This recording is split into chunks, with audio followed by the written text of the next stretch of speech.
All right. Good evening, everybody. Sorry for sorry coming in right on the wire for the usual start time or start window at least, but we are here.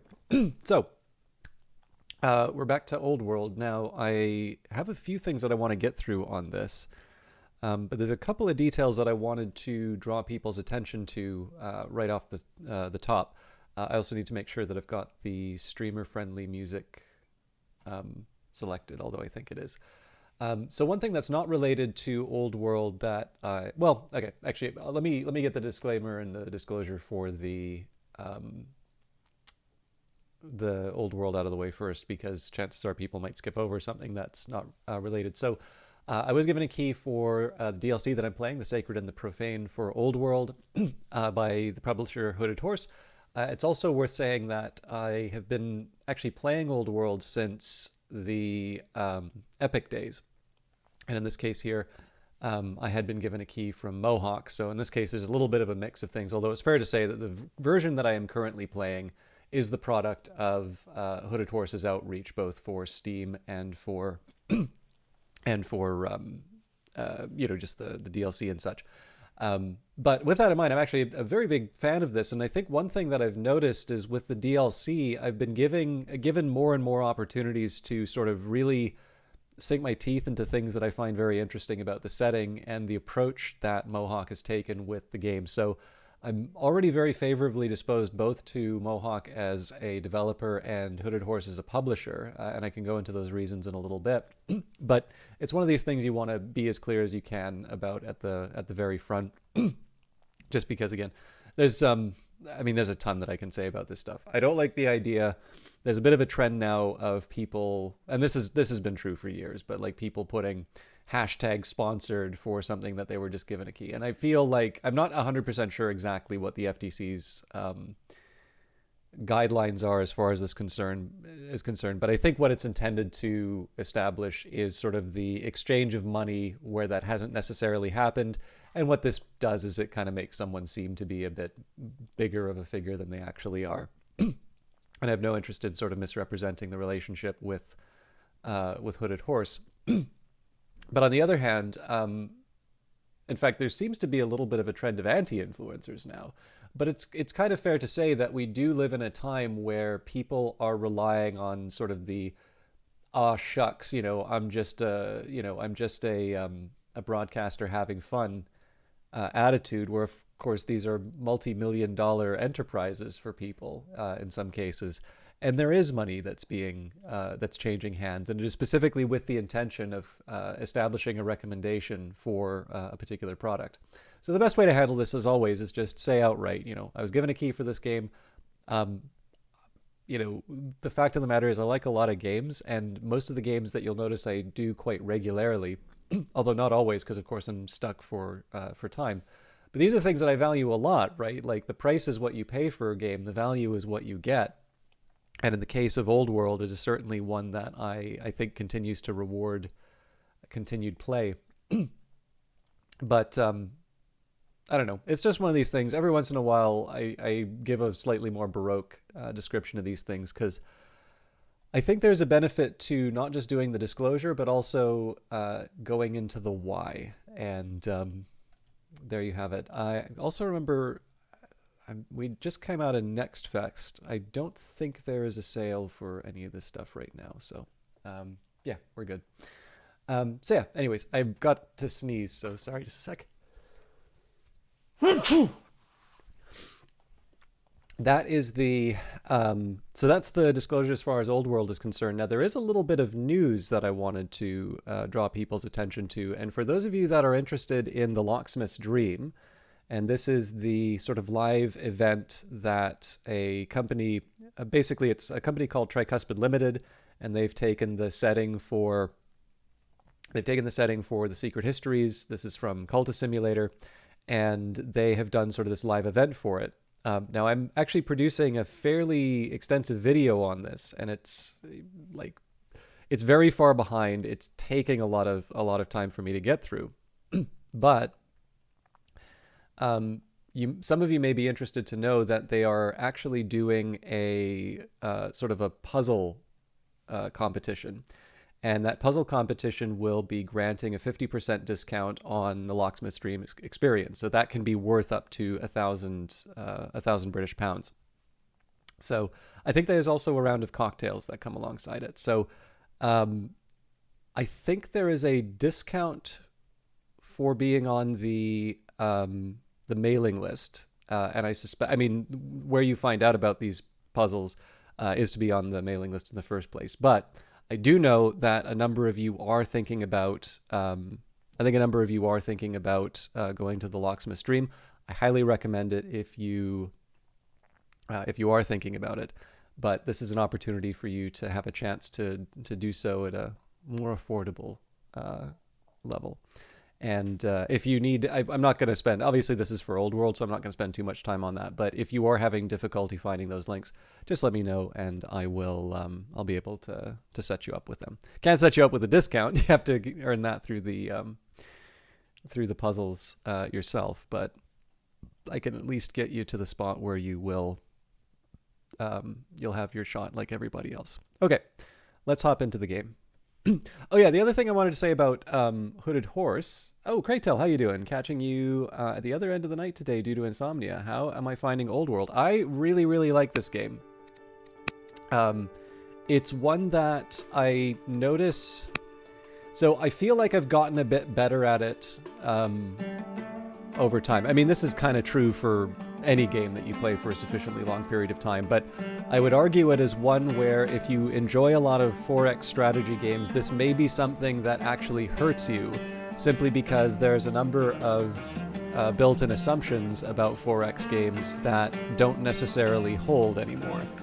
And I think there's kind of two ways that people can react to that. Number one, you can be sort of on board with something new, and that can lead to something exciting that can make you a very big fan of the style right away. But it can also be because you are taking a number of things for granted that can sometimes translate into the game feeling unfair or confusing. And in this sense, it can be a little bit off-putting. So even things like food. Actually, tell you what, when I get into the game, I'll actually point out a few differences. But I really like this. I mean, I was about to talk about the publisher Hooded Horse. As far as the developer is concerned, I'm a big Mohawk fan, simply because Off-World Trading Company was such a wonderful game.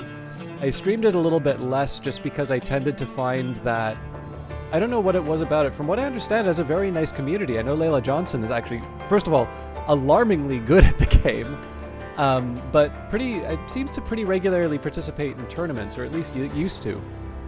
Again, it does seem like it's a positive community, but one of the things that I noticed was it wasn't just that I was getting backseating, but I was actually getting people kind of coming in, and it really felt like there was a lot of stuff I was doing that was being nitpicked as like lack of knowledge about the game when I was doing what was actually like an optimal strategy. Like essentially it's like being on Twitter, like being criticized for things I wasn't actually doing. So that did actually put me off streaming it a bit, which is a shame because I really, really like Off-World Trading Company, and it's a game that I'd like to share with people a bit more often. I should give it a try again, because I have a feeling that now that there's more than one game from Mohawk, and I mean there's also been a little bit of a shift in terms of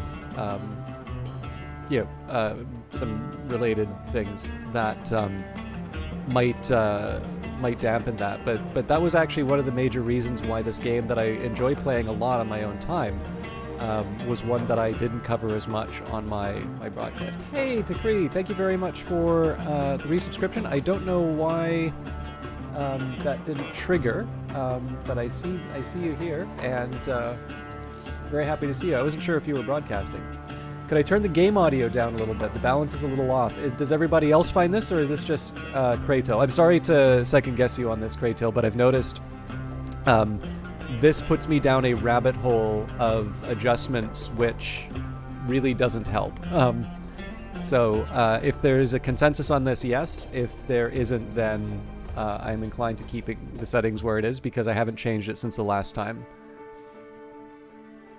So if I can just get somebody to confirm that this is like an overall level thing. The other thing I just noticed is like when I take a look at my Wouldn't mind it being a little quieter? Okay.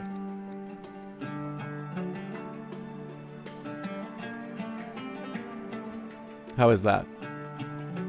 Well, it just comes down, like, the way that I built it, my voice audio over the last probably 4 or 5 months, I actually am pushing it past the level where I think the best recommendation normally would be.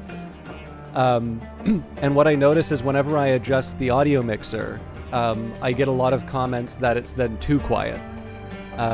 And the difference between the desktop audio and the mic audio is pretty substantial, I notice. But anyways, I am going to be spending some more time learning audio engineering stuff, so we'll be good. Yeah, anyways. My goodness, Nexus General, thank you very much for 3 subs. So now I need to find out why Cree didn't get one, but you did.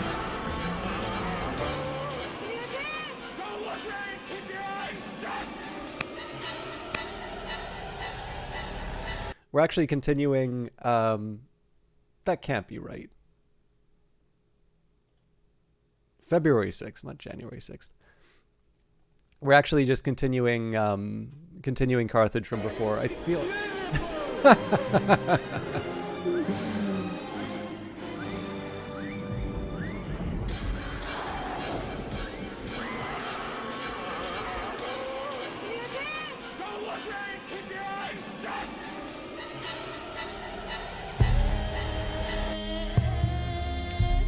I feel like I need a different animation for that. I think I know what happened, Cree, by the way. I reset the little widget for it when yours didn't come through, trying to get it to provoke. So I suspect I did something to fix it that didn't go through. Anyways, thank you all for your generosity in terms of the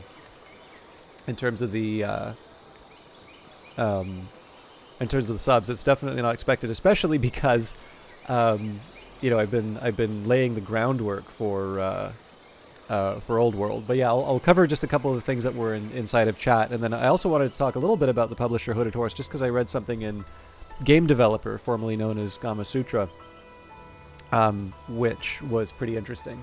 So Craytail here says, this reminds me of trying Europa Universalis 3 for the first time after years of Civ and being shocked that you had to negotiate peace after occupying all their territory. Yeah, I mean, this is true for a lot of different games, right? Like, there was a streamer who I quite like, just because I noticed that sometimes there's been a little bit of friction. So I get along very well with the streamer, but what I notice is that their audience has very strong opinions on gaming, and I really don't have a lot of patience for people who do the like lazy dev kind of style of video game discourse. So this can create some problems. But there was this assertion that was made, and the streamer disagreed with it, I disagreed with this, that franchises should basically not change. So like if you play Assassin's Creed, 1, Assassin's Creed 12 should basically be the same game. Obviously they'll want better graphics and all of that, but like you should just make a new IP if you want to change the game. Because of course new IPs are easy to make, right? It's every developer just automatically pulls that stuff out. It's the ideas. You just gotta hire the fan with the good idea, and you got your new IP.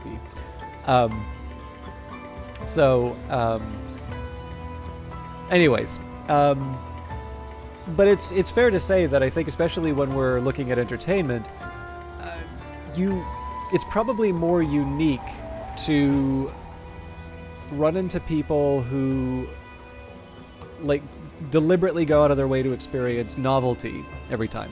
The reason why we categorize things as genres, and the reason why we have tags and things like that, is to say, hey, do you like this kind of an experience? Well, this is a bit like that. And that's fine. Like, in the end, if I say to you, I've got a 4X game, you're going to come in with a certain set of assumptions in terms of what that's going to entail.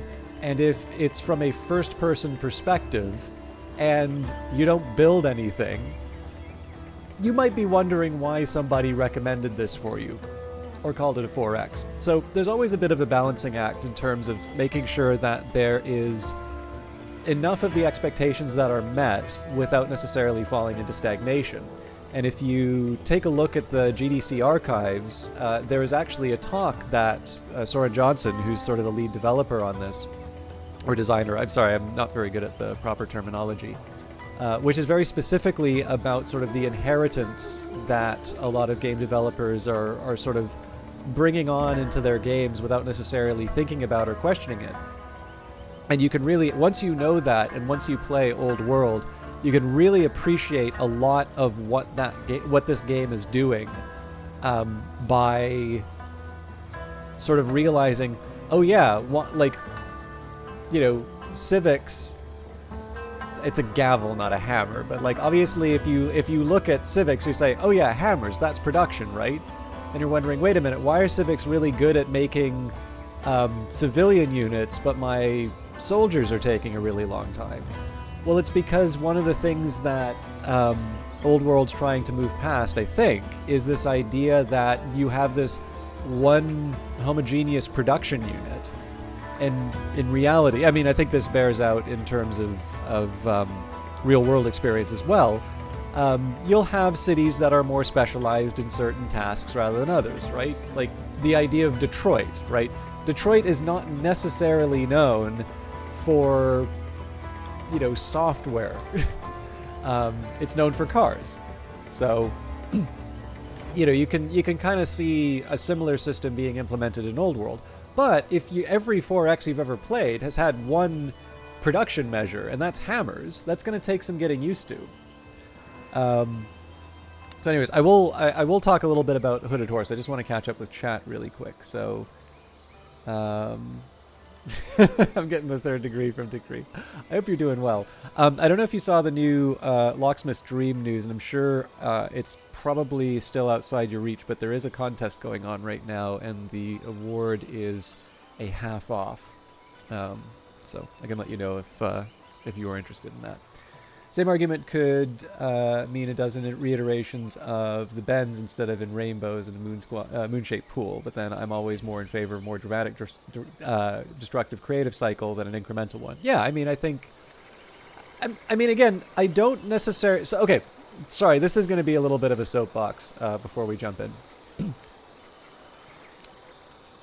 I don't know crap about video games and making them, right? I play video games. And I actually think that sometimes the fact that I am coming from a different set of perspectives can be valuable for these conversations. However, I always need to acknowledge that I am an outsider commenting on something that probably is built and structured in a certain way, and that the reasons for this being set up this way might be something that I don't appreciate as an outsider. So, with that in mind, a tendency I have noticed among some indies that I follow is a lot of conversation about, the lack of supports, or, how it's really hard to find an audience for things, and so on and so forth. And that's true, right? There are, the existence of Steam and what it offers is a good thing, I think, in the large scale of things.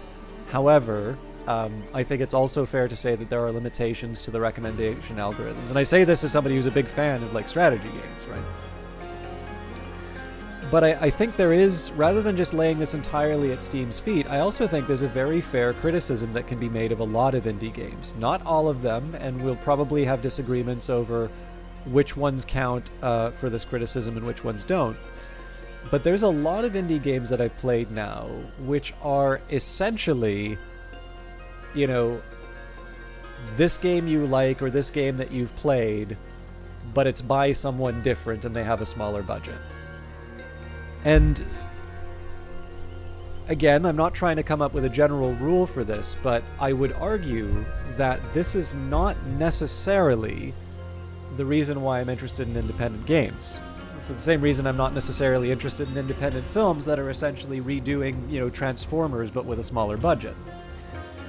The great advantage of independent games and smaller production is that you are able to experiment. You're able to do things that maybe wouldn't necessarily be supported by a very large audience. And again, we're talking in relative basis, right? So like to get a game like The Division, you need to have a certain number of people to be willing to play it to make it worth doing. I am not at all trying to suggest that Old World is an inexpensive game. And obviously, if we were to measure sort of the labor that goes into it, like the design work, the writing, and so on and so forth, on a quality-adjusted basis, I would argue that there is a lot of value that's gone into this game, which is, in the end, I mean, these are people who sort of own their own business, and they're being rewarded through sort of the success of the game. But, I think it would be fair to say, like, on a quality-adjusted basis, when you take a look at the talent that's working on this, I would suggest that if you were to just sort of look at a profit and loss statement for the production of this game, it's probably not really reflecting the actual value of the game that's been created. So this is... I realize that direction can go both ways. So just in case anybody thinks I'm being critical, I mean this is a positive thing. I mean that there is unmeasured value that's being considered, right? Getting, Soren Johnson designing even an AI, frankly, but a set of game rules. Getting Layla Johnson to write events. I'm sorry, I probably shouldn't be running through all of the different names, but I'm obviously, founder and CEO of Mohawk. I figure those are probably the best known names. But I also believe Velocirix, who wrote the guide, has actually done quite a bit of writing in terms of the events. This is not just the same as getting some guy off of Twitter to write, right? There's some really clever stuff that's being done in terms of these different events. And again, if you just take a look at what somebody's pulling as a salary, that's not necessarily reflected in terms of what you're getting, especially because in this case, at least some of these people are being paid through the profits of the game development company. Anyway, sorry, I'm really rambling on here, but the idea here is that the number of people that you need to appeal to as an independent game is smaller than something on the level of a Division 2. And so this is where, you can get weird and interesting or very focused experiences. Again, much like independent films. And as a result, this is one of the reasons why I think games have gotten significantly better over time. And in fact, not only have they gotten significantly better over time, but they're also more affordable, right? You have your choice. There are 2 very good games available on Steam. One is Marvel's Midnight Suns, right? You're spending about $80 for that, I suspect. Or you can get Old World. And Old World, I think, let me just double check, because I don't think it's on sale. That's about $50. Keep in mind that I'm speaking Canadian dollars here, so your regional number may be different, especially for the Canadians. For the Americans in my chat. So in this case here, now I know Midnight Suns unfortunately seems to have been a financial disappointment for 2K. I definitely don't think it's as bad as what might be implied by the financial results. However, it was also critically acclaimed, so I suspect probably people are eventually going to figure it out once they either wind up in a Humble Bundle or a discount or something like that. But again, I think in this particular case, I think probably strategy in general would be considered fairly niche, again, unless you're Firaxis. And so in this case here, you play to a particular set of strengths, and you make something that will appeal to this narrow audience, understanding that you're not swinging for the Division 2 audience, that what you're looking for is a different group. And just to remind you why I went on this rant, I think that there's a tremendous loss when indie devs don't go down that path, because, with all due respect to games that have a lot of passion behind them, if I want to experience, a first-person shooter, Bethesda's got me covered, right? The new Doom games are really good. The new Wolfenstein games are really good. I really like playing those. And they just have a level of talent and just resources available to them that isn't necessarily true for indies. But for a first-person game where I can't really shoot stuff, where there's more interesting things to do to fish than eat them, well, suddenly I'm playing Subnautica, which again is not a small budgeted game, but it's not a Ubisoft budget. So, anyways, for what it's worth. And one thing that does sort of tie into this is that I think Hooded Horse really counts to... I really think Hooded Horse leans into this. I think it's actually worth mentioning that the game developer article that I read talks about this a bit, how they don't rely on the Steam recommendation algorithms. But also, I think what's really interesting about this one, and one of the things I wanted to talk about, was it turns out that their arrangement is not...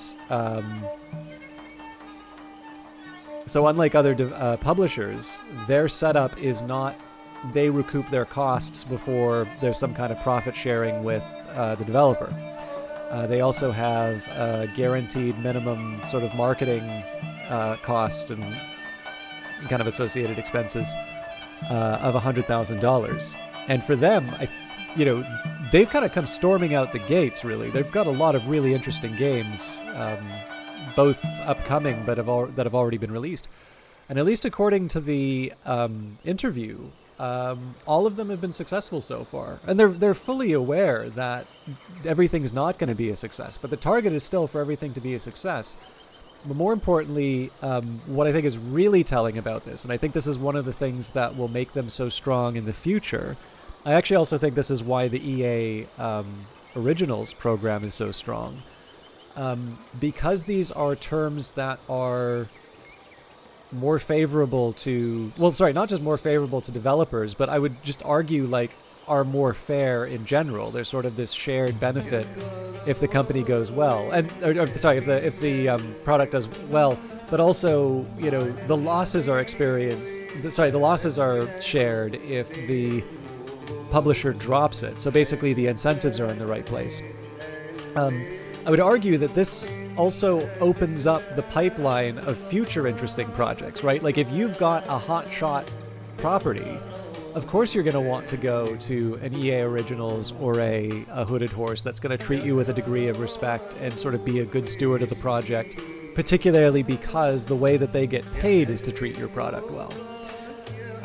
So this is one of the reasons why I kind of like talking about some of the business stuff. It's because I, again, need to fully acknowledge that I am not a practitioner and I have a limited perspective on these things. However, taking the outside perspective in terms of how products are differentiating themselves, how publishers are competing for this scarce and valuable resource, this attractive games that sort of fit within their niche. I do think there's a lot of interesting things, and things that don't necessarily require you to just have expertise in making or playing games. Anyways, Kraytil has a comment, and then I'm going to properly jump into Old World and show off some of the things that I was talking about in terms of differences between 4X. It would be interesting to try and quantify that sort of market dynamic somehow. I mean, back in the 80s, a lot of wildly popular games were made by one or two people, e.g. Elite, and there was inevitably a lot of invention because everything was new. Perhaps with Unity, etc., it has become easier. I've lost my chat. Unity has become easier again for small devs to create and find a market. Yeah, I mean, that's the reason why we see so many new games. I think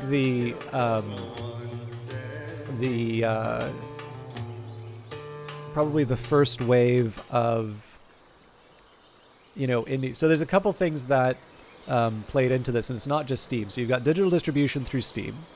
You've also got the Xbox, sort of there. I can't remember. I think it was Live Arcade was the system where they sort of opened things up.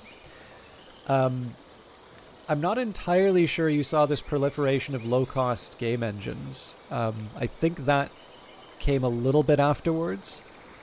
Because I know certainly like the ones that people really like highlight do seem to be ones that kind of had their own tech built.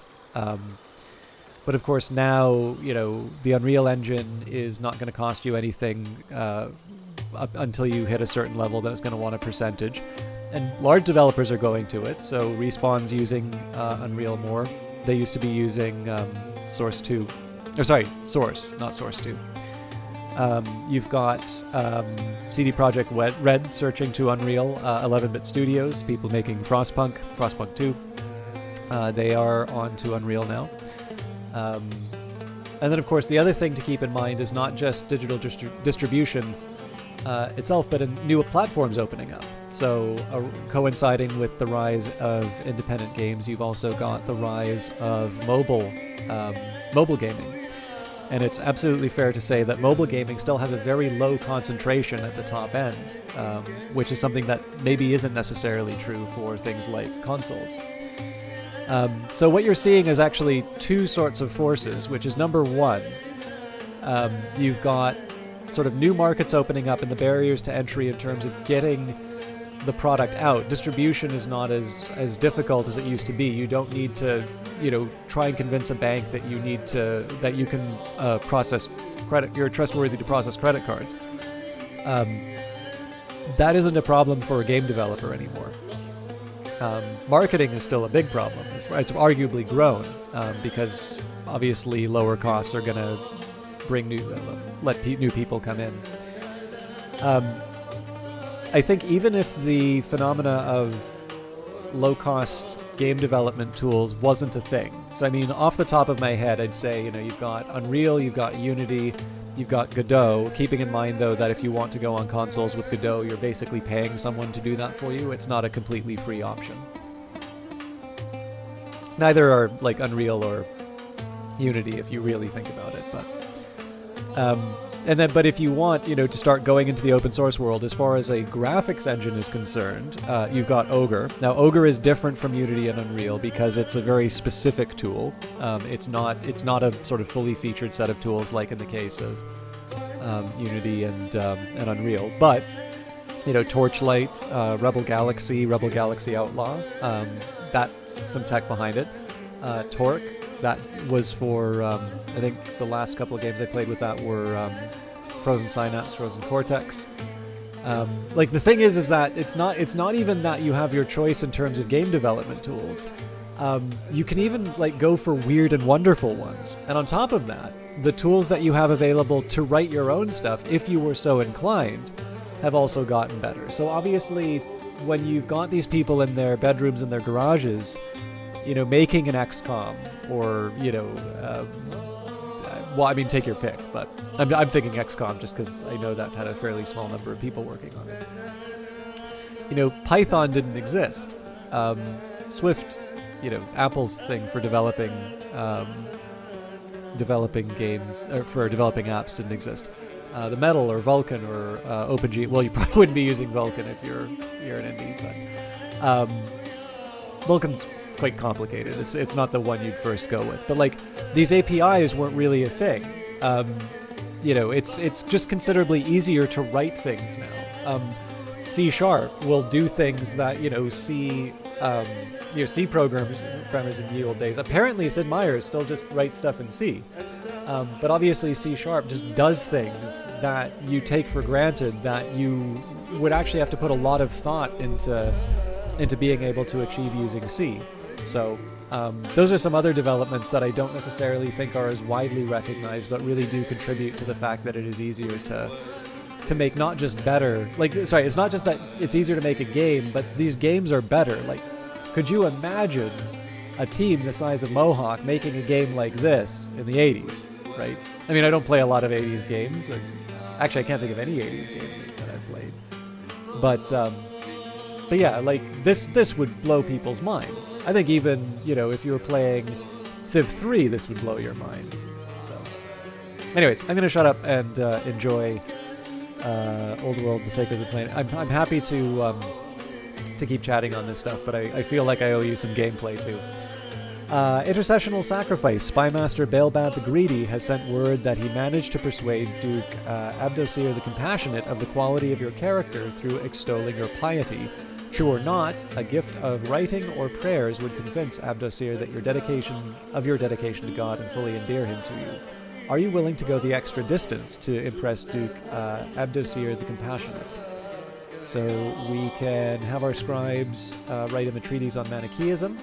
We can pay for dedications to God in his name, or my word should be enough. I'm definitely inclined to go the extra mile, and in this case we have more civics than we know what to do with, so we're going to give up some civics. Now, I have 6 years to discover fiscal policy. So just to give you an idea of what this is going to take, we need jurisprudence and then fiscal policy. So we have jurisprudence, that's going to take 5 years. Now, it's possible that we're going to get something like, it's possible that we can get something like, how do I put it? Like science bonuses that will shorten the period here. But I would guess, as a default, it's going to take us 10 years to be able to achieve this.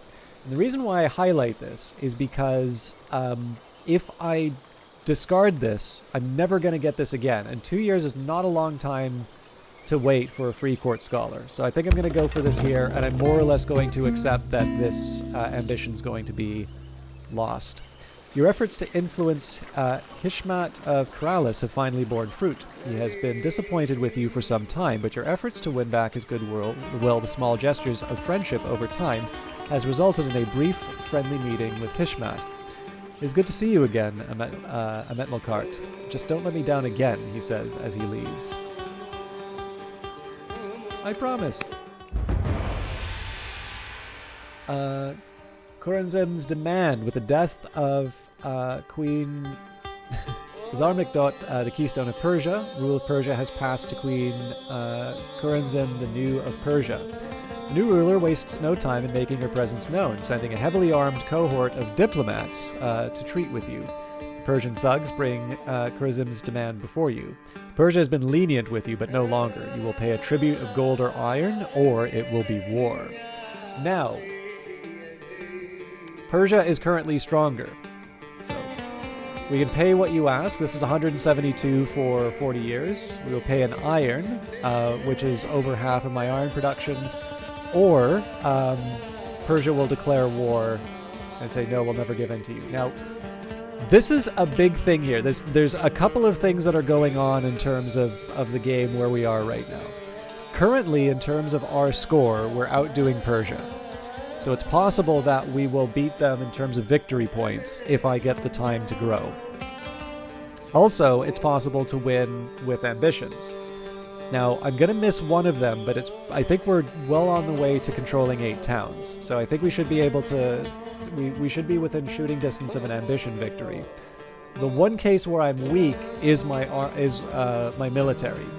So Persia is stronger than us, Assyria is stronger than us, Babylonia and Hatti are weaker than us, and we're about to take over Hatti, but these are not people who are serious contenders for a win. In Old World, especially in the early parts of the game, you are a kind of a new arrival in a world that is already developed. Even things like tribes, the barbarians, are more powerful than you in some cases. And it can be a good strategy to give in with certain tribute in order to, to be able to sort of enable your growth. Now, I am convinced that I'm going to be able to grow my armies, grow my wealth to be able to deal with the Persians. But I'm not convinced that I'm going to be able to do so in an effective way. And given the fact that I'm generating 2,000 gold a turn, and I only need to give up 172 of that, it sucks. But this is a smart move, and this is one that I think people tend to resist in a game like this, but is a fairly effective and important strategy. So we'll pay what you ask. Queen Sheratum, the new of Babylonia. News reaches you from abroad that your fellow ruler, Queen Belisuna... Wow, there have not been a lot of Babylonian rulers. The Great of Babylonia is dead, assassinated by a disgruntled advisor. Queen Sheratum the New of Babylonia has ascended to rule Babylonia. She has been been appointed queen above all others, consecrated for rule by the priests of Babylon. Inscriptions of Sheratum's protection and piety are soon being raised across Babylonia. A new power rises. Seeking knowledge, a caravan of Assyrian scholars wish to observe our great scribes and scientists. They show interest in our many technological advancements, and they will trade for any knowledge that we are open to sharing. What can we use? We could use new tools and weapons, food for the people, stone for homes, shrines, and monuments, or we wish to keep our discoveries for ourselves. Now, I am still trying to play nice with people. I believe we're already on good terms with the Assyrians. Yeah. So I could probably afford to push the numbers back a little bit, but I can always use stone. In fact, you'll notice here, a little bit like Off-World Trading Company, there's the option to buy different resources. And you can see that stone is one that is very expensive because I've been buying too much of it. So in this case, I'm willing... they count as naive, so I'm willing to give up scholarship in this case. Call to mission. Elect Hamilcar has been called by God, visited by a dream when making a pilgrimage that showed him making a journey across distant lands to bring Manichaeism to new followers. Hamilcar believes that his calling is to travel to Assyria and asks for your patronage. Will you fund the journey? So we could fund the priest evangelical mission, or we could say that he's needed in court. But in this case here, I think spreading the good word of Manichaeism is the right call here. Carthalo is my ambassador. So I think wisdom for the extra culture is probably where I want to go here. All right, now on to construction. So they are recommending a library here. Hard to argue. I really do need to put down this shrine at some... Well, I guess I don't because we've moved past such superstitions. But so I can do the library, or I can put down a lumber mill. I think I'll build the library. Oh, actually, sorry. There was one other possibility. Building towns. Nope, we're good. Okay, more science it is.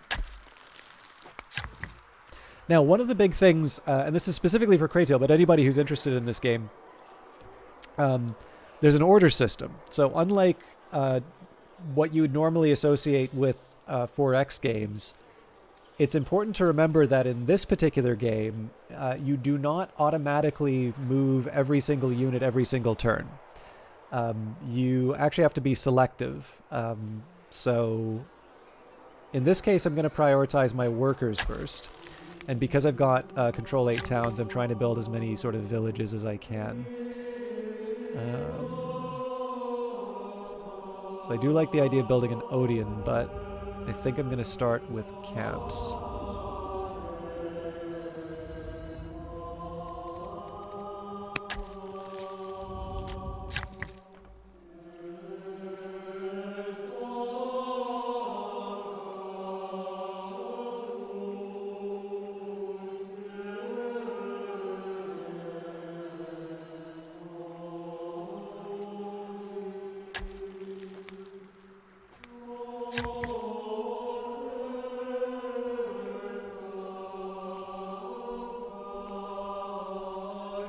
Definitely need more military investments. I'm letting the game play itself a little bit too much here, but I don't disagree with things like building more libraries. Okay, I'm going to wind up buying more stone for this. Okay, now, unlike Civilization, I don't believe you get to keep the units that you capture, so...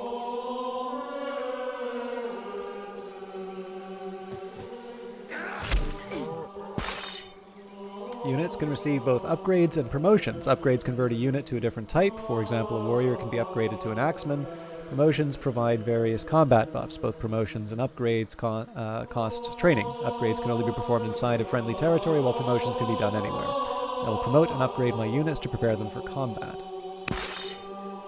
Correct. Yes. Guns versus butter is real, and it definitely, like, it shows up in an interesting way in this. Okay, now we're still capturing Tarsa. So what I am going to do here This is a little risky for my people, but... So what I'm doing here is I'm using ranged units to shoot into a wooded area, which is not exactly... like, this is not top-tier strategy.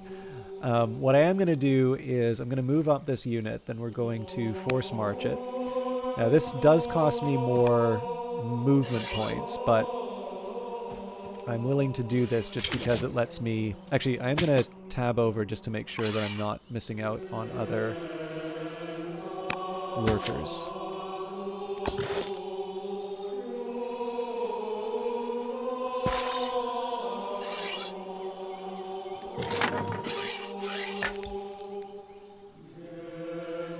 Okay, we're pretty much stuck here until we have a settler, so... Now this should already be anchored, so...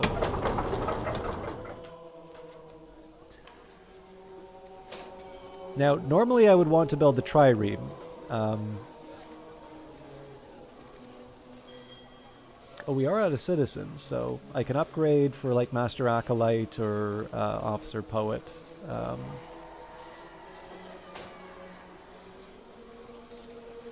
You know what? I am actually going to put down the Poet for the culture. Okay, and yeah, we're back to the rest of these units. So one drawback to how I approached this was I didn't...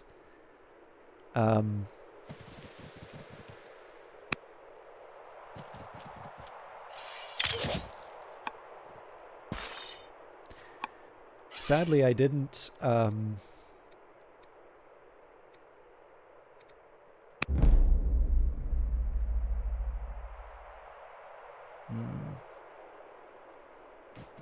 Don't really have the orders for this.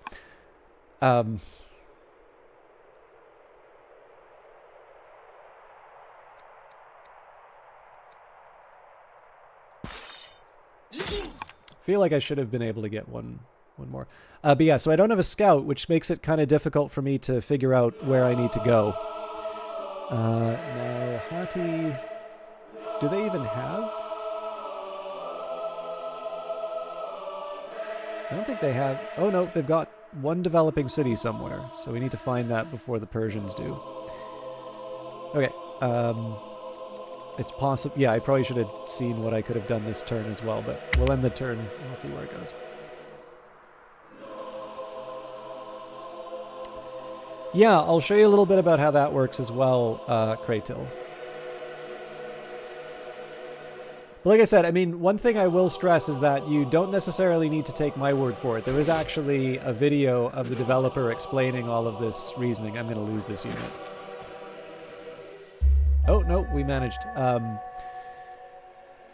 yeah, there is actually an opportunity to see the developer talk about how they went about this and why they thought this was a good idea.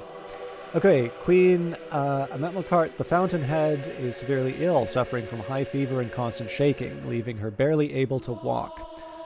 Excuse me. Spymaster Belbad the Greedy, our spymaster, has died in office. Elect Hamilcar of Nora is now head of Manichaeism. Their opinion of me has gone from pleased to friendly. General Hanno of Salde has converted to Manichaeism. Consort Adonabal the Robust, my husband, has recovered from his malaise and is no longer ill. Kamar has converted to Manichaeism. Fairuz the Younger has converted to Manichaeism. Elect Hamilcar of Nora has died.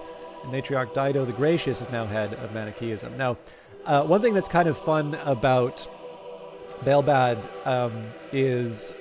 So if you were to think about, like, writing out the alternate history of this round of Old World, you have this story of a spymaster and head of a religion. Like, obviously this is the sort of stuff that would make for a really good history story. Unfortunately, he's dead now, so... The execution of Elect Hamilcar. A message of dark tidings has arrived from Katna. Despite initial success, Elect Hamilcar was met with hostility and skepticism. Perhaps too fervent in his attempts at conversion, tensions reached at a breaking point, and Hamilcar was captured and executed by the city officials for disturbing the peace. So we can stir fervor against Assyria. Or we can say he will be remembered and he becomes a martyr. So we don't have Holy War. I think in this case we will say he will be remembered. I don't need the extra boost from the families right now. So we will allow him to become a martyr. So we'll choose a new Spy Master. My Spy Masters have actually been kind of crummy. They tend to create a lot of unhappiness. I do like the idea of Duke Hazard Ball because, again, the family opinion is something I can get past. They give me a little bit more orders, but Confucius doesn't have any downsides, so we will choose him. Okay, I am going to follow through. I don't really like this option. I much prefer building quarries, so I'm going to ignore the recommendation here. And we're more or less following the same reasoning here. Like if it's something that I want, such as a library, I'm going to go for it. If it's a, say what am I trying to say? If it's a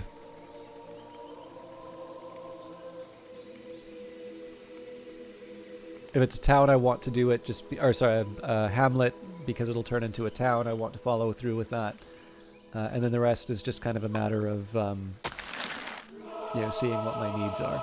So I prioritize stone just because you'll notice, like, if you see, I've got tons of food, tons of iron, but stone I'm always short on.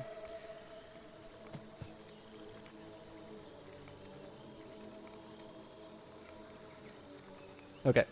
So Corrales has basically gotten all of its improvements. Perhaps it is time for this priest to move. So there's a couple options that I have. They can go on a pilgrimage to Gadir and Thapis in order to spread the good word. Alternatively, actually, it looks like they are Zoroastrians. Heresy. Yeah, we're going to have to deal with that. But maybe we will get this gentleman building a monastery. Okay, again, if I can, I build the hamlet.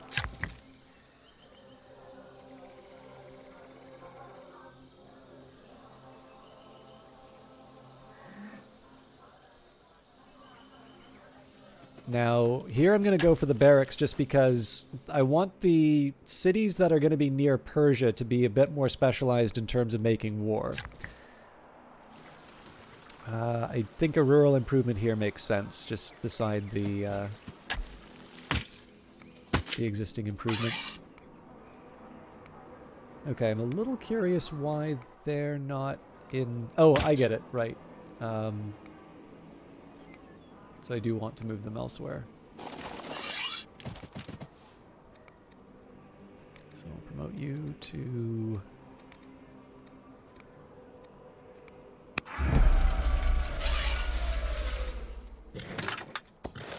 So again, we leave the military units to the bitter end.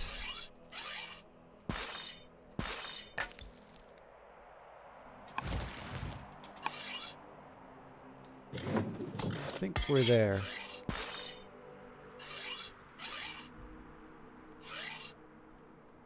Okay.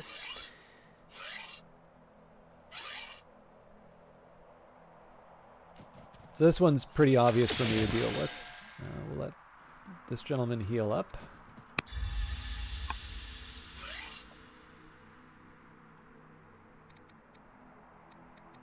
Definitely boosting the crit where I can. Beautiful. So now we get to kind of do the same... We get to do the same trick to them now. Where, you know, we're in the forest. We're able to use a bunch of ranged attacks on them to bring them down.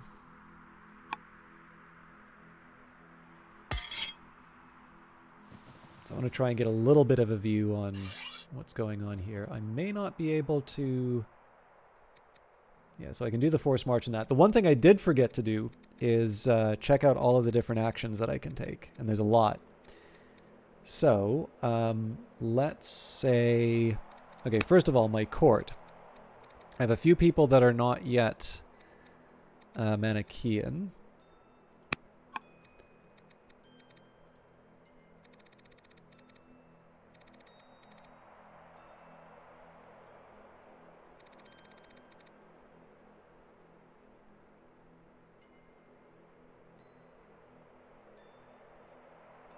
Actually, let's change this around a little bit. First of all, let's find out who doesn't like me, particularly among my generals and governors. Okay, so Hano, we are going to...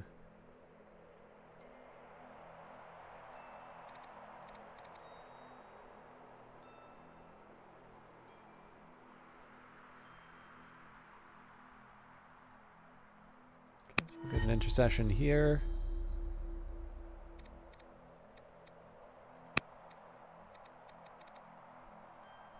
Oh, and we don't have the points otherwise. Okay.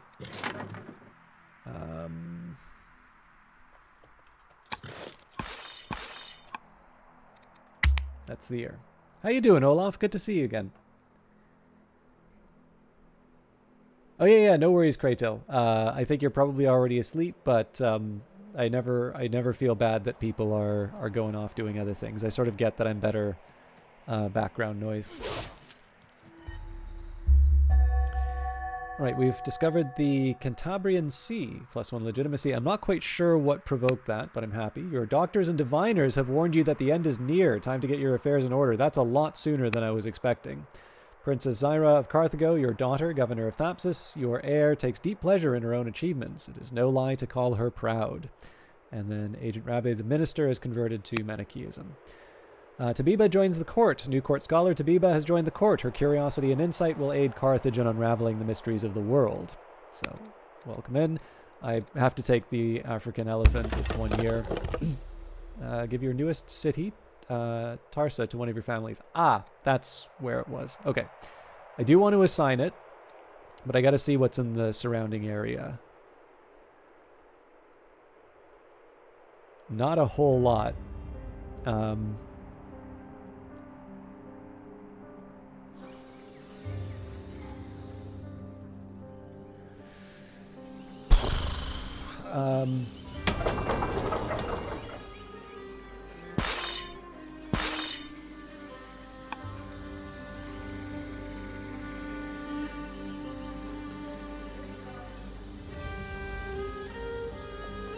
make it Maganid for now. It's probably not the right call. Okay, I don't disagree with the choice of building a library. I just question whether or not it's helpful. Well, I guess we've got all the barracks and all that already, so... Alright, I'll bite. Okay, well, I feel like I'm overdoing it on hamlets now, but it's really hard to argue with the game on that. That's following my sort of general rule of building stuff that I need in certain regions. Now the Academy, I don't think that's a wonder. Yeah, nope, that's just good old-fashioned science building.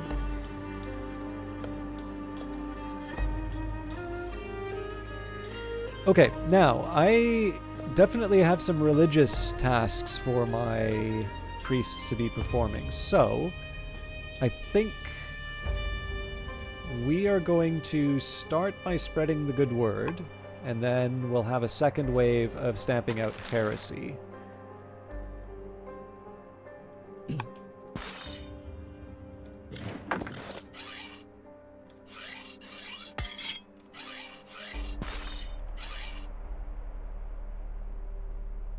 I am inclined to clobber this guy, but let's make sure I don't have any other tasks.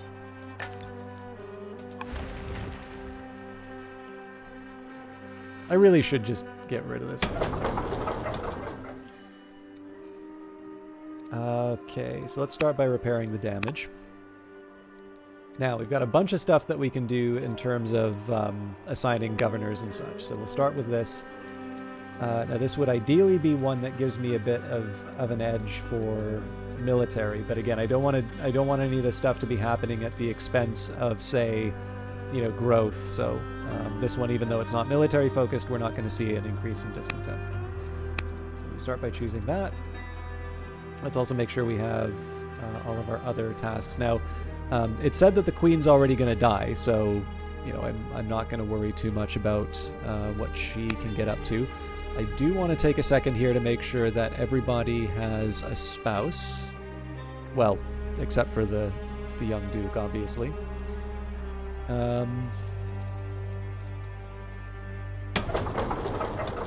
Okay, we've completed a moat.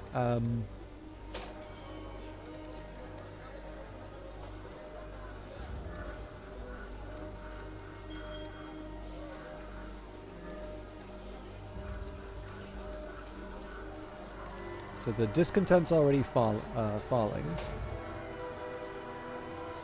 So I feel like the extra culture is the better benefit here. Okay, now Gatter's got an archer, but it doesn't have... Well, it also has walls. So yes, we will start by building a gardener. I guess it doesn't really matter which one. Okay, so now we have a few units to play around with. So let's start by throwing some pointy objects at the enemy.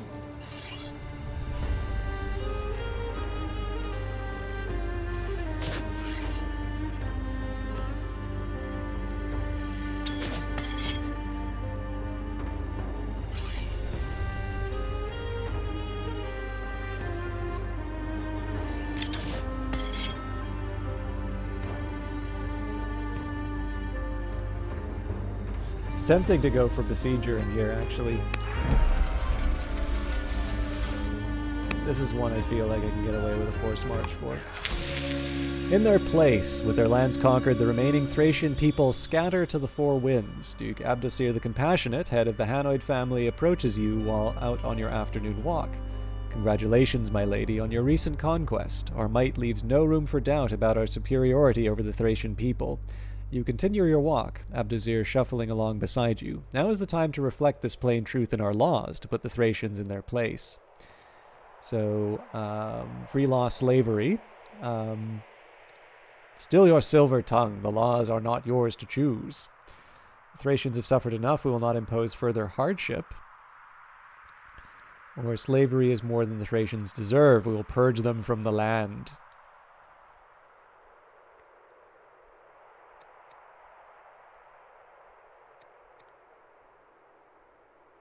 So this is a terrible thing to do, but it does boost the legitimacy, and I'm going to die anyway, so...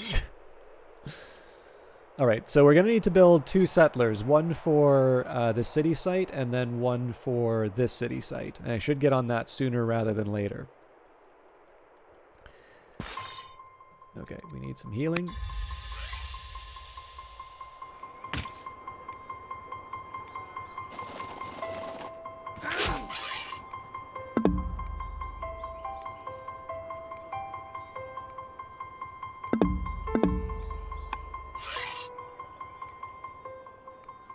Oh, I don't have the actions.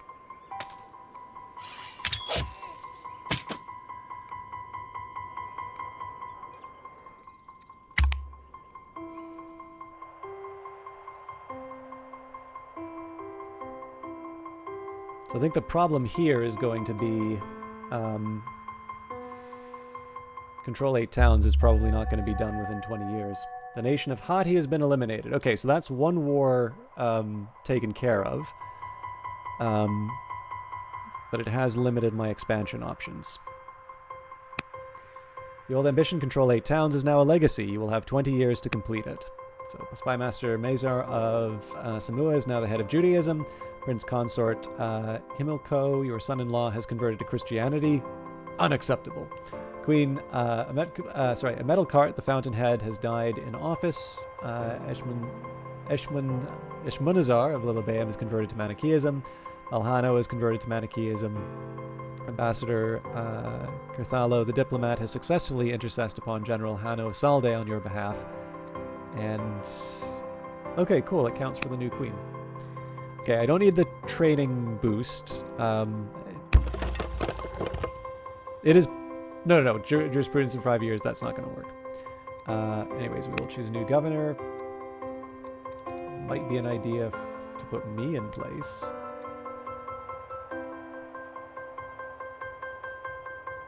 Oh, they're already governor of Thapsus. Okay.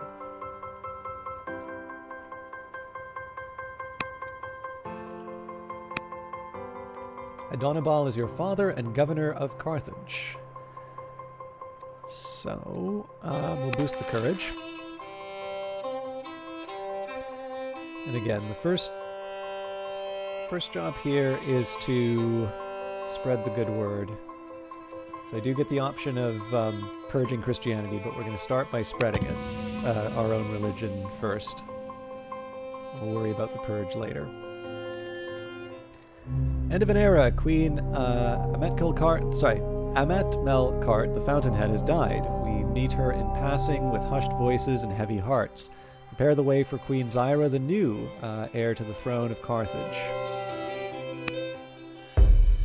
Snake signs. The week before your coronation, a seer discovers a strange omen. One dead snake near the palace, with 3 living baby snakes and nests nearby. Startled, he interprets this to mean that you must hold the ceremony in one of the family seats.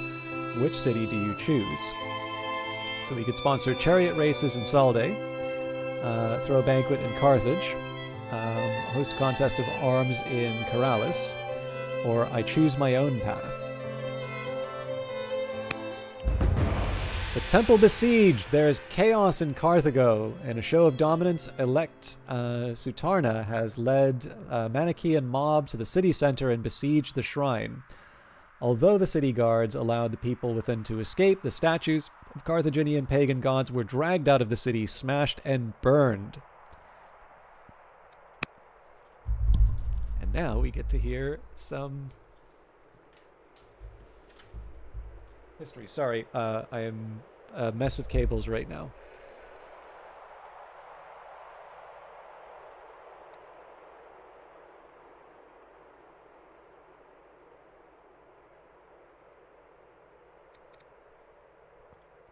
Okay, so this is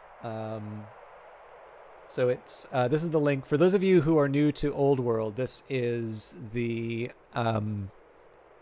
if you click on the globe, it's not always Wikipedia, but there's a high tendency for it to be Wikipedia. And in this case here, it didn't just go to the Library of Alexandria entry, but it went to the Serapeum. The Serapeum is often called the daughter library of Alexandria. For much of the late 4th century AD, it was probably the largest collection of books in the city of Alexandria. In the 370s and 380s, the Serapeum was still a major pilgrimage site for pagans. It remained a fully functioning temple and had classrooms for philosophers to teach in. It naturally tended to attract followers of Iamblican Neoplatonism. Of course, we had Neoplatonism mentioned in the previous stream. Most of these philosophers were primarily interested in theurgy, a study of cultic rituals and esoteric religious practices. The Neoplatonist philosopher Damascus, lived circa 458 after 538, records that a man named Olympus came from Silica to teach at the Serapeum, where he enthusiastically taught his students the rules of traditional divine worship and ancient religious practices.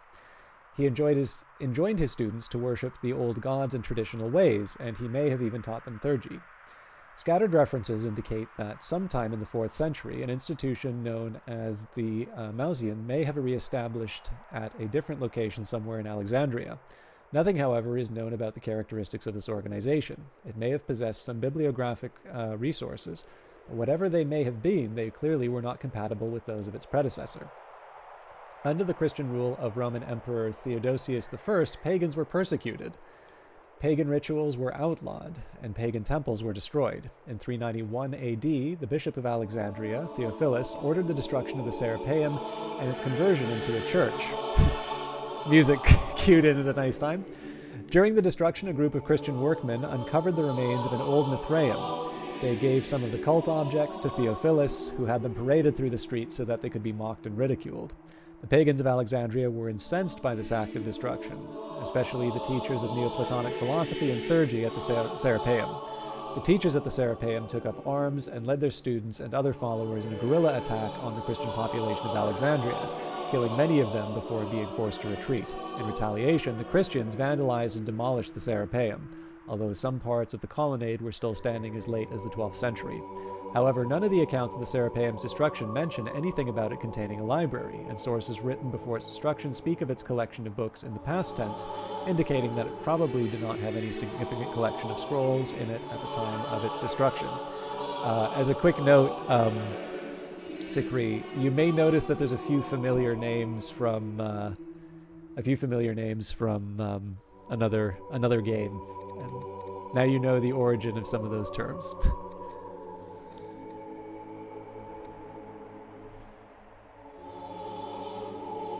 Okay, force the Manichaean leaders to repair the statues and send troops to protect the shrines. Elect Saturna is doing God's work. Carthaginian paganism is unhappy with that, but we're on good terms with my dad. That's going to make for an awkward Thanksgiving. Or quell the farting, but stay... Quell the fighting, but stay out of religious dissent. So I think in this case we are going to have a break with the pagans. The road to glory. The annals of your dynasty's history is filled with great rulers, from Queen Ametlkart the Fountainhead, who just died, to King Rabbit the Drillmaster. But times are late and the world is changing. Carthage will need a ruler who can stand above all others to lead its people to the future. Will you, Queen Zyra the New, aspire to stand atop the shoulders of those who came before you? I will reshape this world into a new future. Oh, man. I like the idea of this ambition, but I need to know what's required.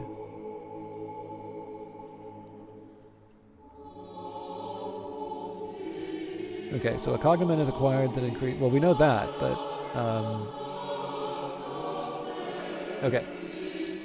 A cognomen is an acquired title that included... Jesus, 100,000. So,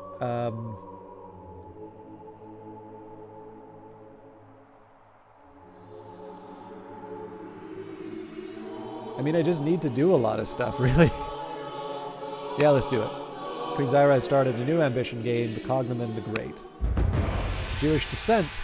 Jewish discontent is spilled onto the streets of Tarsa, with the city's believers riling against their treatment. Unhappy with your rule, the local priests are leading the faithful in attacks on the guards and encouraging resistance against the crowd. Judaism is upset. Prepare the guards for the unrest. Seek to appease local Jewish leaders, or take no action. Note we can afford the civics. State religion. As the head of the Manichaean nation of Carthage, it is expected that you adhere to the tenets and practices of the faith and be seen doing so. With religion being integrated so closely into daily social and cultural life, the priests remind you that a lack of faith only builds distance between yourself and your subjects. They offer to teach you about their ways. Will you accept? What's my religion now? Do I not have a religion? Shameful. Teach me your ways.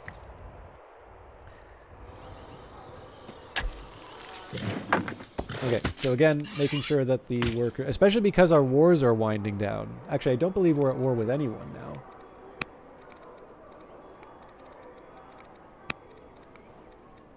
We could be on better terms with Persia, obviously, but...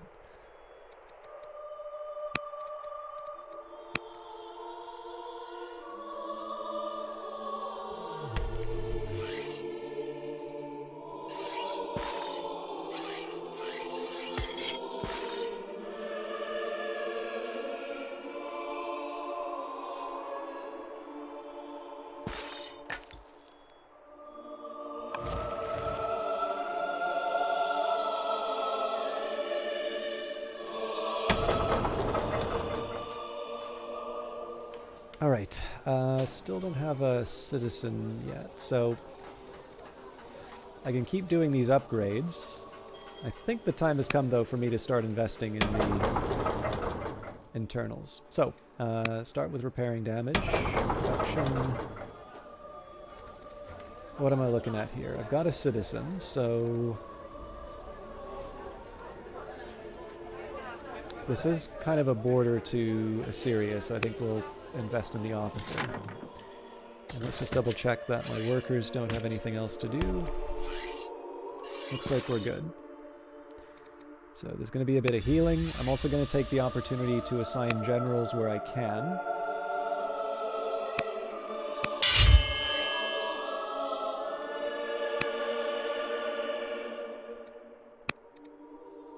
Counterattacks during melee.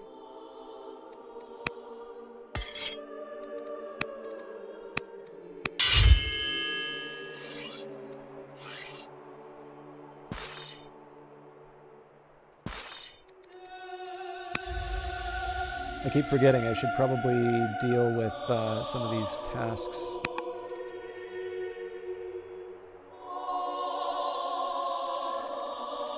No, don't convert to any of these.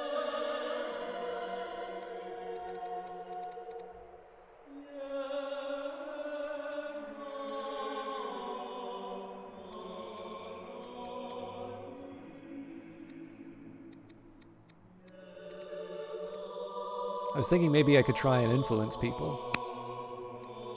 Yeah, there we go.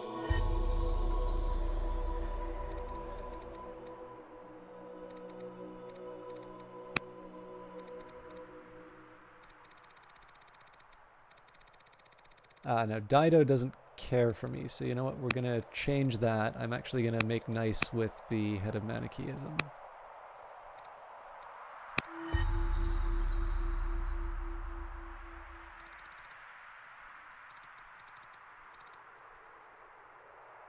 Wait a minute.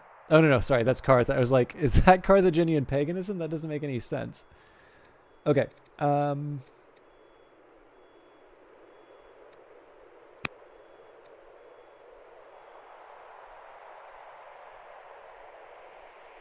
wish I remembered what the benefits to inducting into the clergy were. I'll try and get some loyalists in as the start, I think.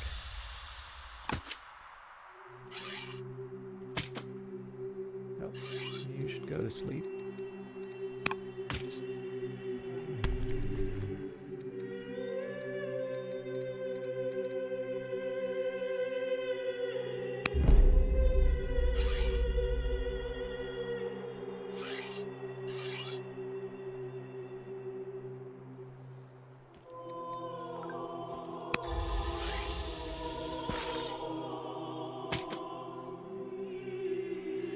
Okay, so I need to worry about... So actually, there's a couple things that I need to do. Number one, I'm going to sort the cities by culture. I need to make sure that they have governors.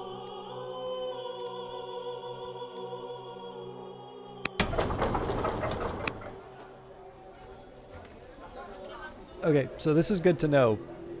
Corrales is missing an opportunity for a governor.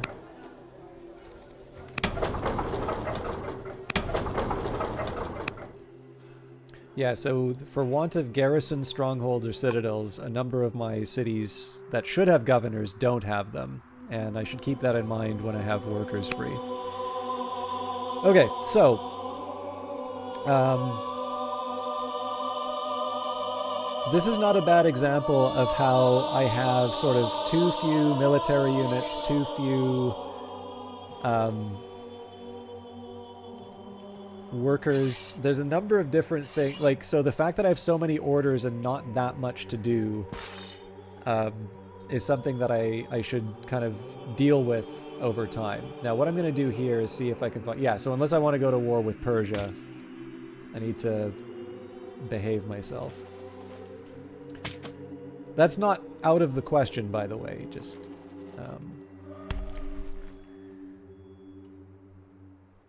and I think I'm actually going to move this elephant to... I think it's better for me to move the elephant closer to Persia, because that's the more likely of the two wars.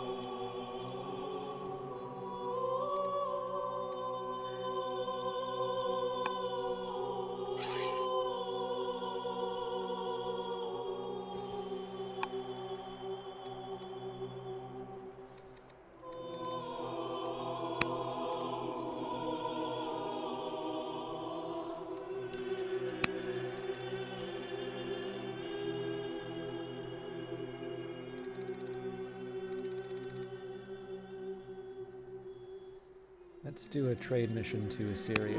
I think in this case we're gonna make nice with Assyria, and we're gonna focus on Persia because they are the threat to our win.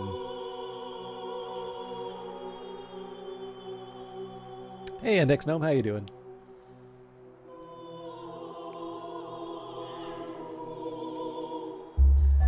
King Consort Himilco of Lilibaeum. My husband is now head of Christianity. Ah! Their opinion of me has gone from upset to cautious.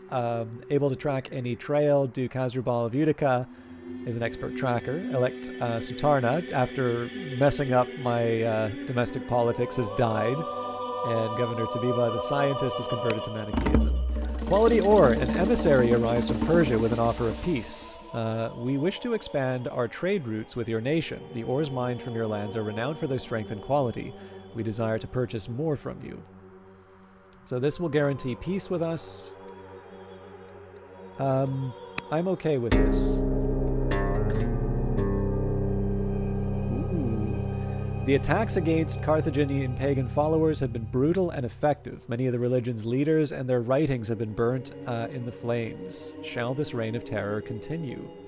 So we can continue the persecutions. Carthaginian pagan cities are plus 60 and I gain legitimacy. Or it's time for the persecutions to end. Carthaginian paganism forgets persecuted, but I lose discipline. Nope. Continue the persecution.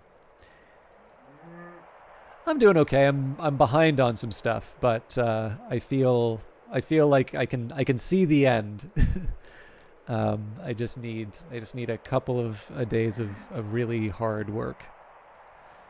Promote Governor Esarhaddon the Minister. I do like eloquent or charisma. Both are good for culture. I think I'm not great as charisma. Okay, so I'm going to start prioritizing garrisons for cities that don't have them.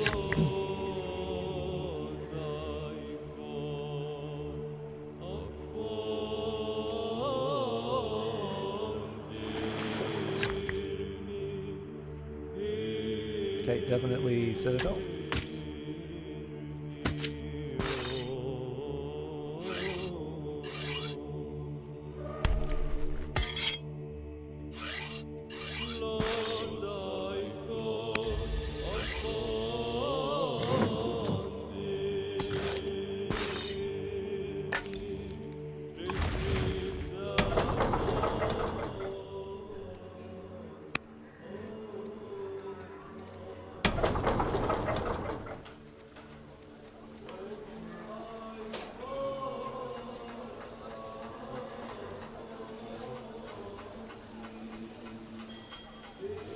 I am reluctantly going for the Master Monk, but I should be building the infrastructure again. Okay, this is good for our discontent. We do have spare citizens, so we will put that into the stonecutter.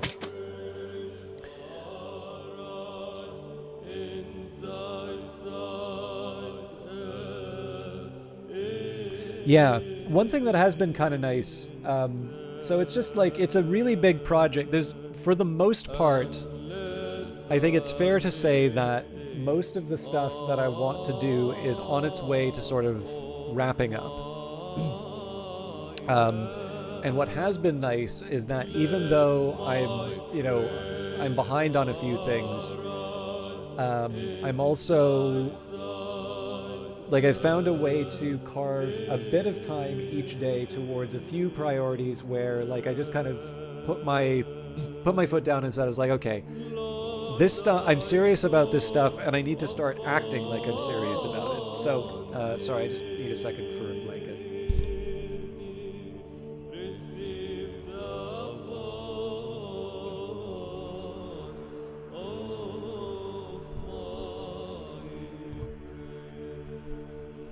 It's like the writing's an example of this. Now, I haven't published a lot of stuff recently, but I still kept writing every day, and I've kept with that habit. In fact, at this point, I'm sort of voluntarily going past the time that I had originally set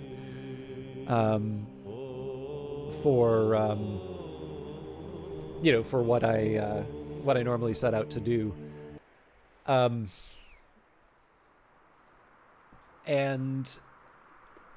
But there's like other things that like, so just in terms of like sort of minor goals, there's a lot more Python that I can learn, and I would really like to. So there's like little details, like for me, it's all well and good for me to like crunch some numbers and all of that, but communication is a really big part of the data work that I do. And the fact of the matter is that I really have not spent the time to sort of sit down and really get a good grip on a lot of the plotting libraries. So like matplotlib or Seaborn, for instance. I know how to make graphs. I don't know how to command the tools to change the graphs in ways that are consistent with what I would, ideally put together. And then there's other more complicated things. So every day I've been able to do, just a simple chapter in like it's a really simple Python book, but like that's the sort of stuff that I need just so that I can get a good grounding in the fundamentals. When I was in university, the very first course that I didn't teach like Python or Java or any of the popular ones to start off with. It taught Scheme. And this actually gave me a really big appreciation of like Lisp. So I've been tooling around a little bit with a few different Lisp books, but I actually quite like, it's an old one. I think it's, let me bring it up. Actually, I've got it here.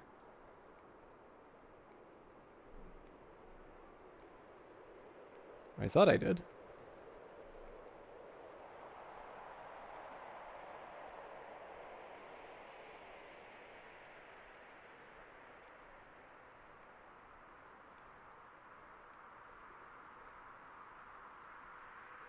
Peter Norvig's Paradigms of Artificial Intelligence Programming.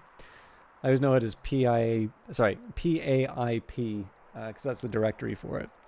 But like just being able to, not even necessarily do a full chapter on it, but know that sort of like every day I've been able to just do a little bit more Common Lisp and sort of build those skills again. And it's not like, it's not like I expect, in the future I'm going to get a job programming Common Lisp. It's just nice to pick up new skills and sort of understand some things.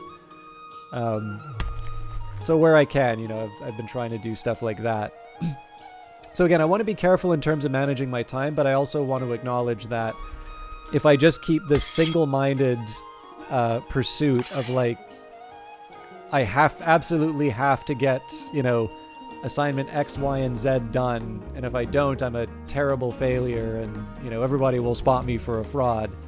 That's not necessarily going to make me happy, and so I'm kind of hoping that I found a reasonable equilibrium as far as. Oh, this would have been a really good city for me to take. It's a lot better than Tarsa.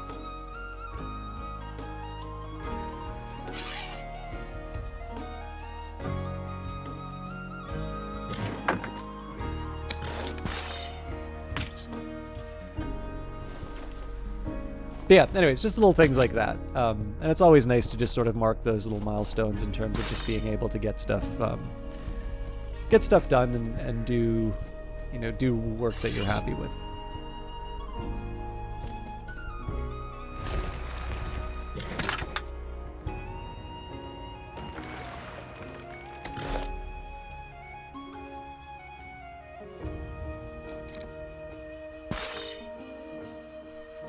The Persians might think this is an invasion.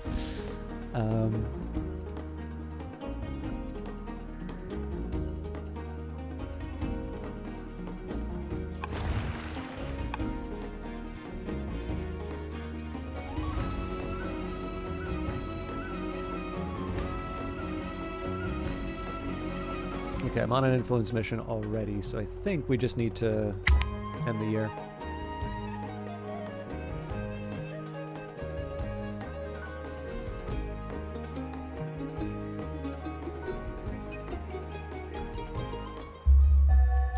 Now known as Zyra the Mason. Prince Abdesir the Compassionate still feels fear, as does any sane man, but he never lets it stop him. He has gained one courage. King Dowager Donabal the Robust, governor of Carthago, has died in office. You have successfully exerted your influence upon Matriarch Dido the Gracious. And Governor Esherdon the Minister has been inducted into the clergy, and he becomes elect. Python is a great tool to understand. I hardly ever use it myself. I use Rust whenever I can, or C# or C when I cannot. Yeah, actually, so an ambition that I've had, and I haven't seriously sat down to do this, I quite like Rust for, I think for a number of the reasons why I kind of like the Lispy stuff. And one of my ambitions has actually been, I'm happy with my data tools in terms of Python, but I really like a program called Stata, which is, it just costs money. And the good news, Index Gnome can appreciate this because, I have tremendous respect for people to be able to build a business. I've been getting a bit more work for the broadcasting stuff. And I actually had the first point where somebody was obviously coming in expecting free work. And I asked for money. And I suspect probably some of the delays about that exchange were because they wanted to get out of, the money side of things, but didn't want to say, oh, we expected you to do this for free. But, we'll see. They at least know the deal, and they did suggest a follow-up project that I might be called on for, so we'll see. But, where was I going with this? Oh, yeah. No. So I was sort of thinking, the funny thing is, though, is that, it's weird that I'm getting more, financial opportunities for broadcasting, which I think I don't think I'm necessarily bad at, but, I realize I'm very, very niche kind of a thing, and I could understand if people were yeah, we don't quite see the value in what you do. Whereas the data stuff I only do for free, and it is the thing where I know, I frankly don't even really care what other people assess of it. That one I really know what my value is. Even in terms of my employer, I know they're getting a really big deal on me. And I think this is the drawback of liking to do data stuff. But yeah, the thing is that I've actually worked out kind of what my level of work would be to be able to justify buying or renting a Stata license. I'm nowhere near that number, but I thought what would be an interesting Rust project would be to basically make my equivalent for Stata. And it's not necessarily because I can't do data. I can, but I think there would be something very interesting in understanding. So number one, it's always nice to learn a new tool through an applied problem. Probably. But the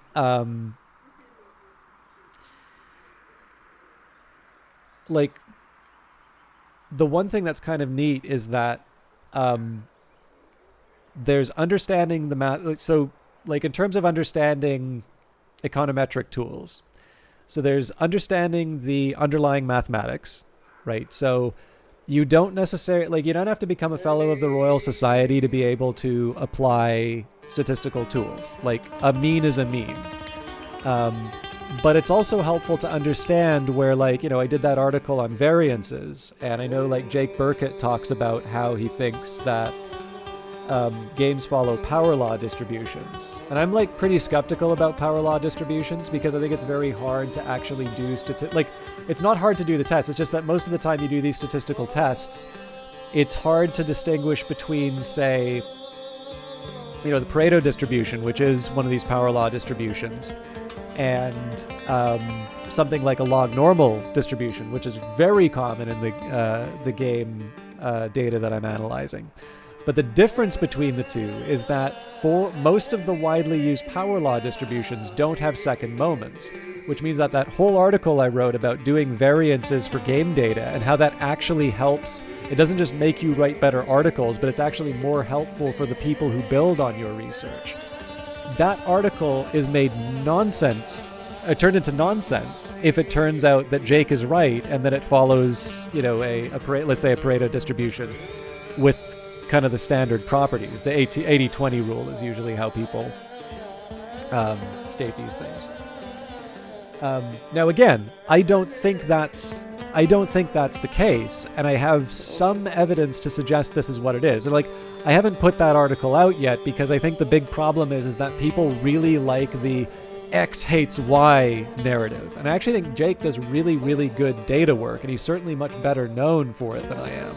So the one thing I don't want, especially given what happened with the Dwarf Fortress article, is for people to take that as a, I don't think Jake is good at data sort of thing. I think actually Jake is asking an important question, because again, if the second moment doesn't exist, then you can't rely on variance. You can calculate variance, but it doesn't mean anything. So in any case, like, being able to have at least a level of understanding of the underlying mathematics to understand when certain tools are appropriate and not is good. But again, you don't need to be a fellow of the Royal Society to be able to, call means on a NumPy array, let's say. But then there's another level of this, which is that, you can understand matrix algebra and you can sort of understand what estimators are appropriate in one cases. But then there's the whole business of how do you optimally implement these different tools. For the most part, I have relied on the SAS Institute or StataCorp or the NumPy and SciPy and Pandas communities, stats models, number of different libraries. I'm kind of relying on them to have done the work properly. And, I've done my checks, like I do some toy problems and I make sure that the estimates are what you would expect. It's wonderful if there's sort of like analytical solutions, so then you can verify that, yes, this number is necessarily so, and this is the number that you get. But there's obviously something that you gain from being able to wrestle with these problems. And like, even if you don't come up with the fastest way to multiply, right? I know that's like a famous example of a galactic algorithm where like the fastest way to multiply is some like thousands dimensional Fourier transform or something like that. But like, even if you don't come up, like, obviously if you come up with the fastest way of like inverting a matrix, let's say, well, then you just contribute that to some open source project, or you go work for Microsoft and you make a bunch of money. But, at the very least, appreciating the problem and going through and trying to solve these sorts of things. And again, to do it in Rust or something that you find kind of interesting. It gives you a certain degree of confidence with the tools, and sort of what questions to ask of your tools as well, which I think would be kind of neat. So it's hard to know what you are worth yourself, as it all changes depending on the environment you're in. Yeah, well, that's the big thing, right? Like, I would not have expected to have been paid for specific game broadcast, because there are other people, and like, my conception of the people who get paid to do this has largely been to rent audiences. And what's been wonderful is the people who I've collaborated with now are not looking for that. They are actually looking specifically for the qualities that I bring in. And again, I'm not going to sort of prostrate myself in front of everyone as prostrate, not prostate. In front of people, it's like, oh yes, I have to beg you to come and watch my stuff. No, if you like it, you do it, and if you don't like it, then you don't need me to tell you that you've probably gone to another channel. But obviously, understanding now that there's a market for that leads to a different conception of my value. And it was nice. There's actually a few people inside of games who are like, yeah, you shouldn't be working for free at this point. On the data side, though, right? I'm sure in the context of working in an analytics department for a publisher, I could do quite well. But the problem is that even then, I'm not necessarily sure I'd be making any more than I am right now. And it would mean that I would potentially be cut off from what I think the really interesting questions are, because an analytics department at an existing publisher is not necessarily going to be interested in the projects that have originally attracted me to these things here. So it's a question of finding that equilibrium and more importantly, connecting that with people who need this done and are willing to put a certain amount of money in. Anyways, sorry, we should go back to Old World. Aristocrat cult.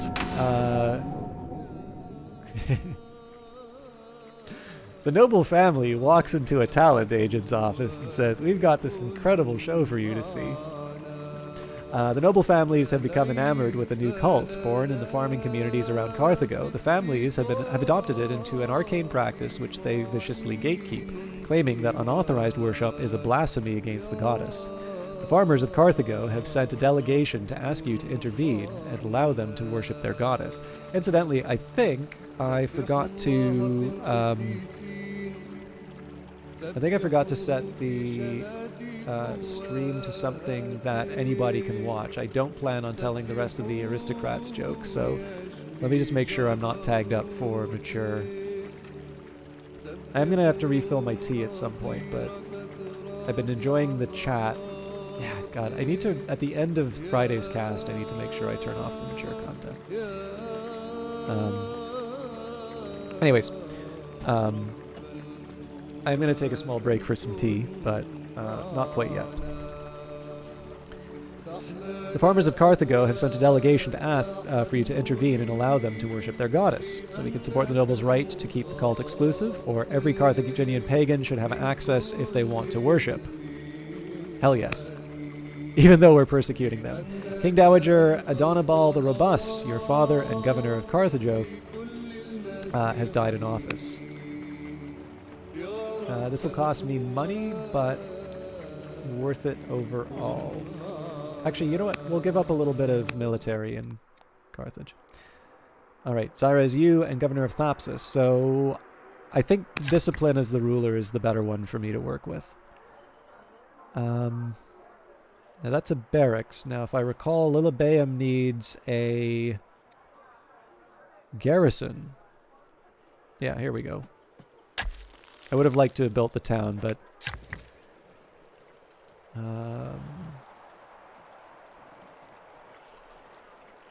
okay, I like the idea of a university, but in this case the mine doesn't cost stone.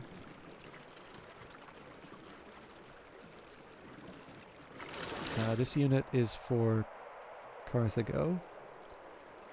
So I am actually most inclined to mine some stone here. I'm not crazy about force marching, but I did it.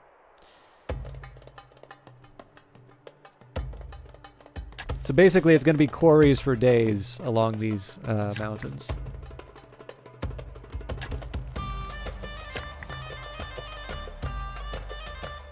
One thing I really like about the soundtrack, and I suspect that this is intentional, I do like the contrasts, right? So we had this nice little break, and you know, there's the...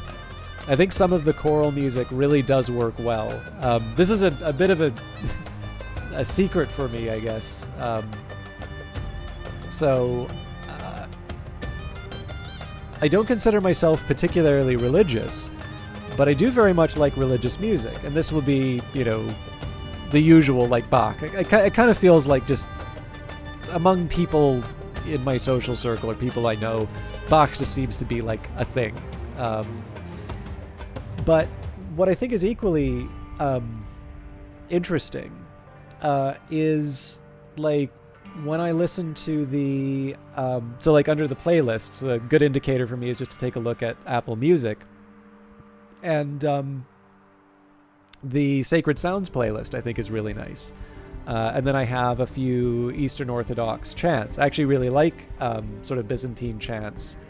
I did grow up in sort of a religious household, so we would go to the Salvation Army, and that involved, like, there was a bit of a mix. So there's sort of like a tone wheel organ and a piano.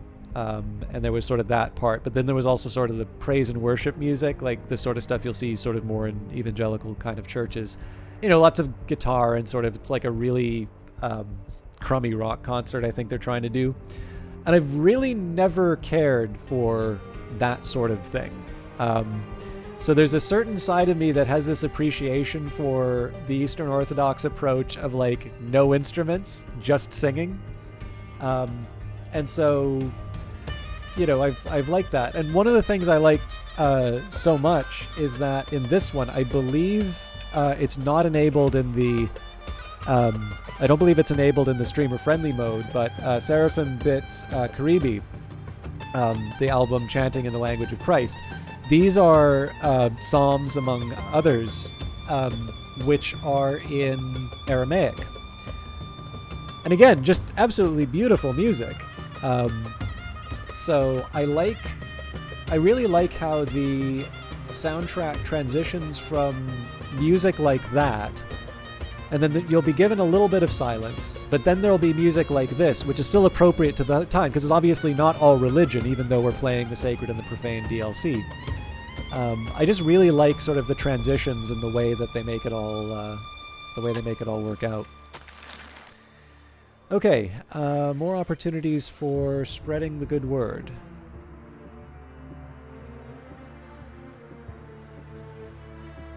So again, I think the priority here is going to be I think I'm going to spread first, and then we'll worry about eliminating... Yeah, we'll see, and this is the thing, I like metal too. So I actually would argue that there's probably a bit more... there's probably a bit more in common among sort of like the classical stuff that I like and metal than I think is widely appreciated, right? Because like obviously, if you're not a fan of metal, like all you're really hearing is just one track after another of like, which, you know, like, okay, I'm fine with that, but like I can understand if you're not a fan that might be a bit much. But like obviously you don't need to have that much imagination to imagine some guitar solo, you know, and then just transition that to like the violin parts in Vivaldi, or you know, a particularly Baroque bit of organ or piano music. So you know, I obviously have you know, I have my preferences one way or another. I was really struck when I was in the UK. One of the people who was hosting me could play the melodeon, and so she sort of played a couple of pieces, and I was really sort of struck by sort of how sort of jolly and sort of it had this very sort of uplifting tone. And like the first thing I thought, I was like, this actually kind of sounds like a power metal song, which again, like it's kind of like if you had a really, really optimistic D&D DM who made songs with electric guitars for you, is about the best that I could describe power metal. But like it sounds really good, so I think most metalheads understand the closest relationship it has with classical music. It's just everyone else that doesn't understand. Yeah, I would absolutely buy that. I think it's also too, right, just this perception of like, I'm not as critical of pop as I think a lot of people seem to want to think. Like, so here's a good example, right? Like, when, like, this is a dated example, but, like, this idea that Britney Spears is somehow this kind of, like, manufactured musician. Now, you know, we have the benefit of time and, you know, obviously she's still making music, but, like, from an outside perspective, it would seem to me there's a lot of record companies that tried to manufacture stars like that and couldn't do it. Now, whether or not you care for the music, that's a whole other question. But, like, obviously, if it's music you don't care for, it's a lot easier to sort of have beliefs like that. And especially if you have a social circle that doesn't particularly care for that kind of music, people are not necessarily going to challenge it. So, you know, if you think that heavy metal is the devil's music, or, you know, only, you know, stoners and idiots like it, or whatever, then he's going to be like, oh yeah, you know, it's just a bunch of noise, you know, there's no substance to it. Whereas clearly there is some tremendous musical talent, you know, making that music. And I mean, obviously there's other examples. Like I think there's some fairly famous, I think it might even be Metallica, who have, you know, a certain fondness for jazz and a few other musical disciplines. And this is, I think, true for a lot of different things. Generally, you will find that people who tend to be very good at things will have, it just sort of feels like they have some fairly broad interests, right? So I think, was it Einstein with his violin, or, you know, Feynman Well, I guess Feynman played the bongos, but I was thinking of his other interests. But like, you know, or lockpicking, and generally, it's not just that, you know, they're weirdos or you know, Renaissance men or something like that. I suspect there's something about the fact that you're crossing over between different disciplines, and you're not just doing sort of rote applications of problems that other people have solved. And I mean, sometimes it's just a question of really appreciating something that you care about. But yeah, no, I think you're right. I think most fans appreciate the connection, and it's probably more a story of people who aren't initiated. Anyways, more game, and then I'm gonna get my tea after this turn, I think. Okay, does matriarch? Yes, the matriarch likes me. So let's start converting.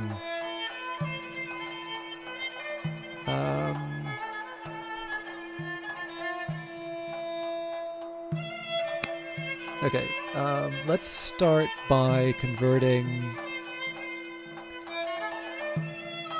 Let's actually go for the generals.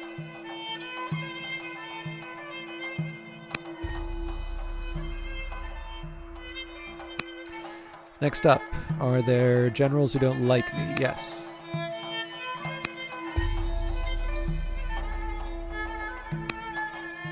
Spymaster.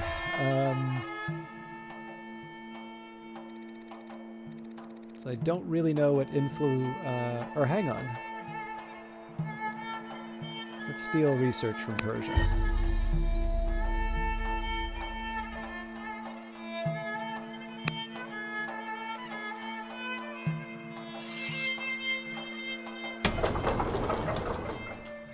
Okay, I'm probably more inclined for stonecutters than anything.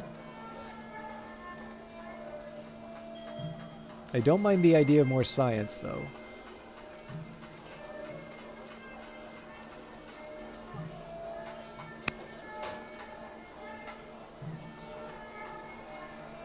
All the musical heathens that don't follow our metal gods. Yeah. I don't know if I don't think I can claim to be that eclectic in my tastes, but I don't know. I'm generally pretty happy when I run into stuff that's maybe off the beaten track for me. That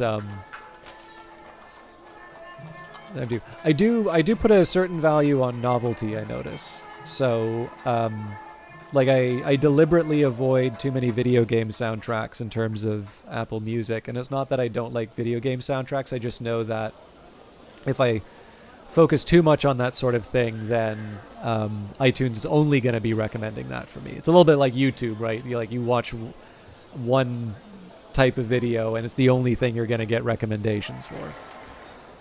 So, you know, sometimes you want to play around a little bit with the algorithms. So, I mean, I'm not going to say I dislike country western music, but it would be hard for me to sort of point to country western artists that like really speak to me. Listen to most type of musics, but opera and improv jazz. Oh, that's interesting. Yeah. So like, I don't have a strong feeling on. I did enjoy the one opera I did go to, and certainly, you know, when I'm listening to classical channels, you know, bits from operas will come up, and I don't skip over them. And that's interesting about the jazz, though. Although I think I get what you're saying by improv jazz, because there's like there's a range, and I'll confess that I do find some of the more experimental jazz stations on Apple Music to be a little much for me.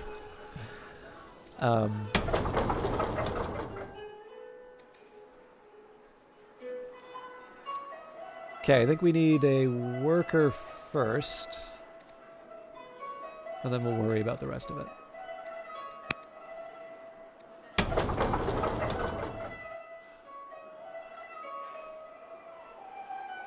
Okay, do we have walls? Yes, we do. I've already got a worker, so let's... okay, definitely putting in a miner.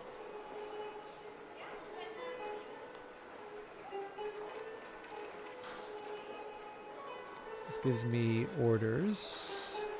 That expands my borders. And then the poet's good for culture. Neapolis. So we do want walls at some point. I think I'm willing to spend money for that. Although again, the price of stone's going up. Corrales.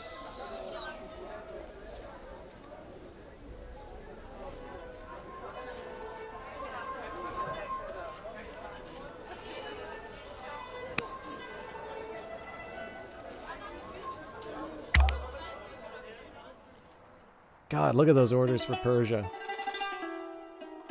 I wish I could understand a little bit better why they seem to just dominate me in terms of orders.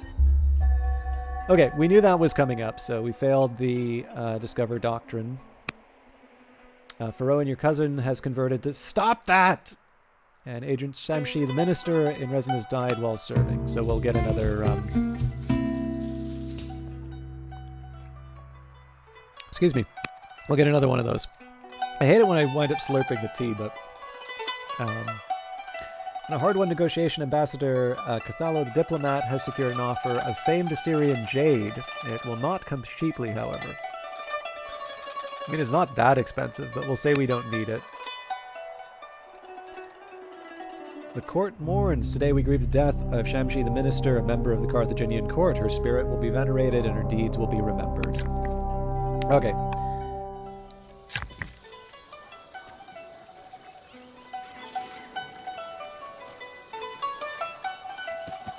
I'm going to invest in military matters here.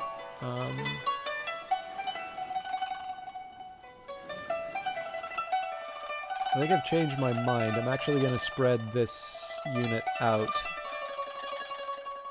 I want to make sure Manichaeism is being represented in the western part of my empire.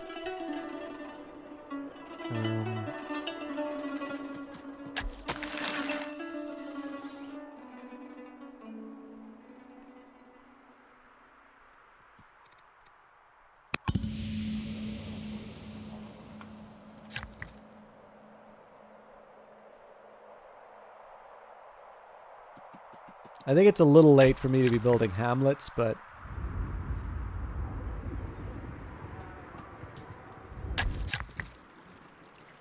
that should be the last batch. I think everything else is, and any more that I put into that is going to be wasted. I'm really reluctant to be wasting my gold like this, but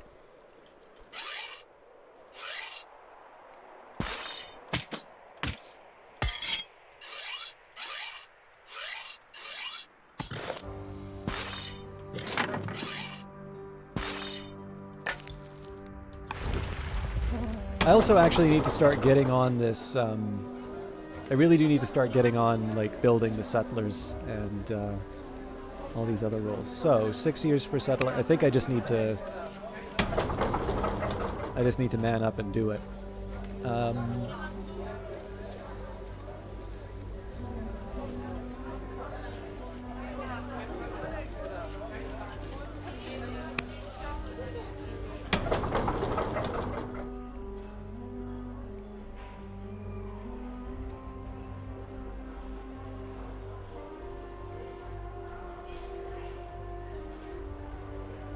Now would not be a bad time for me to train a scout.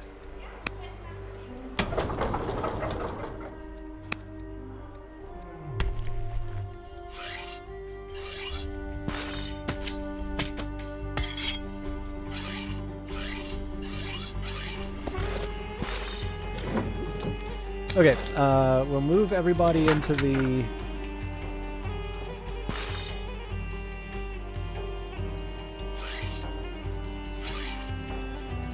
kind of my territory, or at least as close as I can manage. There's a side of me that would say under like under normal circumstances, what I would probably want to do would be keep these units a little further back so that the Persians don't have a good idea of what my forces are. Although again, like, it's clear that we're weaker than them. I'm going to promote you.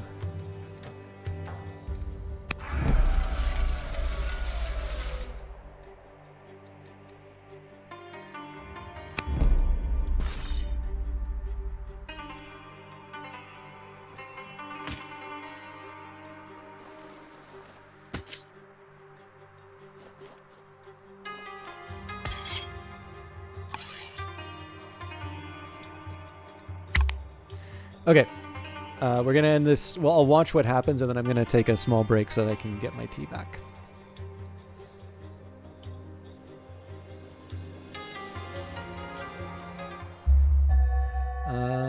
All right. Nope. I promised I was going to get the tea. So I will see you all in a little bit. If you haven't, I'm going to run ads for a little bit. So if you have not been getting up every once in a while, now is a good time to get up, get a stretch, get something to drink, do whatever you want, but don't watch the ads. I will see you all in hopefully no more than 5 minutes. I'll try and make it shorter than that. See you all in a bit.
Okay, save for the fact that I need to find my headphones. There they are. We're good to go. So, let's take a minute here and see where we're at. Patriarch Pharoan, your cousin, is now head of Carthaginian paganism. Duke Hasdrubal of Utica has lost some confidence and ability to charm. Lost 1 charisma. Duke Iboam is now old enough to be tutored by courtiers. Adherbal the Deceitful is converted to Christianity. Stop going away from the one true faith. Patriarch Dido the Gracious has successfully converted Prince Abdosir the Compassionate to a religion. You've successfully exerted your influence on Thubath the Bloodthirsty, and they become influenced. Okay. There is a side of me that thinks maybe... So it's recommending that I go for architecture here, but there's a side of me that thinks maybe I should just quickly run through some of the like low-level texts that are really easy for me to pick up. How you doing, Noxcom? So here's what I'm going to do. If there's an obvious military benefit, I'll maybe... Yeah, I think I'm going to go for the stuff that's fast to discover first. Okay, I do want to keep building religious buildings, but we're on a mission. And that mission is to spread our faith. Okay, I don't think we're going to do anything with these, but...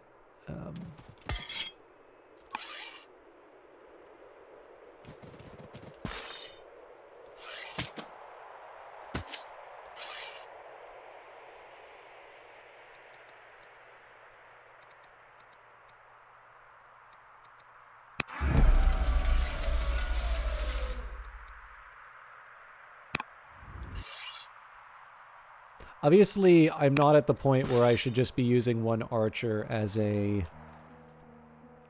defense.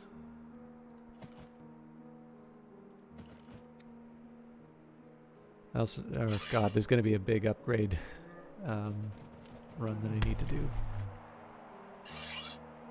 I'll worry about that later. Okay. Other problems to deal with.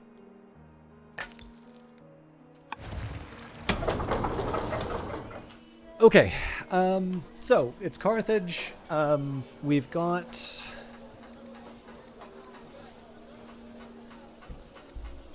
So settler will take 5 years. Okay, no, at this point, we really should be working on the infrastructure. So treasury for Carthage it is. Nora, we have a citizen, so it makes sense for me to put the investment in here. Lixus. Again, open slot, so... Seeking knowledge. Word of our knowledge of scholarship has traveled far. An emissary representing Queen Sheratum the Ambitious of Babylonia arrives at court, humbly requesting that we share with Babylonia what we know. It would not be wise to share state secrets at this point. Babylonia, because they're weak, isn't really in a position to sort of threaten us or demand things. Merchants have petitioned the court for months over the formation of trade guilds, which would give them leverage in the marketplace. Of course, our nobles and powerful vassal families wish to maintain their exclusive access to fine goods and services. It is time to choose between guilds and elites. Now, I'm not sure which of these gives me which. So, lower rebel chance. It costs us a lot of money, but money is not a problem for us. In fact, if we were to break the tribute to Persia, we would have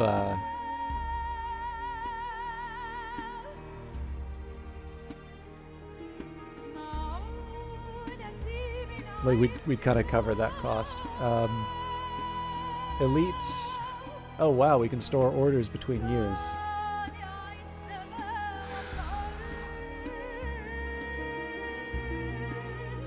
I think we're going to do elites. Lineage produces the finest craftsmen. Time passes quickly. Duke Iboem is growing up fast and eager to learn. So I kind of got to figure out where he fits. So he's a relative. I think in this case we will make him a general then.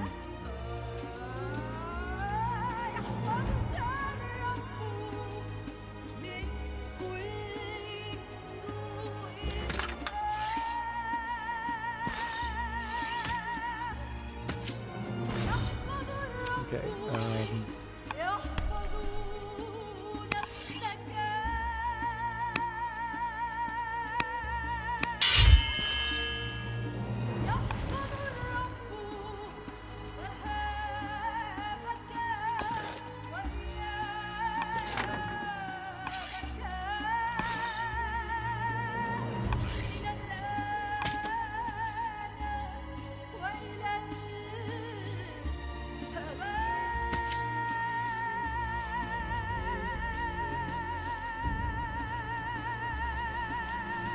Let's start influencing people again.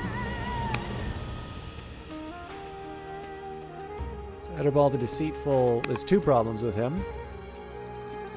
Number one, he's got the wrong religion. And then number two, he just doesn't like me.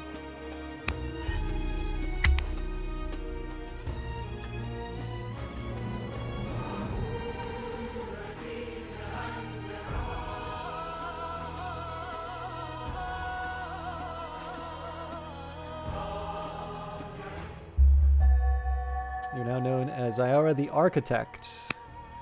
The necropolis is completed by Carthage. Agent Smerdis the Younger, agent in Tushan, has died while serving. Ambassador Carthalo the Diplomat has died in office. Princess Consort Hanbi the Brave, my aunt, is now head of the Maganid family. The Hanoid family is converted to Manichaeism. And Confucius has successfully stolen research from my rival Persia. I'm going to take another court minister. Let's choose a new ambassador. I don't need to worry about tribe opinion anymore.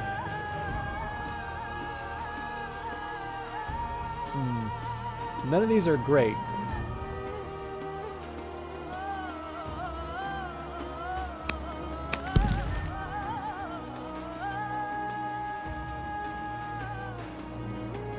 Oh. Okay, it's already spread.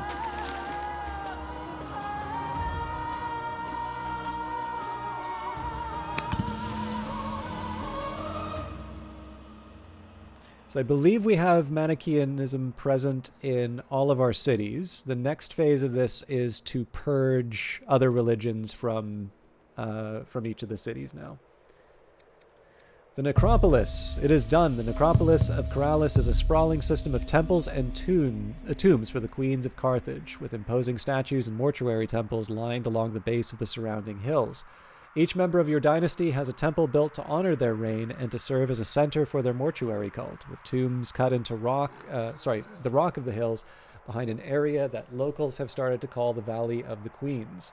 This grand funerary site will stand as a testament to our people for all time, a symbol of the dynasty's accomplishments today and of the glories yet to come. And we will read the entry for this.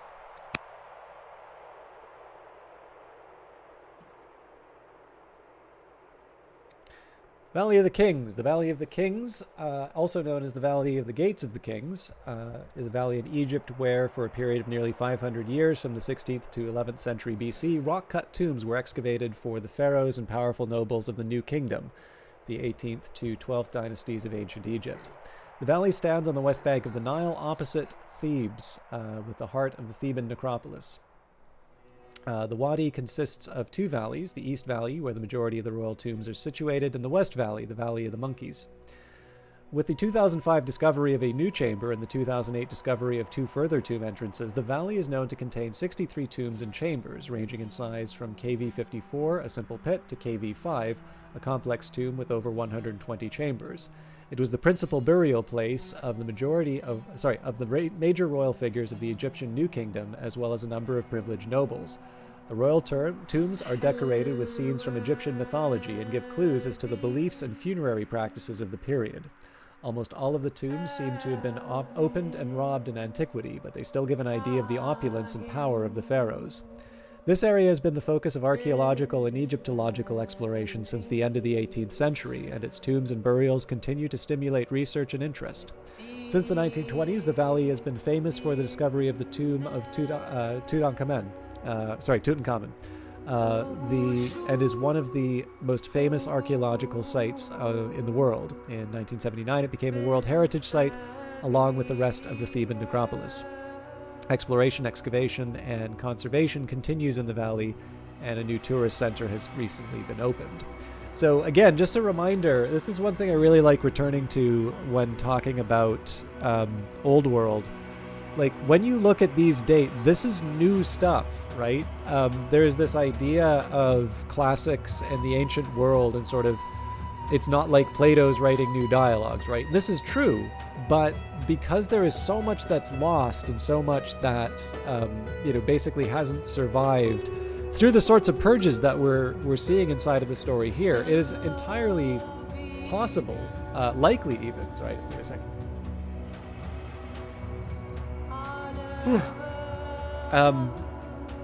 That either new methods or new sites, new discoveries are going to give us a better understanding or a different understanding of the ancient world. And it's one of the reasons why these things can still be exciting to study and understand.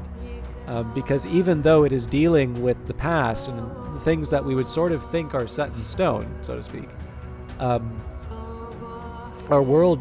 understanding of the ancient world keeps changing just because we keep finding new things, even in sites that you would sort of imagine have already been explored to their fullest extent. The Valley of the Kings is situated over 1,000 feet of limestone and other sedimentary rock, which form the cliffs in the valley and nearby Deir el-Bahari, interspersed with soft layers of marl. Sedimentary rock was originally deposited between 35 and 56 million years ago during a time when the Mediterranean Sea sometimes extended as far south as Aswan. During the Pleistocene era, the valley was carved out of the plateau by steady rains. There is currently little year-round rain in this part of Egypt, but there are occasional flash floods that hit the valley. These floods dump tons of debris into the open tombs. The quality of the rock in the valley is inconsistent, ranging from finely grained to coarse stone, the latter with the potential to be structurally unsound. The occasional layer of shale also caused construction and, in modern times, conservation difficulties as the rock expands in the presence of water, forcing apart the stone surrounding it.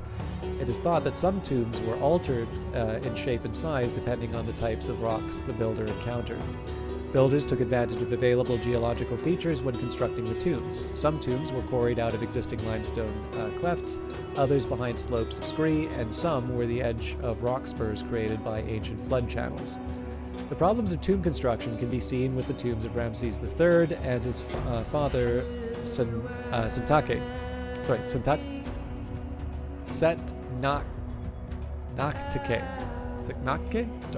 Sennacherib started to excavate KV-11 but broke into the tomb of Amenmensi, so construction was abandoned and he instead usurped the tomb of Tuzret, KV-14. When looking for a tomb, Ramses III extended the partly excavated tomb started by his father. The tomb of Ramses II returned to an early style with a bent axis, probably due to the quality of the rock being excavated following the Esna Shale. Between 1998 and 2002, the Amana Royal Tombs Project investigated the valley floor using ground-penetrating radar and found that, below the modern surface, the valley's cliffs descend beneath the scree in a series of abrupt natural sleeves, arranged one below the other, descending several meters down to the bedrock in the valley floor. Hydrology. The area of the Theban Hills is subject to infrequent violent thunderstorms causing flash floods in the valley. Recent studies have shown that there are at least 7 active flood stream beds leading down to the central area of the valley. This central area appears to have been flooded at the end of the 18th dynasty, with several tombs buried under meters of debris. The tombs KV-55, KV-62, and KV-63 are dug into the actual wadi bedrock rather than the debris, showing that the level of the valley was 5 meters below its present level. After this event, later dynasties leveled the floor of the valley, making the floods deposit their load further down the valley, and the buried tombs were forgotten and only discovered in the early 20th century.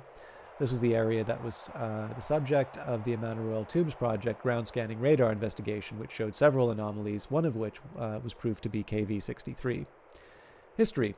The Theban hills are dominated by the peak of Al-Qurn, known to the ancient Egyptians as Ta Denet, the peak. It has a pyramid-shaped appearance and is probable that this echoed the pyramids of the Old Kingdom, more than 1,000 years prior to the first royal burials carved here.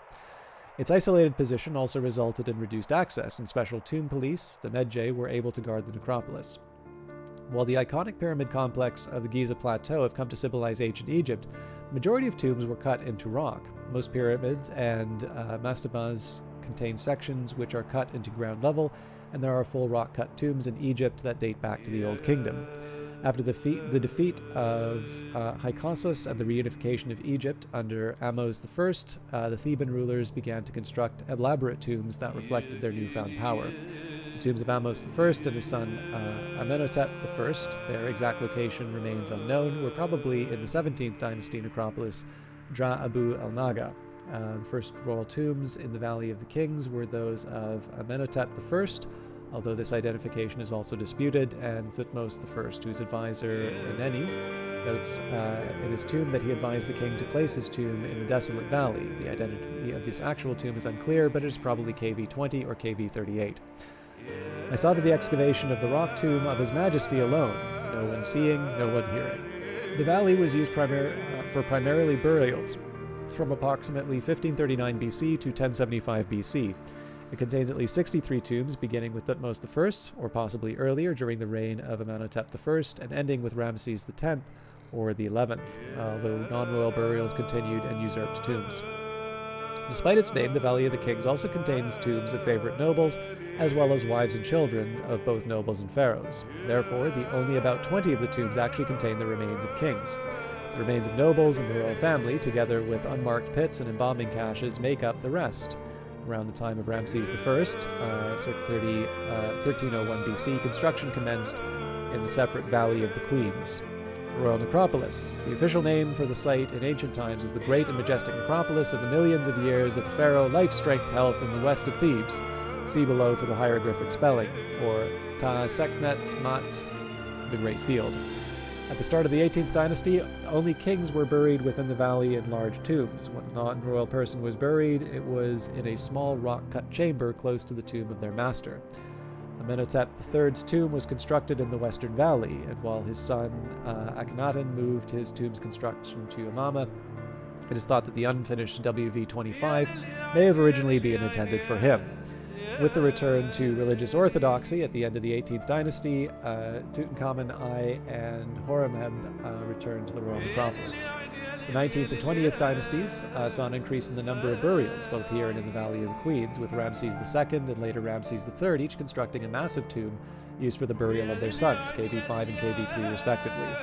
There are some kings that are not buried within the valley or whose tomb has not been located. Thutmose II may have been buried in Dra Abu el-Naga, although his mummy was in the Deir and Bari tomb cache. Smenkari's burial has never been located, and Ramses VIII seems to have been buried elsewhere. In the Pyramid Age, the pyramid tomb of a king was associated with a mortuary temple located close to the pyramid. Since the tombs of the kings in the Valley of the Kings were hidden, the king's mortuary temples were located away from the burial sites, close to the cultivation facing Thebes. These mortuary temples became places visited during the various festivals held in the Theban necropolis. Most notable is the beautiful Festival of the Valley, where the sacred barks of Amun-Re, his consort Mut, his son Khonsu left the temple at Karnak in order to visit the funerary temples of deceased kings on the west bank and their shrines in the Theban necropolis. The tombs were constructed and decorated by the workers in the village of Deir el-Medina, located in the small wadi between this valley and the Valley of the Queens facing Thebes. The workers journeyed to the tombs through various other routes over Theban hills. The daily lives of these workers are quite well known due to their being recorded in tombs and official documents. Among the events documented, perhaps is the first recorded workers' strike, detailed in the Turin Strike Papyrus. It's not even Labor Day. Exploration of the valley. The valley has been a major focus of modern Egyptological exploration for the last 2 centuries. Prior to this time, it was a site of tourism and antiquity. Actually, I'm just thinking, because this is talking about modern things, there's obviously a lot to this article. Actually, it's not that bad. I think we'll leave it here, though, just because I do want to make a little more progress in the game. I'm sorry, I try to read these things as far as I can, but especially once we start going into the modern world, it's a little bit better to get back to the game. With this wonder, my legacy will endure. Okay, tyranny or constitution. The time has come. We can either seize control of the court and adopt tyranny, or we can allow for the creation of a national constitution. So I think in this case here, we will do a constitution. Society will be bound by rules.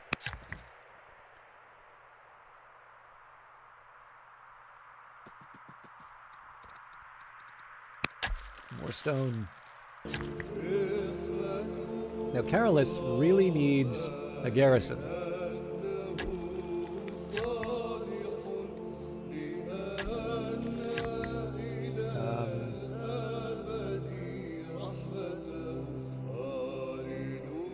I find it hard to argue with the quarry at this point.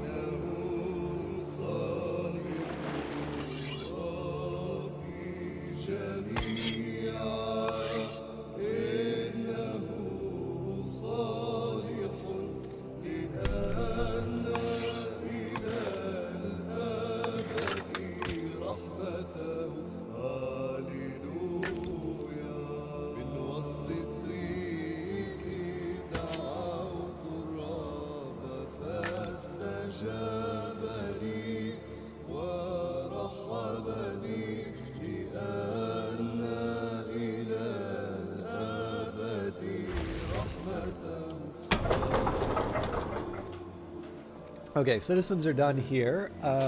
Yeah, let's start investing in the infrastructure again.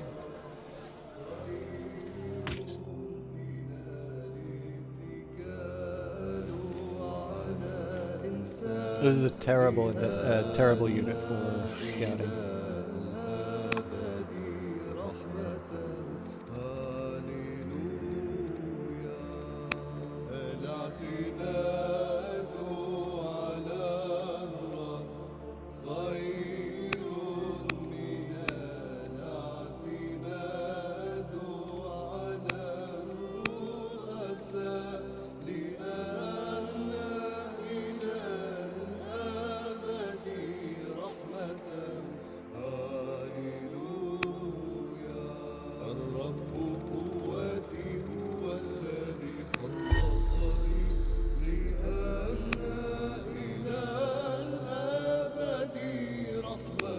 So we're on good terms with Persia, but Persia's also starting to catch up with us a little bit in terms of score. So where I can, I want to...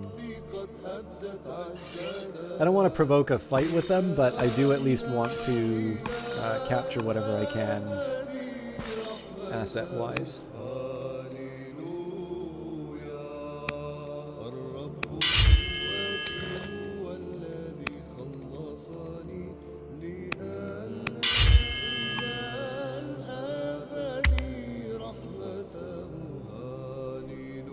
Okay.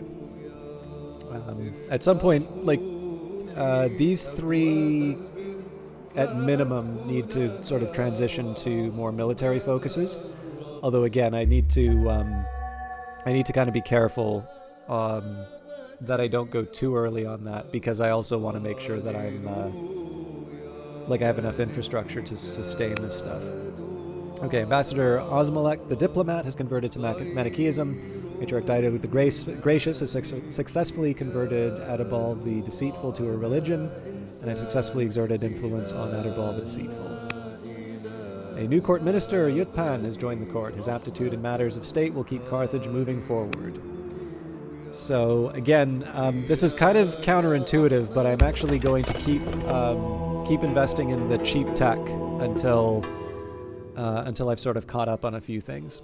Carthage may follow God, but Baal-Hamon still holds sway. The pagan ways are such a part of everyday life that such changes do not come easy. The city of Utica has seen a recent resurgence in support for the old gods. Will you use this opportunity to give patronage to the old ways? So we give a speech likening my dynasty with Baal-Hamon, reinscribe the shrines with your name and deeds, or look to new religions instead and gain a Manichaean disciple. All are really tempting, but in this case, I will go for the extra legitimacy. Inspired by the Colossus of Carthago, Duke Iboam has been inspired by his recent visit to the Colossus in Carthago. He comes to you overflowing with enthusiasm. What guidance shall we provide? So, thousands served so the will of one might be fulfilled.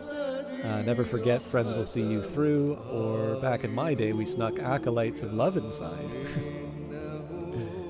Let's go, never forget, friends will see you through. Ceremonial offering. The Maganid family is impressed with the wondrous ceremonies taking place in our capital. They have requested that we send priests to Carthago so that they may perform these rituals for their own people. What shall we say? Provide whatever they request, food and wood, but extra culture.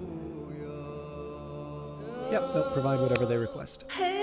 A romantic encounter. Having received a message asking you to meet Rabbi in his chambers, you arrive to find the room lit with romantic lanterns and flower petals scattered on every surface. Rabbi greets you with 2 cups of wine and offers you one. So glad you could make it, Soraya, he says with a smile. Won't you join me for a drink?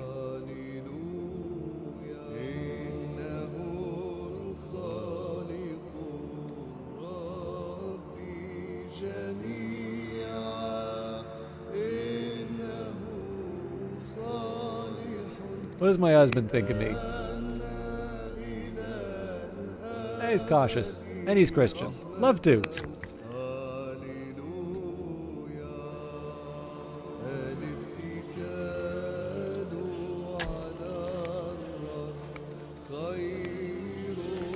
Okay, we've got some opportunities for governors, which is good. Again, I'm going to resist the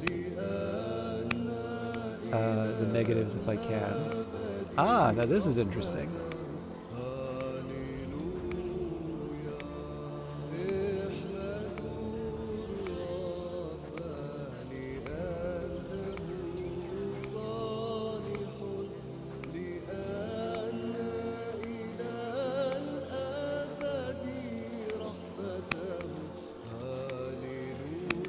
So I've just lost a general doing that, but...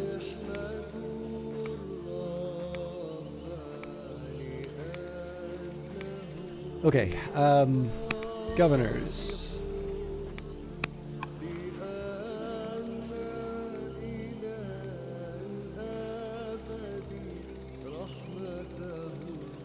Oh, hang on, he's the head of the religion, isn't he? So he's not gonna...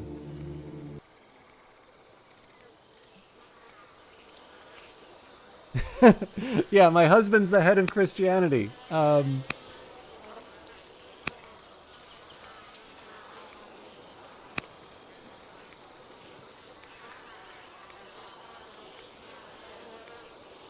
We could try converting Confucius. Or we could start working on my generals. Let's convert Confucius.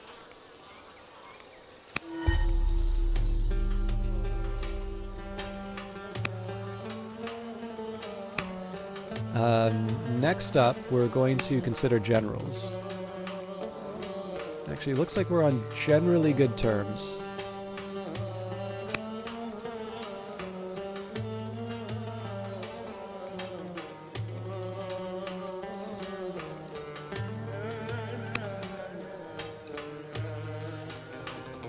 Okay, so Faroan doesn't care much for me.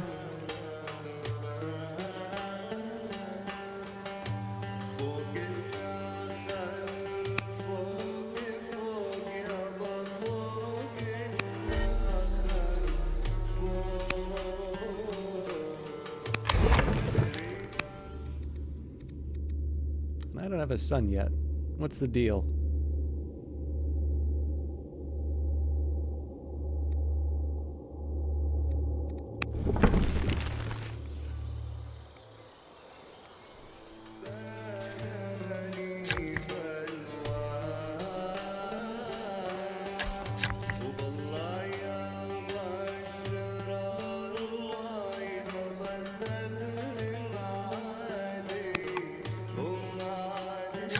I know I said this was the last one, but...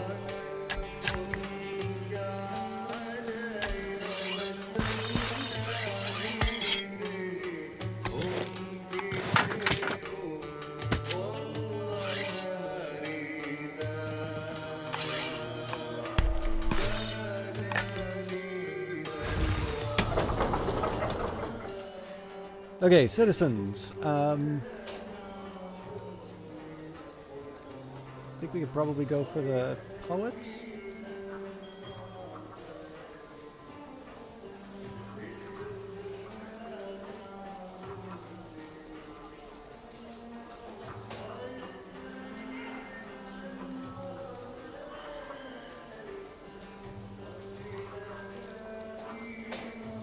go for the priest. Kralis, what are we doing with you? We've got a citizen.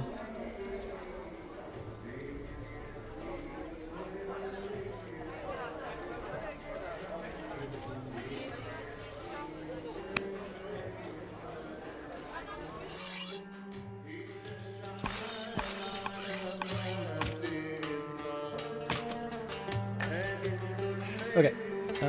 I should probably be going deeper into enemy territory, but at this point I kind of like a better idea of everything in the fog of war. So for instance, if I didn't check this out and I went to war with Assyria, this would catch me by surprise.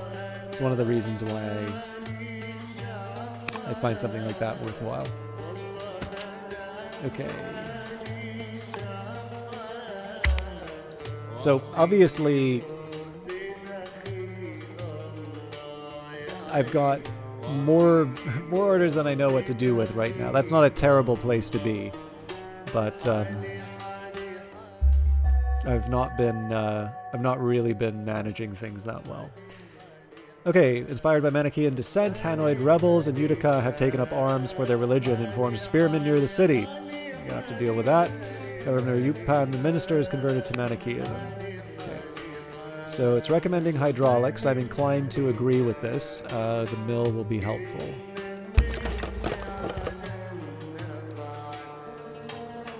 Do I want to do another hamlet?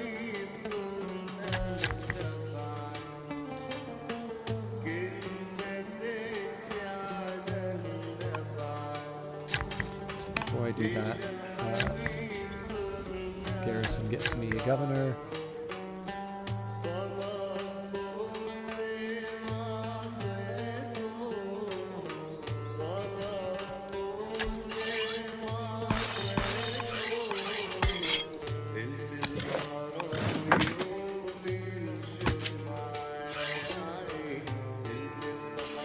So we're obviously under-prepared for...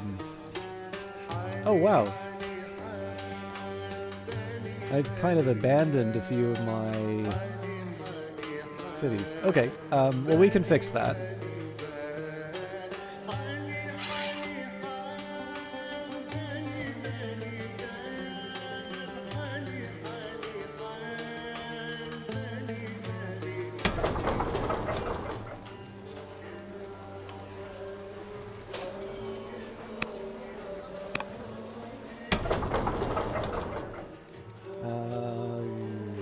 Citizens yet.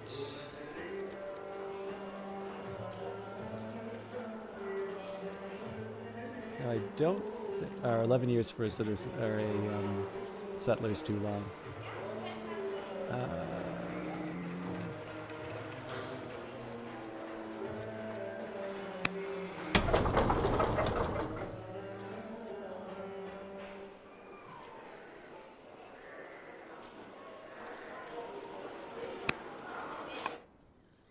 Building trust. A messenger arrives from Assyria. Your actions have taught us to trust your good intentions. Let us build our trust further. We should agree to a mutual peace.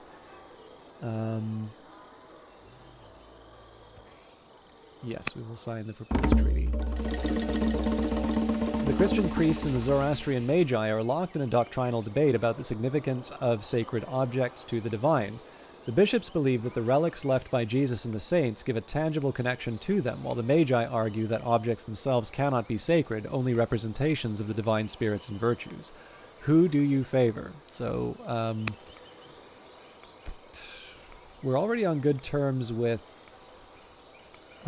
Christianity. I think I'm going to say that Zoroastrianism has the better argument here, just to sort of balance things out.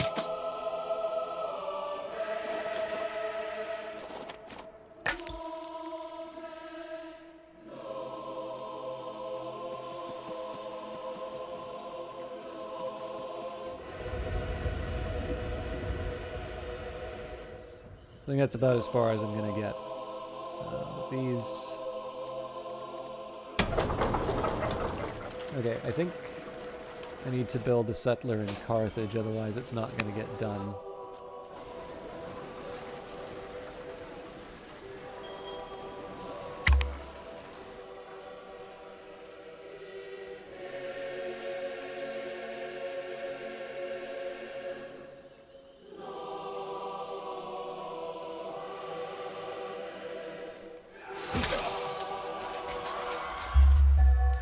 Matriarch Sura of Gabe is now head of Zoroastrianism. Priest Abdosir the Compassionate is feeling ill.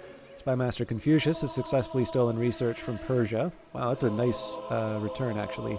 The Convert Religion mission of Spymaster Confucius by Matriarch Dido has led to an event, and the Influence mission of Queen Zyra, the Keystone, has led to an event.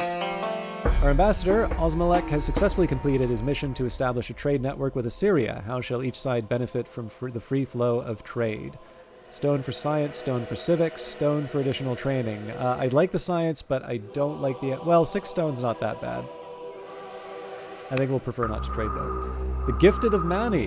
The training of Spymaster Confucius has been rather extreme. Matriarch Dido the Gracious, forcing the convert to live by a strict schedule of prayer, meditation, and fasting in order to deepen an understanding of the relation between the physical and spiritual worlds. But Confucius does not seem to mind the new lifestyle, rather embracing it and researching the lives of ascetic philosophers and holy figures.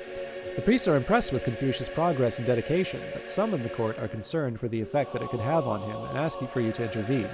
Will you encourage this rejection of the physical?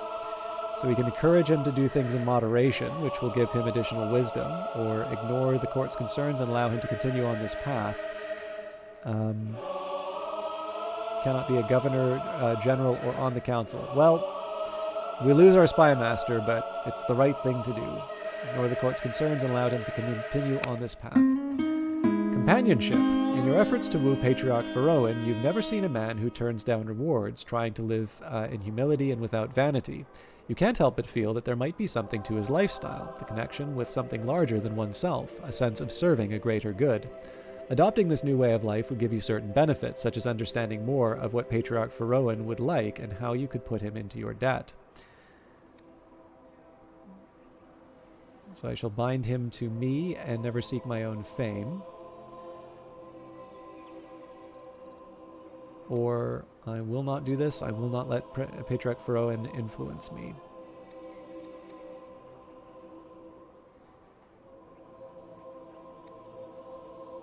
Yep, we will learn humility. I figure ballista is better than an onager, so we'll pick that one up.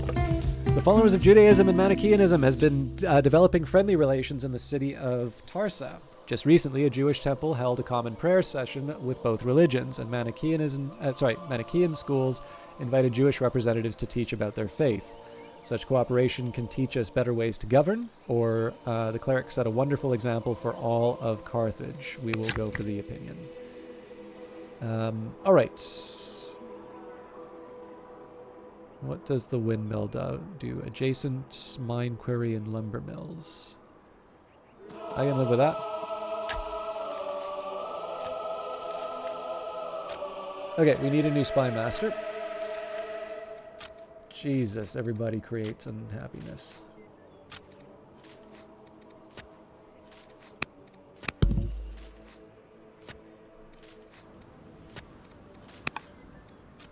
We will tutor the child. Confucius is available. I want to influence where I can. So I think we're past the point where everybody's mad at me. Oh, nope, not entirely true.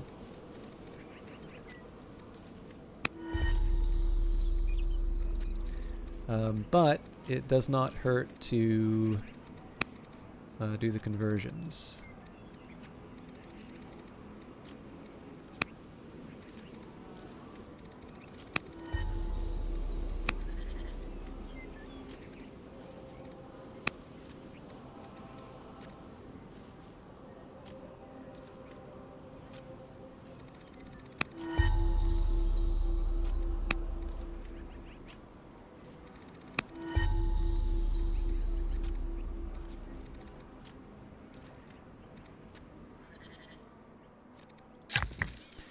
Okay, where I can, military buildings, or related.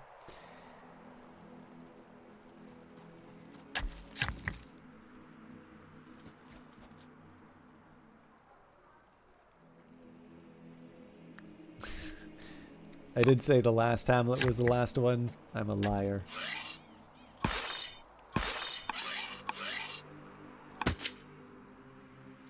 Still need to keep that city site for a while. We'll get back to you.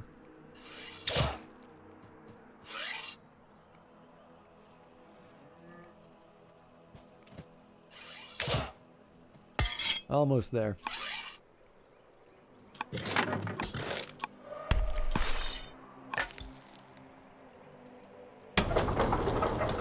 Okay, workers done here. Okay,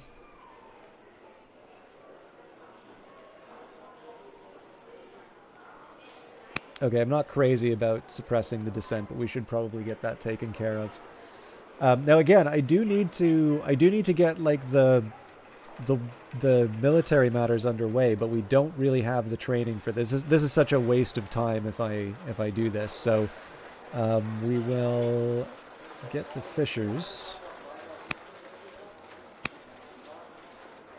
And then a stonecutter makes a lot of sense here because that'll help me when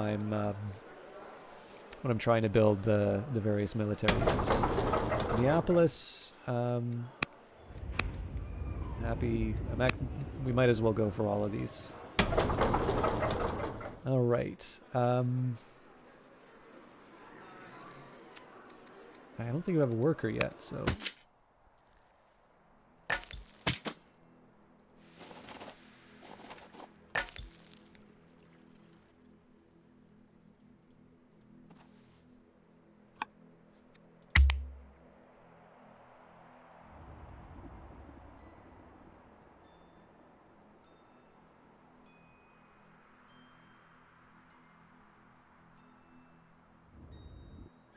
We're only 10 points away from a win.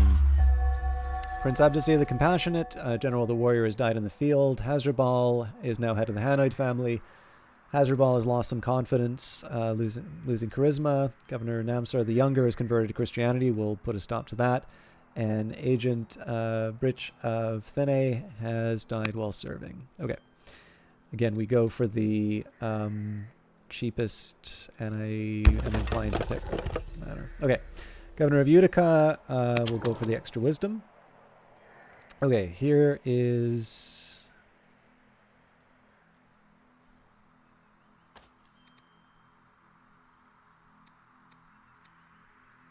Now, conveniently, this is a bullion resource, so this is a good one for the Manads. Final Remembrance. The funerary procession for Abdesir the Compassionate stretches back to the capital as mourners wail and beat their breasts. You are approached by a delegation of the Manichaean leaders who want to indelibly record the life of the deceased believer in their annals. Record him as a keen and generous patron of the arts for extra culture. He's a friend of the people, part of the community, lower unrest, or asked to be left in my grief. Nope, we will say patron of the arts.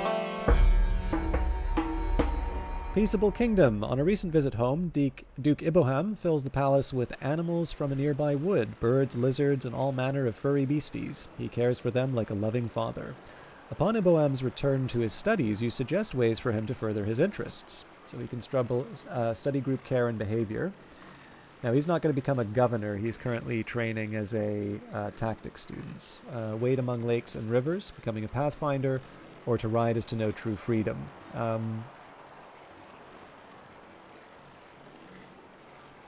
Say to ride is to know true freedom. In a fit of rage, your husband, Himilco, admits to jealousy over your acquaintance with Prince Hasdrubal of Utica. He threatens not to bear you any children if you continue to keep such company.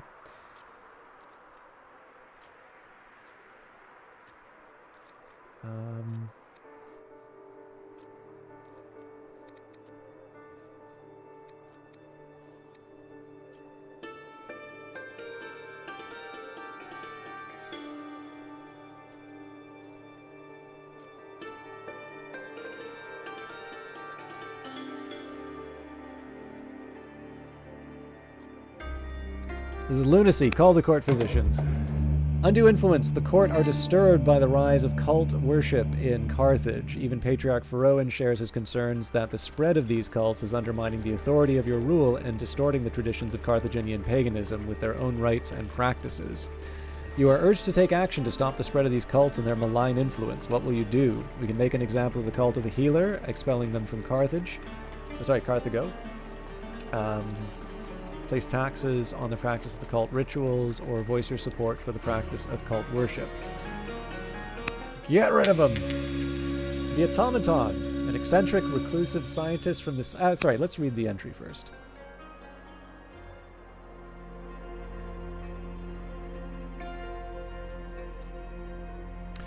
The Ancient Automaton. In ancient Egyptian legends, statues of divinities, mostly made of stone, metal, or wood, were animated and played a key role in religious ceremonies. They were believed to have a soul, derived from the divinity they represented. In the New Kingdom of Egypt, from 16th century BC until the 11th century BC, ancient Egyptians would frequently consult these statues for advice. The statues would reply with a movement of the head. According to Egyptian lore, Pharaoh Hatshepsut dispatched a squadron to the land of incense after consulting with the statue of Amun. There are many examples of automata in Greek mythology. Hephaestus created automata for his workshop. Talos was an artificial man of bronze. King Alkinos of the Phaeacians employed gold and silver watchdogs. According to Aristotle, Daedalus used quicksilver to make his wooden statue of Aphrodite move. In other Greek legends, he used quicksilver to install voice in his moving statues. The automata in the Hellenistic world were intended as tools, toys, religious spectacles, or prototypes for demonstrating basic scientific principles. Numerous water-powered automata were built by Ctesibios, a Greek inventor and first head of the Great Library of Alexandria. For example, he used water to sound a whistle and make a model owl move. He had invented the world's first cuckoo clock.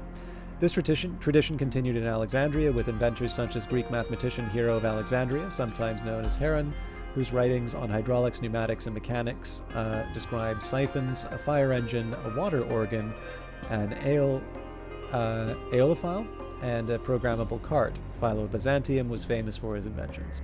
Complex mechanical devices are known to have existed in Hellenistic Greece, though the only surviving example is the Antikythera mechanism, the earliest known analog computer. The clockwork is thought to have come originally from Rhodes, where there was apparently a tradition of mechanical engineering. The island was renowned for its automata. To quote Pindar's 7th Olympic Ode, the animated figures stand, adorning every public street, and seem to breathe in stone or move their marble feet. However, the information gleaned from recent scans of the fragments indicate that it may have come from colonies in Corinth and Sicily, and implies a connection with Archimedes. According to Jewish legend, King Solomon used his wisdom to design a throne with mechanical animals, which hailed him as king when he ascended it. Upon sitting down, an eagle would place a crown upon his head, and a dove would bring him a Torah scroll. It is also said that King Solomon stepped upon the throne, a mechanism was set in motion. As soon as he stepped upon the first step, a golden ox and a golden lion each stretched out on one foot to support him and rise him to the next step. On each side, the animals helped the king up until he was comfortably seated upon the throne. In ancient China, a curious account of automata is found in the Lai-Zi, believed to have originated around 400 BCE and compiled around the 4th century CE. Within it, there is a description of a much earlier encounter between King Mu of Zhou and a mechanical engineer known as Yan Shi, an artificer. The latter proudly presented the king with a very realistic and detailed life-size human-shaped figure of his mechanical handiwork. The king stared at the figure in astonishment. It walked with rapid strides, moving its head up and down so that anyone would have taken it for a live human being. The artificer touched its chin, and it began singing, perfectly in tune. He touched its hand, and it began posturing, keeping perfect time. As the performance was drawing to an end, the robot winked its eye and made advances to the ladies in attendance, whereupon the king became incensed and would have had Yan Shi executed on the spot had not the latter, in mortal fear, instantly taken the robot to pieces to let him see what it really was. And indeed, it turned out to only be a construction of leather, wood, glue, and lacquer, variously colored white, black, red, and blue. Examining it closely, the king found the internal organs complete: liver, gall, heart, lungs, spleen, kidneys, stomach, and intestines, and over these again muscles, bones, and limbs, with their joints, skin, teeth, and hair, all of them artificial. The king tried the effect of taking away the heart, and found that the mouth could no longer speak. He took away the liver, and the eyes could no longer see. He took away the kidneys, and the legs lost their power of locomotion. The king was delighted. Other notable examples of automata include Arctius dove, mentioned by Aulus Gellius. Similar Chinese accounts of flying automata are written on the 5th century BC Moist philosopher Mozi and his contemporary Lu Ban, who made artificial wooden birds who could successfully fly according to the Han Fai Zi and other texts. An eccentric reclusive scientist from the city of Lixus has emerged from his hovel with a gift to the court, a hydraulic-powered automaton. The life-size bronze figure stands at the foot of the throne, gazing eerily out at its audience. The scientist explains that when the automaton speaks, its prophecies always come to pass. Excuse the others, I will listen alone. Let the whole court hear its predictions, or reveal its wisdom to the gathered crowds. Excuse the others, I will listen alone. Prince Zara the Clean's Keystone has started a new ambition to control all 4 holy cities. Jesus!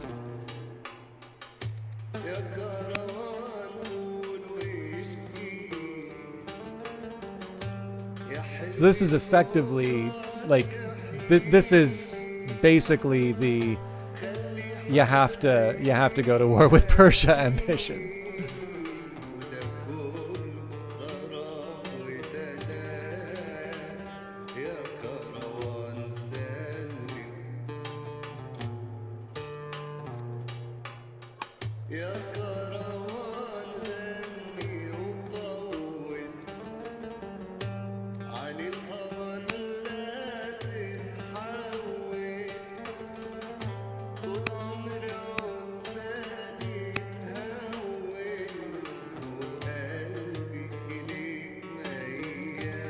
Okay, I need the influence mission to finish so I can get a husband. Quarries.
So a lot of these units that I'm sort of putting down here are largely to help with discontent. There's like a few other benefits that I get from this, but that's the main reason why I'm doing this. I don't really have a lot of options for exploration.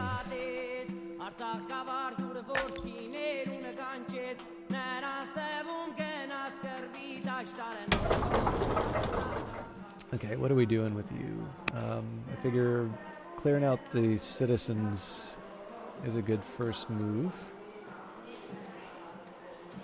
We're doing okay on training, so maybe we start... yeah,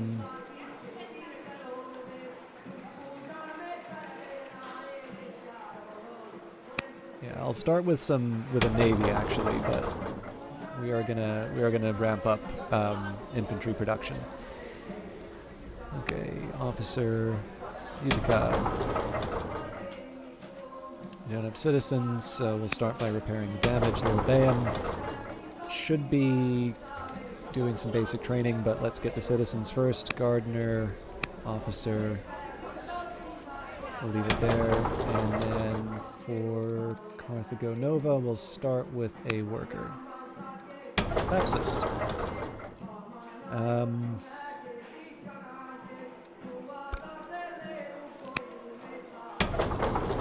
Morales, we still don't have a governor.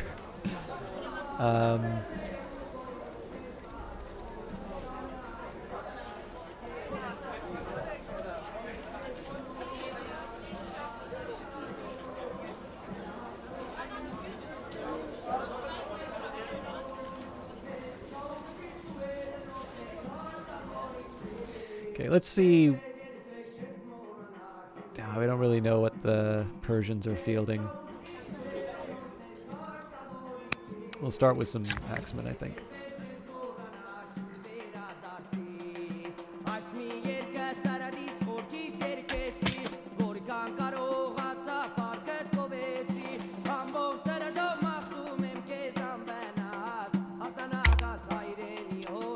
the year.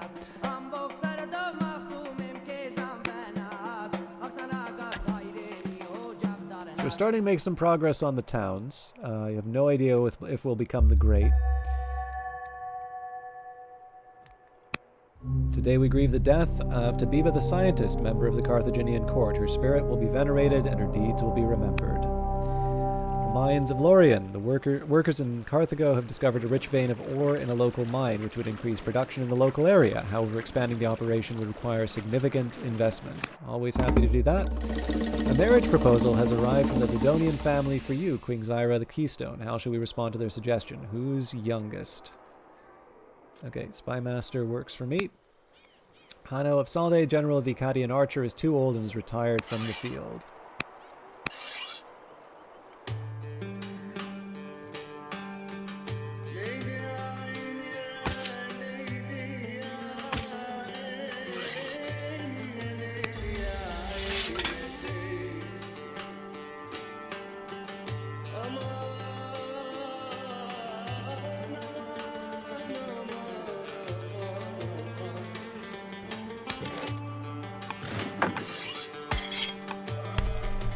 Oh, here's something I should do.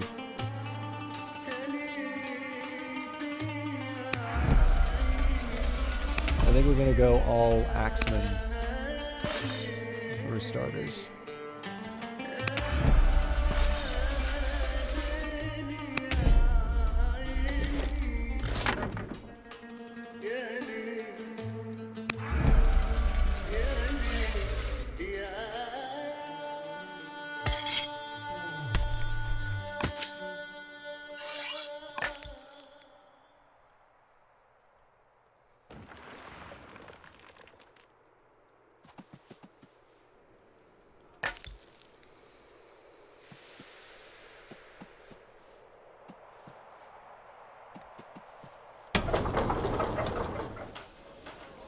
Governor time.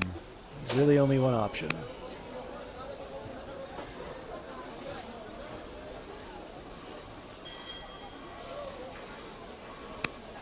We'll start by suppressing the dissent, then we invest in infrastructure.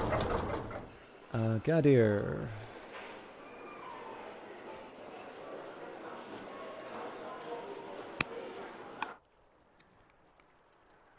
Okay, we've already picked our new governor.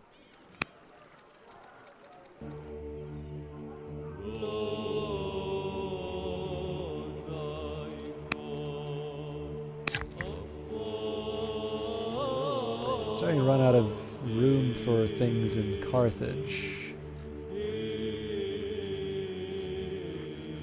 So I suppose I should figure out what I want to do in this area.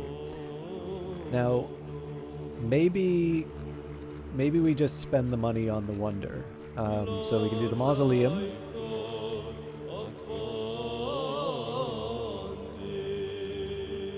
I think we'll do the Acropolis. Well, yeah, it's a tough one because like the culture's really nice.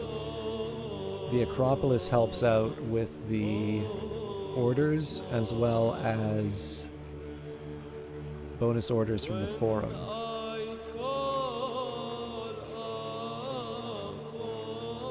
I'll start with the Acropolis, I think. Wow, that wiped out our treasury. Okay.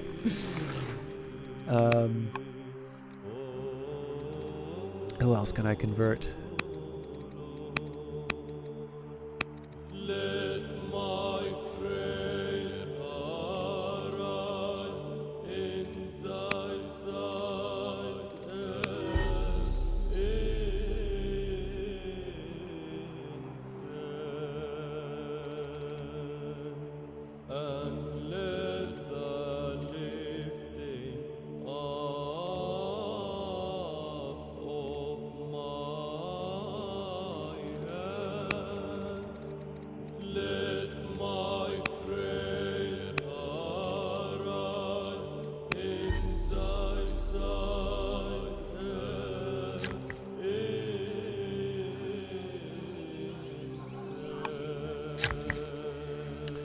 Okay.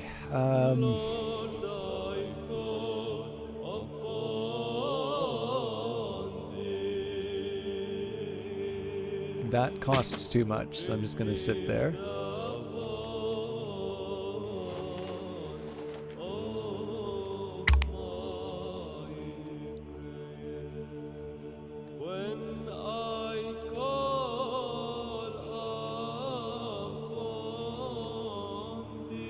We make quite a bit, so I'm not that worried about rebuilding the treasury, but still.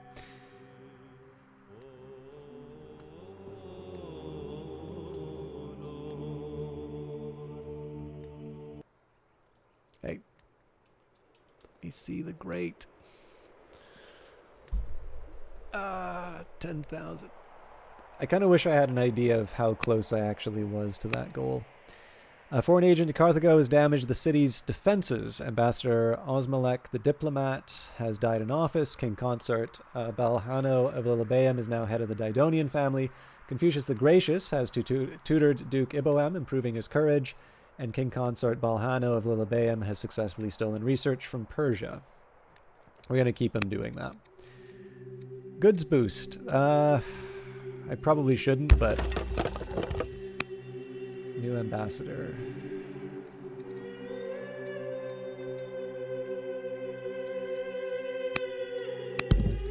Zara's governor of Thapsus.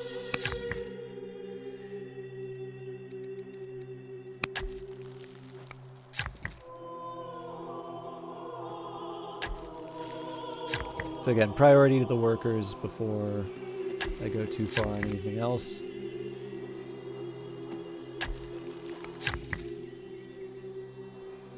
All this stuff needs stone.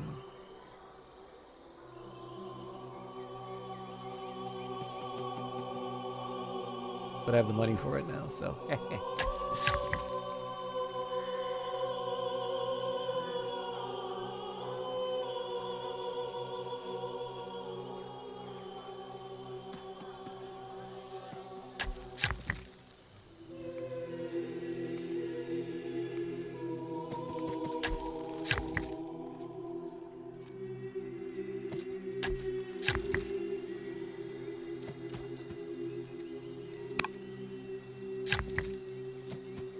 If they tell me to build a quarry, I'll build a quarry at this point.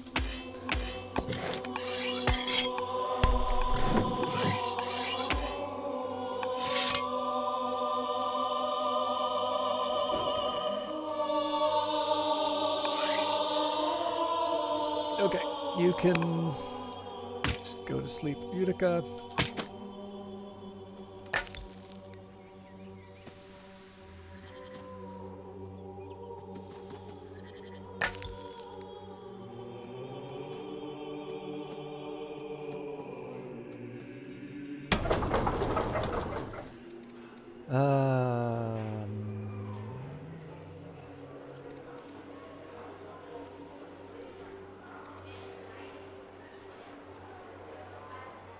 I think I'm actually going to build a Manichaean Disciple at this point, just so we can start clearing out the others.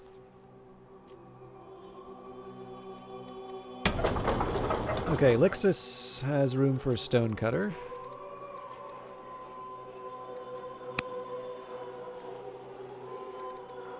A spiritual connection. A message arrives from Kernazim. Stories of savage Carthaginian nation have reached her in the court of Persia. One cannot lead if one cannot see the light of faith, she advises. Kernazim urges you to accept Zoroastrianism as a state religion, as she has done. Hell no. We do not allow foreign faiths spreading in our cities. Jailbreak. Guards in the capital are on high alert. It seems that Ambassador Himilco of Lilybaeum has escaped from prison with the help of a dedicated group of followers. According to the jailer, the plot to free Ambassador Himilco of Lilybaeum was quite elaborate and involves months of planning. What shall we do about this? Allow him to flee to parts unknown, hunt him down with your last breath, or execute a random prisoner for appearances.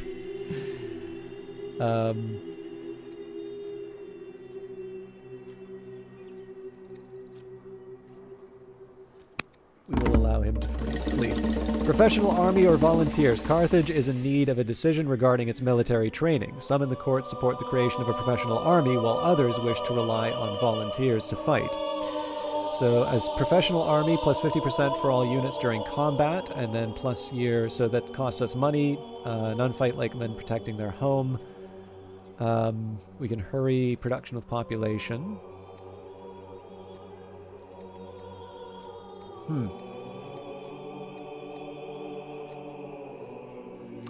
Let's do none fight like a man protecting his own. Persecution. The attacks against the Carthaginian pagan followers have been brutal and effective. Many of the religion's leaders and their writings have been burnt in the flames. Shall this reign of terror continue? Yes.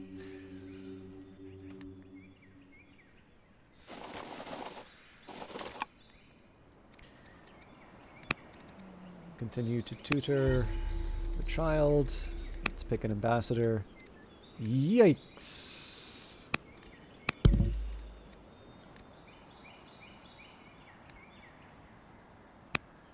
Let's get you to steal research from Persia and give me a son, damn it.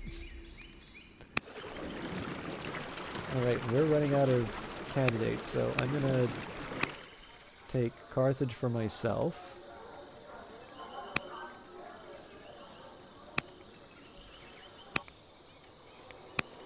Not crazy about the reduction in growth, but that's life.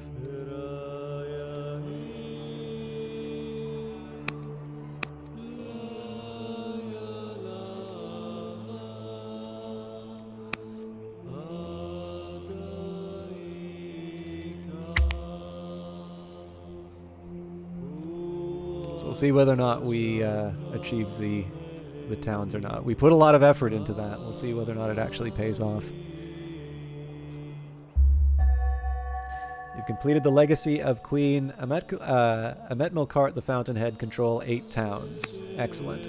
General Cato the Compassionate, General of the Archer, has died in the field. The era of peace has occurred. Matriarch Dido the Gracious has successfully converted General Nasma the Younger to her religion, and we've successfully exerted our influence. Okay. Still take the free elephant. We are good to put down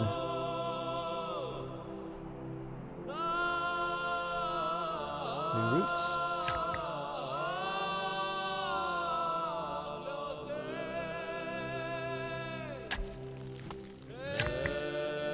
I'm trying to resist putting down stuff that costs stone until I absolutely have to.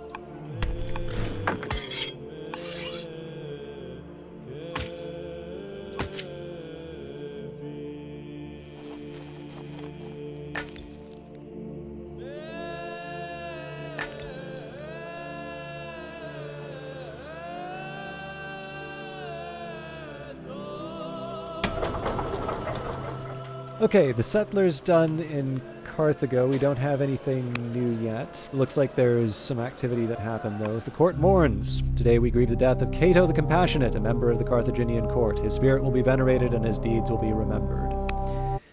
Tactic studies. Now Duke Iboam has completed a study of tactics. How shall he contribute to the court? Make him a hero. Era of peace. In recent seasons, a sense of calm has settled over the land. Free from the devastation of war, we share with our neighbors a sentiment of hope. How will you lead Carthage forward during these times of peace? Establish trade routes to Persia to further secure the peace, or strengthen ties to Assyria by inviting one of the nobles to court?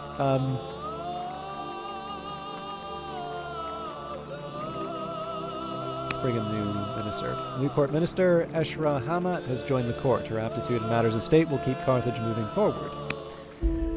Era of patriots. We stand upon the backs of giants, heroes one and all. The armies of Carthage swell in times of peril, gathering to generals such as Hasdrubal and Nazmug, and granting us strength needed to defeat our enemies.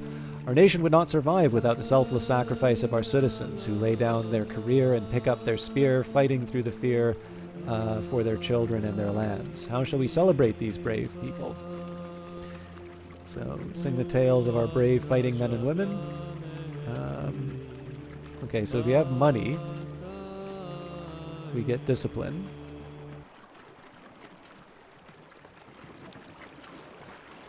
Get a bunch of chariots for that.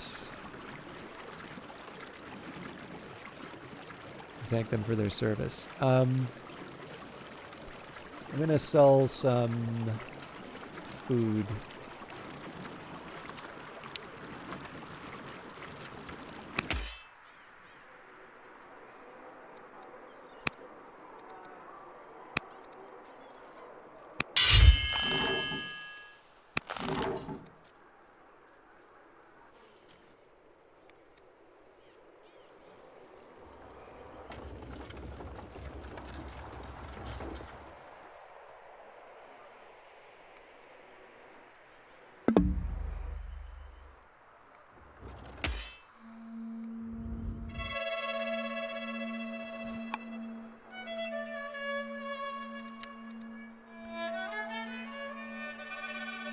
I think because of the financial situation, we're just going to keep people where they are. Yeah, we'll leave it.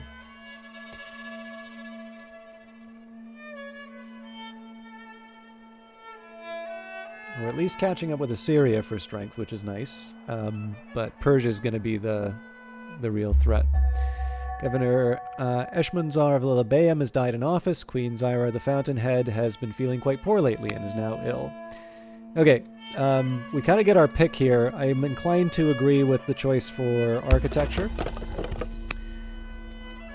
only one option here, so...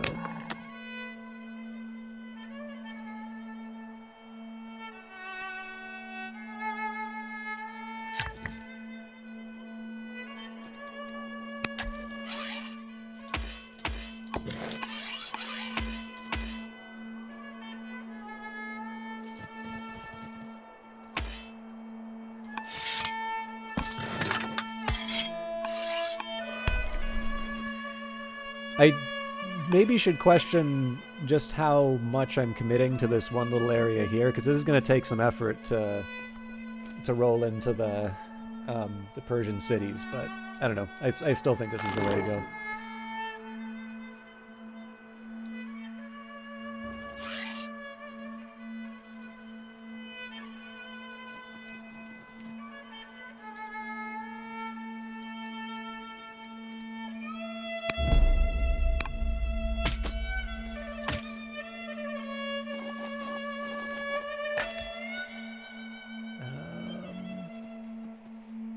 At this point, I'm just kind of tracing the edge of the Babylonian borders, but I don't think that's necessarily a bad way of going about it.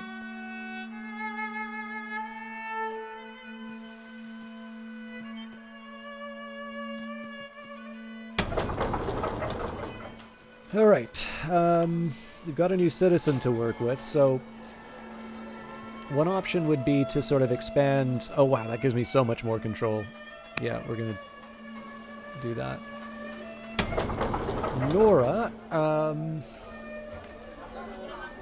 we still have citizens, so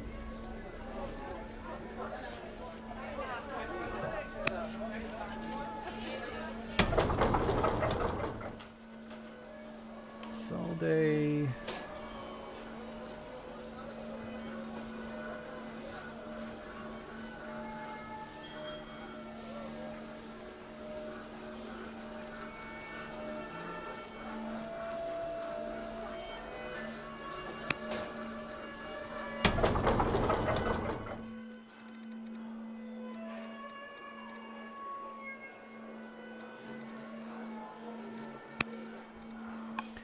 Volunteers. In an act of solidarity, citizens of Lixus are volunteering in droves. They wish to show their local pride. We can command them to work or fight.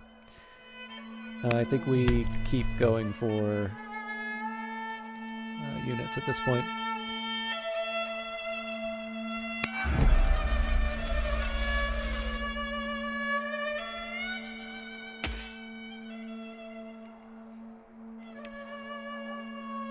At this point, I think what I'm going to do, some of these units I'm going to keep in this general region. I think what I want to start doing is for the cities that have barracks, I'd actually kind of like to start having units just training in these regions. So this will give me, you know, like basically if there's some kind of a surprise in terms of attacks or something like that, we also have some reserves. So for instance, for things like the unrest, it would be nice not to have unrest go up just because I wasn't really properly prepared.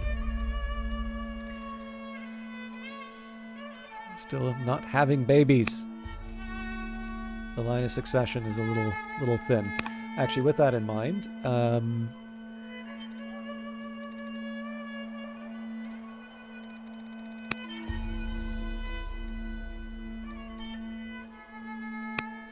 can we not try and get you?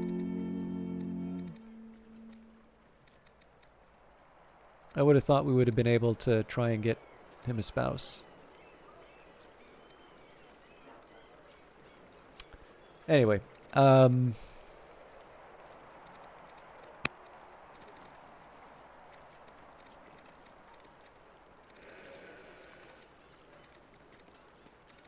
first of all, we'll find people with a different religion.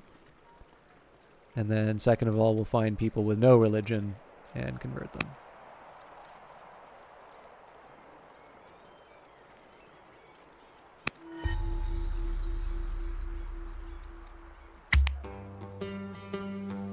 Oh, for Owen. Oh, he's head of Carthaginian paganism. That doesn't matter.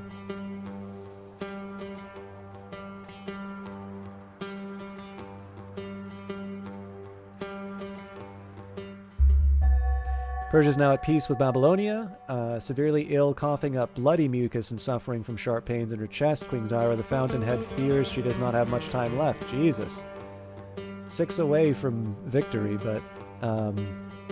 Oligarch Hanbi the Brave, General of the Chariot, has died in the field. Oligarch Arstadt of Salde is now head of the Maganid family. Duke Iboam has lately spent too many evenings with just a pitcher of wine for company and is now drunk. Confucius the Gracious has tutored Duke Iboam, improving his wisdom, and King Consort Balhano of Ulabeum has successfully stolen research from your rival. Coinage makes sense, especially with the automate workers. Malzabel is my chancellor, so we're going to go for wisdom, especially because of the growth it gives me.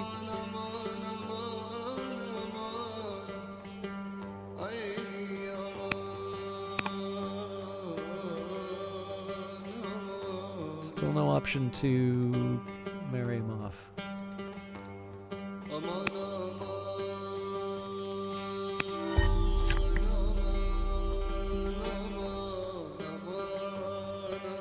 I'm okay with building mines because we are going to vastly increase our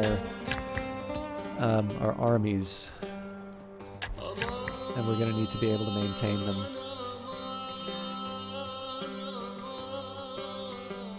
Now, I'm not getting any recommendations here. This is the first.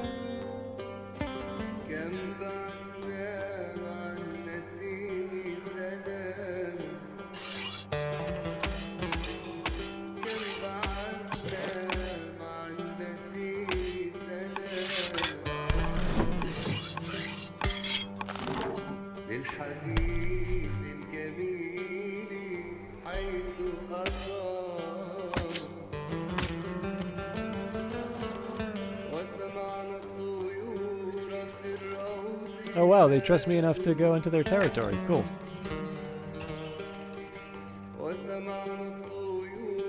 Actually, at this point, I think automating the scouts isn't a bad idea.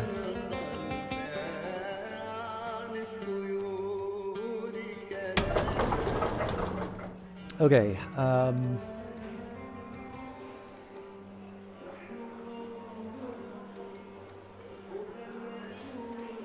We haven't built the infrastructure yet, so we will build a forum next. For Utica, we will... go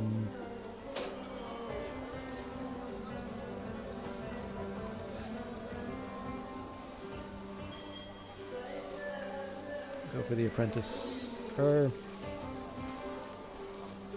going to go for a stonecutter, actually. Lilibeum. I feel at this point we need to be swelling the ranks, so we'll build another axeman.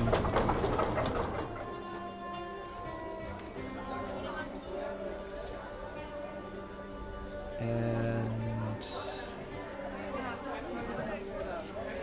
I think there's a similar argument to be made for axemen here.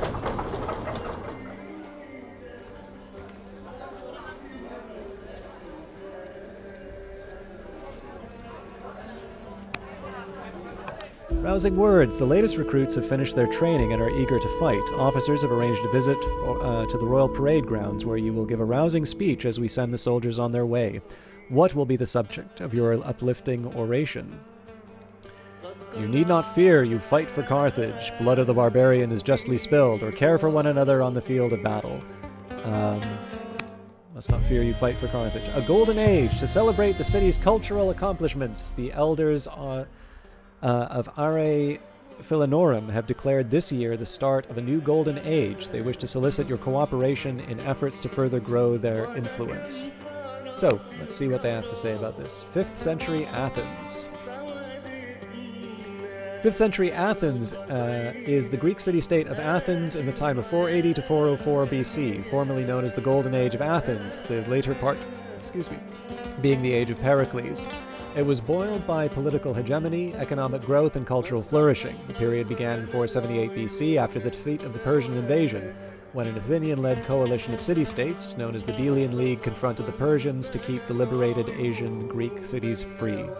After peace was made with Persia in the mid-5th century BC, what started as an alliance of independent city-states became an Athenian empire after Athens abandoned the pretense of parity among its allies and relocated the Delian League treasury from Delos to Athens, where it funded the building of the Athenian Acropolis, put half its population on the public payroll, and maintained its position as the dominant naval power in the Greek world. With the empire's funds, military dominance, and its political fortunes guided by statesman and orator Pericles, Athens produced some of the most influential and enduring cultural artifacts of the Western tradition. The playwrights Aeschylus, Sophocles, and Euripides all lived and worked in the 5th century BC Athens, as did the historians Herodotus and Thucydides, the physician Hippocrates, and the philosophers Plato and Socrates. Athens' patron goddess was Athena, from whom it derived its name. Overview. During the Golden Age, Athenian military and external affairs were mostly entrusted to 10 generals who were elected each year by 10 tribes of citizens, who could be relied on rather than the variable quality magistrates chosen by lot under the democracy. These strategoi were given duties which included planning military expeditions, receiving envoys of other states, and directing diplomatic affairs. During the time of the ascendancy of the Ephialtes, as leader of the democratic faction, Pericles was his deputy. When Ephialtes was assassinated for overthrowing the elitist council of the Areopagus, Pericles stepped in and was elected in 445 BC, a post he held continuously until his death in 429 BC, always by election of the Athenian assembly. Pericles was a great speaker. This quality brought him tremendous success in the assembly, presenting his vision of politics. One of his most popular reforms was to allow thetes, Athenians without wealth, to occupy public office. Another success of his administration was the creation of the Misthophoroi, which literally means paid function, a special salary for the citizens that attended court as jurors. This way, citizens were able to dedicate themselves to public service without facing financial hardship. With this system, Pericles succeeded in keeping the courts full of jurors and in giving people experience in public life. As Athens' ruler, he made the city the first and most important polis in the Greek world, acquiring a resplendent culture and democratic institutions. The sovereign people governed themselves without intermediaries deciding matters of state in the assembly. Athenian citizens were free and only owed obedience to their laws and respect to their gods. They achieved equality of speech in the assembly. The word of a poor person had the same worth as that of a rich person. Censorial classics did not disappear, but their power was more limited. They shared the fiscal and military offices, but they did not have the power of distributing privileges. The principle of equality granted to all citizens had dangers, since many citizens were incapable of exercising political rights due to their extreme poverty or ignorance. To avoid this, Athenian democracy applied itself to the task of helping the poorest in this manner. Concession of salaries to public functionaries, to seek and supply work to the poor, to grant lands to dispossessed villagers, public assistance for war widows, invalids, orphans, and indigents, and other social help. Most importantly, in order to emphasize the concept of equality and discourage corruption and patronage, practically all public offices that did not require particular expertise were appointed by lot and not by election. Among those selected by lot to a political body, specific office was always rotated so that every single member served in all capacities in turn. This meant to ensure that political functions were instituted in such a way as to run smoothly regardless of each official's individual capacity. These measures appear to have been carried out in great measure since the testimony has come to us, among others, the Greek historian Thucydides, who comments, everyone is capable of serving the city, meets no impediment, neither poverty nor civic condition. Do I want to go all the way through? I'm sorry to skip this again, but I think I'm gonna go for the surface level understanding here, so we can make. I'm already over time, so how will the city's resources be utilized? We can get extra culture, extra civics, inspect the treasury for inefficient practices.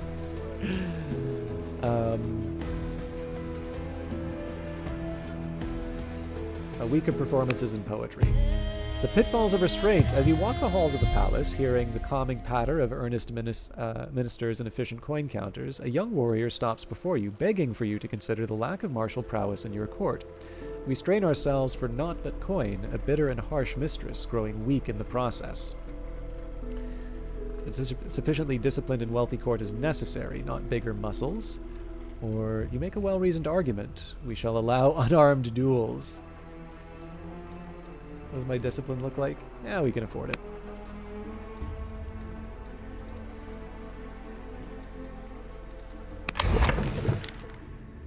Okay, we can go for philosophy or engineering. Philosophy, lower production time for urban specialists, more science for places of the forum.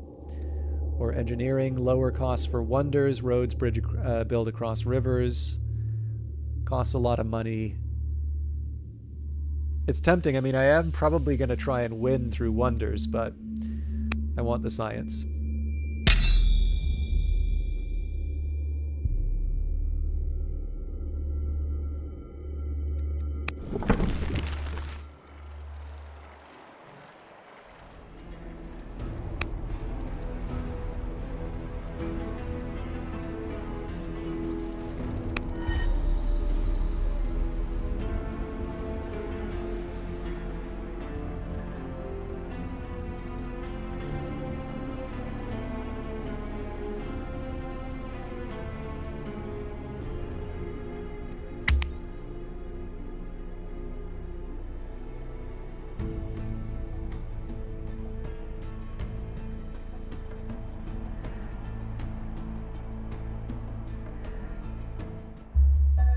Your doctors and diviners have warned you that the end is near. Time to get your affairs in order. Not looking good. Patriarch Himilco of Lilybaeum has died. Aristobal the Younger has converted to Christianity. Dougiboam has converted to Carthaginian paganism. Matriarch Dido the Gracious has successfully converted Dougiboam to... Wait, really? So what is he actually... Okay. And you've successfully converted Aristobal the Younger to my state religion.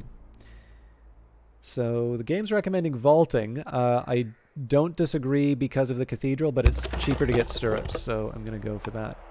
So I'm kind of curious what happens overall. I'm going to abandon all 4 holy cities because I think gaining the Cognomen the Great is not happening if I'm dying.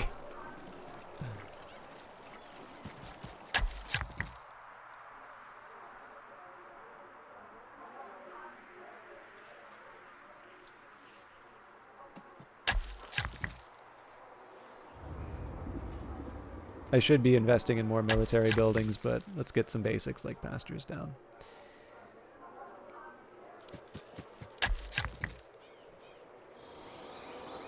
This is an interesting one. So, I do want more military buildings right now, but it's kind of hard to argue with some of the improvements they're suggesting here.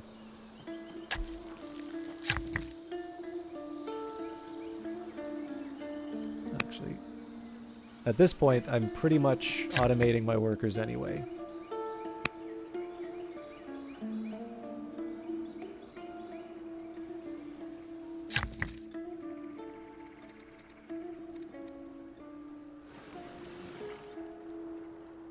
Now, I am curious. Yeah, I don't have the money for the mausoleum yet, so this is going to be one that I don't automate.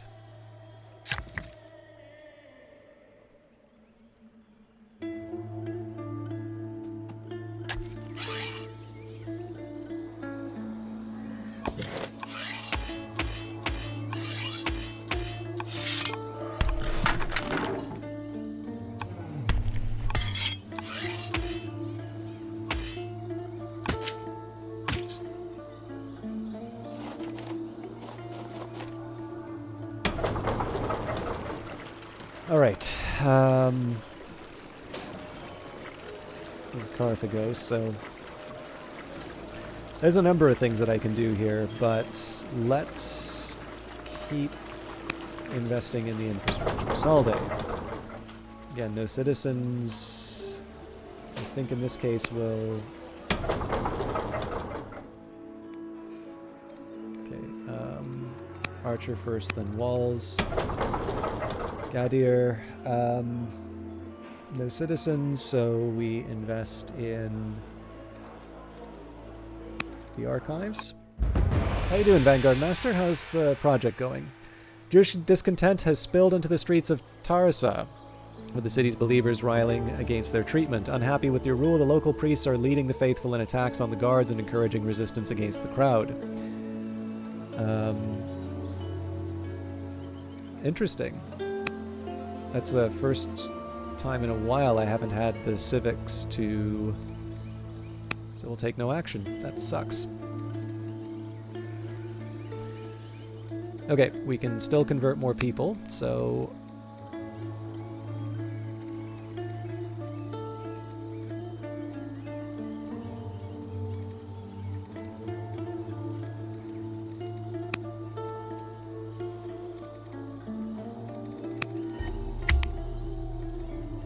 So I'm curious what happens to the line of succession, because we've got, we really only have 2 people, one of which is going to become king.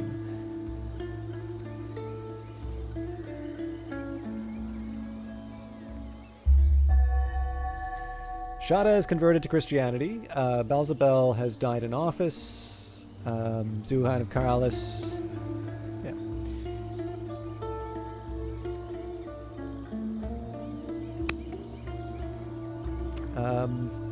This is like a 1 turn's worth of money, so I don't really think that's worth it. Let's go for the battle line. New Chancellor. Ismail the Gracious. New Governor. I'll put myself in place. Yee.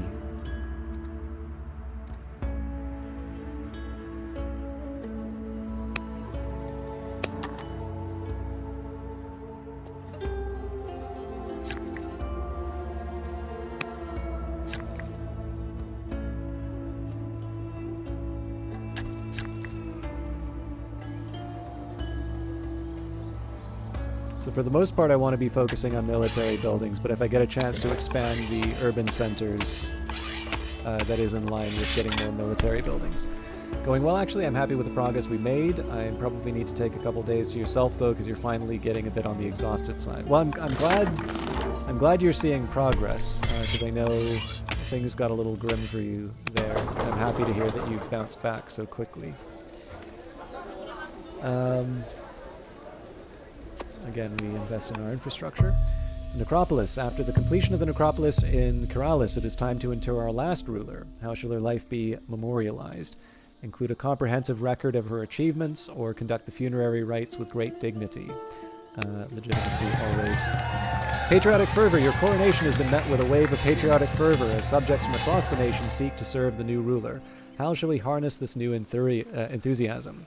We can gain workers, train an army, encourage artisans to move to our capital. Yeah, we pretty much always go for it. Tactician archetype. Your leader, King Hasdrubal the New, has a tactician archetype. A tactician leader increases the vision range of your units by 2 and allows ranged units to be hidden in neutral as well as friendly trees. As a general, a tactician leader stuns their targets. Road to glory. The wheels of fate are not kind to all, especially those who reach for greatness. Queen Zyare, the Fountainhead's ambition dies with her. May the rulers to come have better fortunes.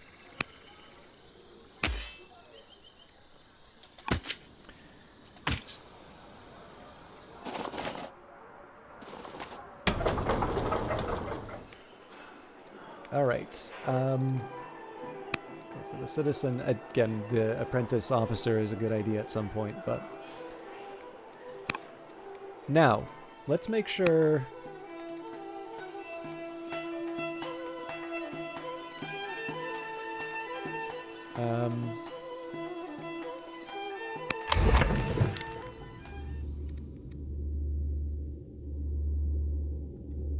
Okay, so we've got one child. I'll hang on to that, but man, let's get on the air thing, huh?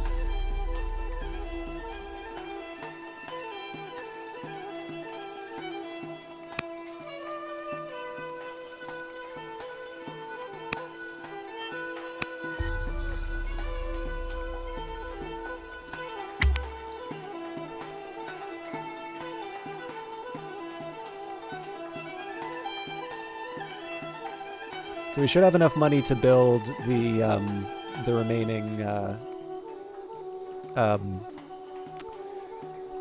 wonder, which basically guarantees the victory. Patriarch Shada is now the head of Christianity. Their opinion of me has gone from upset to angry. Agent Hannah of Salde in Asser has died while serving. Matriarch Dido the Gracious has died. Ambassador Adderhall the Deceitful is now head of Manichaeism.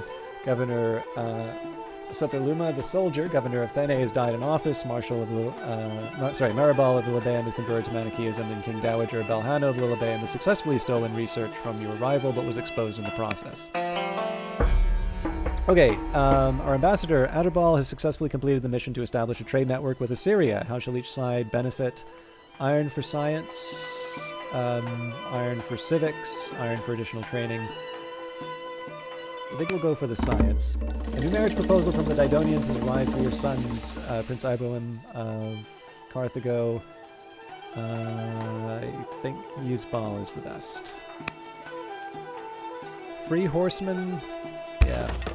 The court mourns. Today we grieve the death of Sipelilumia the Soldier, a member of the Carthaginian court. His spirit will be venerated and his deeds will be remembered. Diplomatic discussions. Court diplomats have been hard at work in discussions with representatives from both Persia and Babylonia, but they wish to focus their efforts. Which nation should they seek to influence, Persia or Babylonia? I mean, at this point, Persia, obviously. The import and export business. Prince Iboam of Carthago strides into your chambers late one evening, his cloak waving behind him. I've simply heard... This is myself. No, it's a different guy. His cloak waving behind him. I've simply had the best news. You are familiar with Zama? Well, the city has been growing like grass, and they're looking to expand their industries. I thought I'd clue you in and see if you wanted to invest in one of our little ventures. As he lays out the details of the various operations, you've decided to support which operation. Expedite the approval for elephants on military grounds. That's pretty tempting. Lavender... Nope, elephants. Religious tithes. Even the most pious need material resources to support their places of worship. The Manichaean plaintiff insists. She claims that the crown owes tithes for the use of religious land. How shall we respond to this demand? Give extra as thanks for their support. I don't even think the game's going to last 80 years. For your entertainment, the baths and theater are clearly superior, King Dowager Balhano of Lilabaeum cries out. You Didonians wouldn't know culture if it sang in your face. Prince Iboham of Carthago rejoins, libraries and courts provide entertainment and education. They are obviously the better option. As far as court arguments go, it is rather endearing to hear the nobles debate the ways to entertain people. Will you weigh in or abstain from the discussion? So I do run the risk of making either my heir or my spy master mad at me.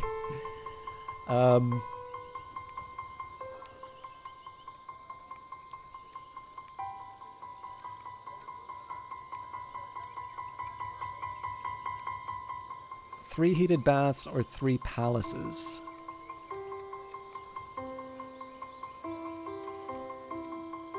Let's try the heated baths. I have no eligible governors.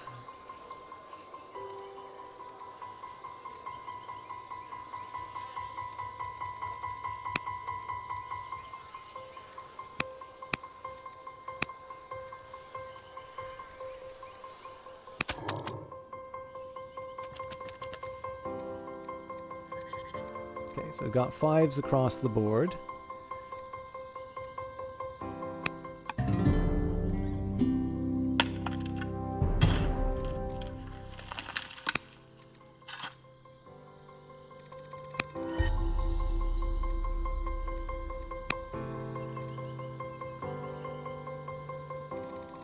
Let's see if we can make a trade mission with Persia. I don't think it's likely, but we can try.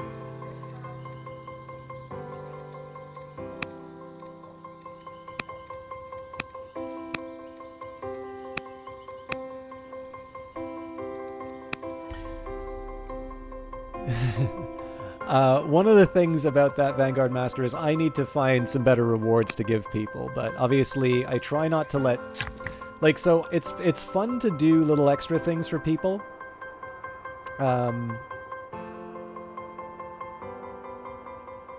But I never want, like...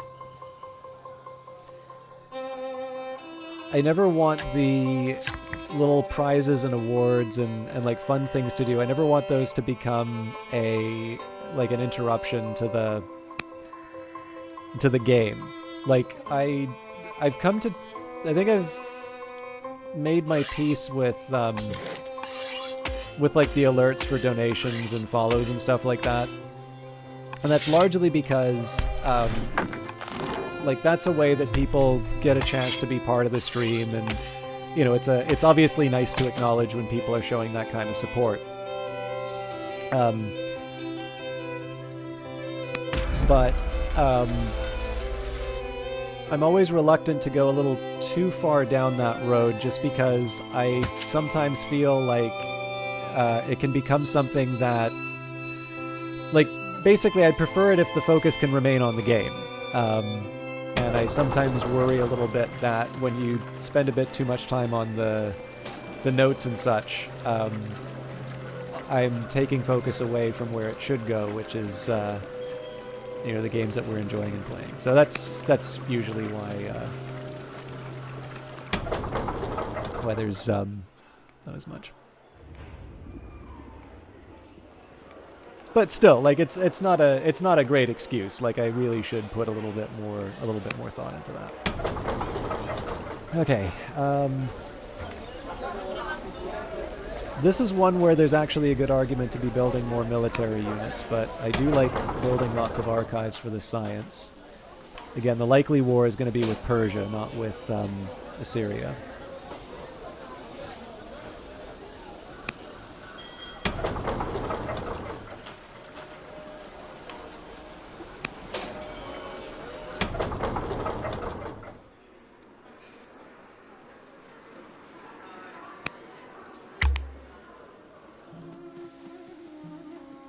Have a baby already!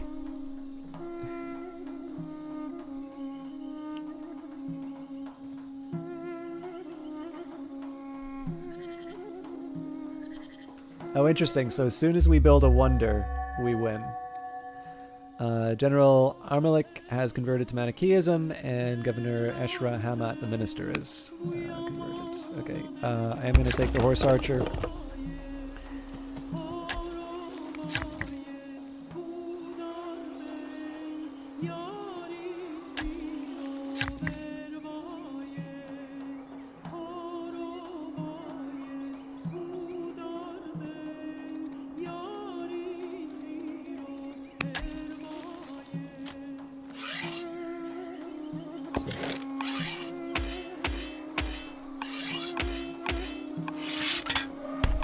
I should probably just make this stuff asleep, because it's not like I'm treating it any other way.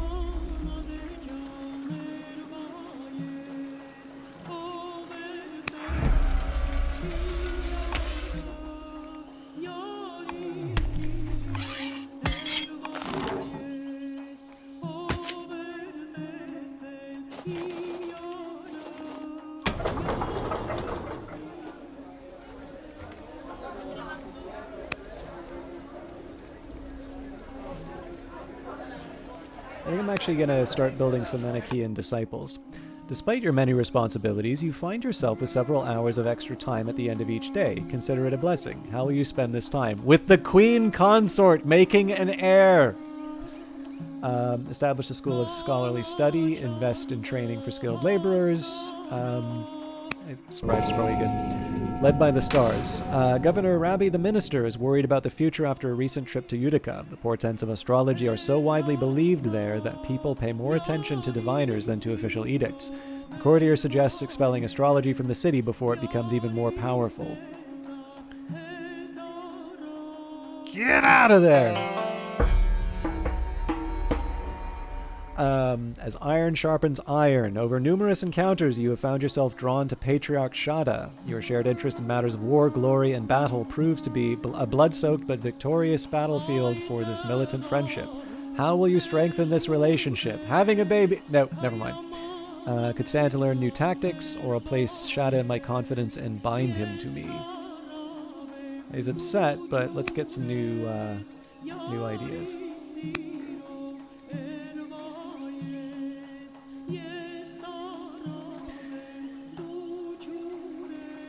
I think I'm just going to end the year here.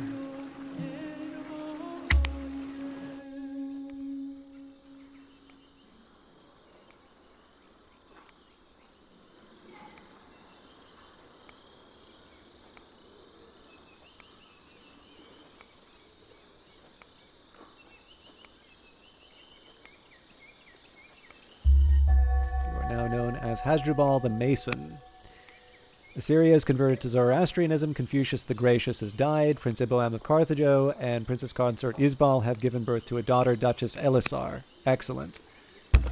Court soldier it is.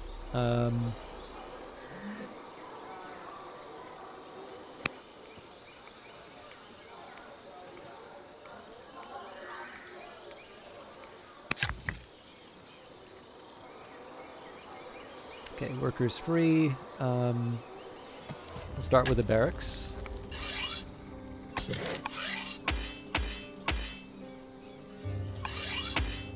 Persia still counts as strong. Ah, here we go. Yeah, it's a pretty fearsome little group there. I've never gotten a handle on large scale fighting in Old World.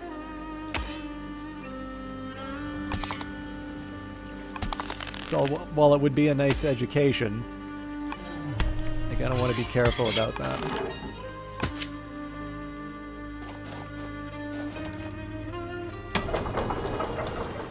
Okay, Carthago. What do we got? I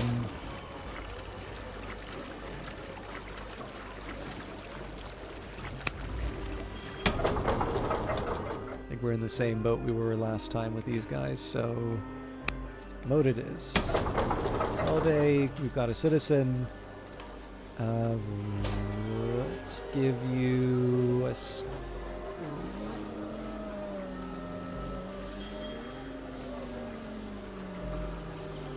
priest.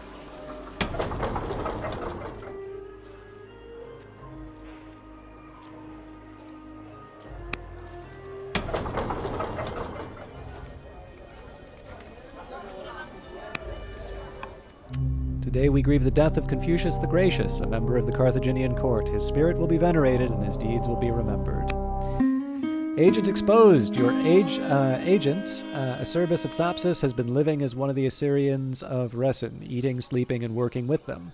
While at market, he hears rumors of a new technology that is spreading across Assyria. He is making moves to try and acquire it for ourselves. Such direct questions have aroused suspicion, and Acerbus is sure that he is being tailed by guards. However, there is an informant who may be able to deliver the needed scrolls. Should Acerbus be risked to get our hands on this new technology? Work is too important to stop now. Alright, have a good one, Index Note. Good luck with the meetings. I know they're not your favorite side, but stay strong, my friend. The Magus. The Magi are a mysterious group, fierce practitioners of Zoroastrianism, tenders of the sacred fires, and adherents of the rites to Arua Mazda. Word has reached you that a particularly talented individual, Magus Bodishtart, has traveled to the court from Gadir in hopes of lending his aid to Carthage in the fight against Agna Mayanu. I have no idea who that is. Will you accept the Wandering Magus? Yes.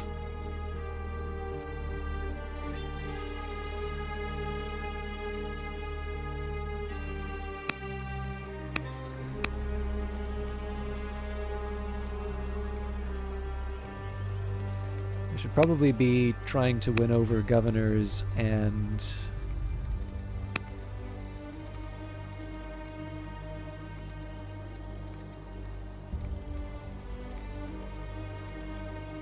generals.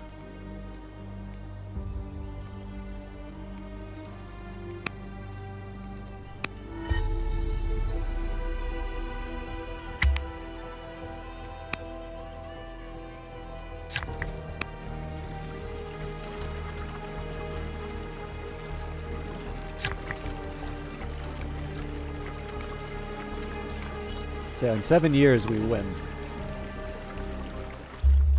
Syria is now at truce with Babylonia. King Dowager Balhano of Lilybaeum has successfully stolen research from Persia. Our ambassador, Aberal, has completed his mission to establish a trade network with Persia, and the Persians are willing to trade, but the terms are not generous. I don't think iron for science is a good deal right now. We're already down to 32, so let's do food for training. Zohar joins the court. A new court soldier, Zohar, has joined the court. Her experience in matters of war will help keep Carthage safe.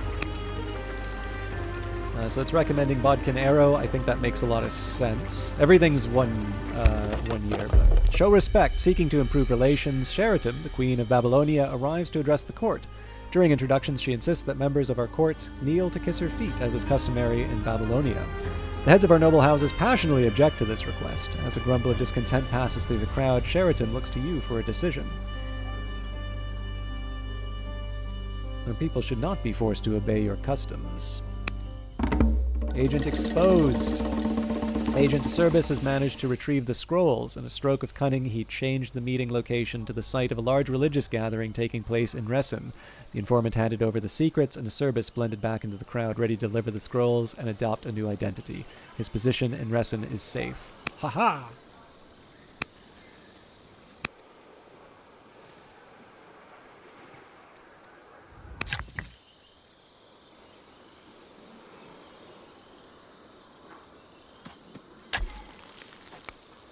I really do need to work that bullion resource.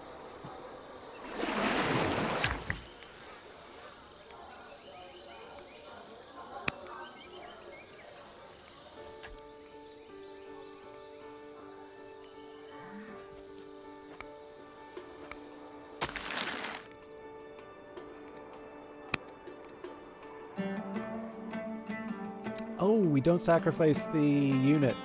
Excellent. Autarky, mines, quarries, and lumber mills boost their output, but cost science. And can sell for the same prices. Okay, Trade League is ridiculously good for us. Like, I do autarky except for the cost to the, to science.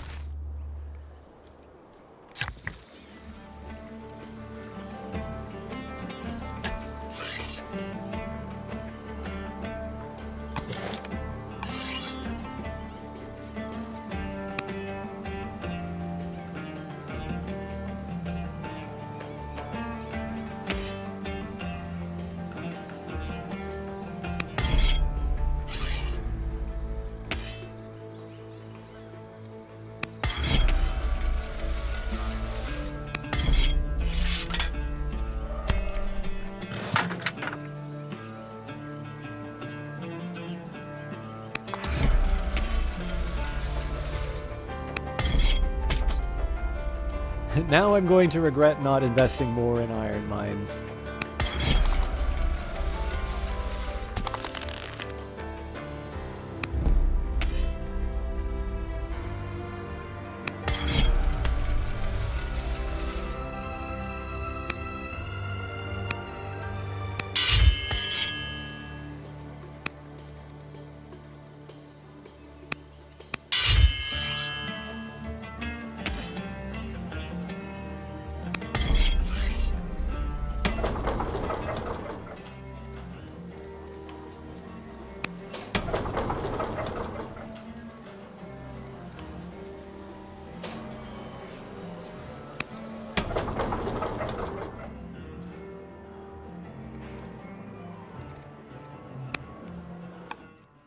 Maiden Voyage. With the development of the Lantine sail, the court is eager to expand its reach over the mysterious seas. Yet there is disagreement over what types of vessels should be built for our maiden voyages.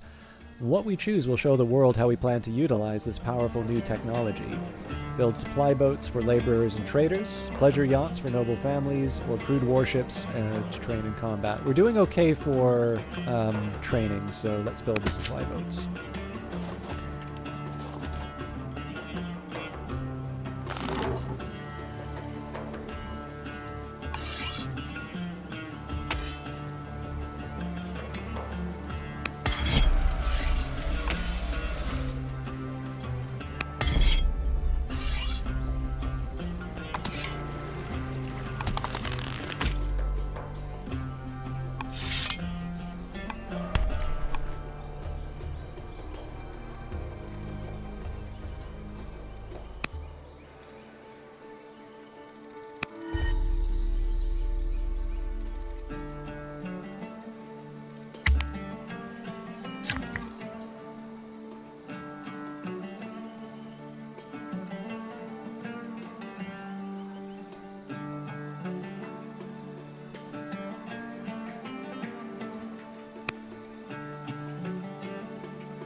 News arise from Assyria. Queen Libali Sharat the Glorious of Assyria is dead. A new ruler, King Zubir the New of Assyria, has taken the throne. Their opinion of me is friendly. Oligarch Arishad of Saldate, governor of Neapolis, has died in office, as Arishbal the Younger. Oh, sorry, no, their head of Maganand, Birik the Bloodthirsty, has converted to Manichaeism, and the Influence mission has led to an event.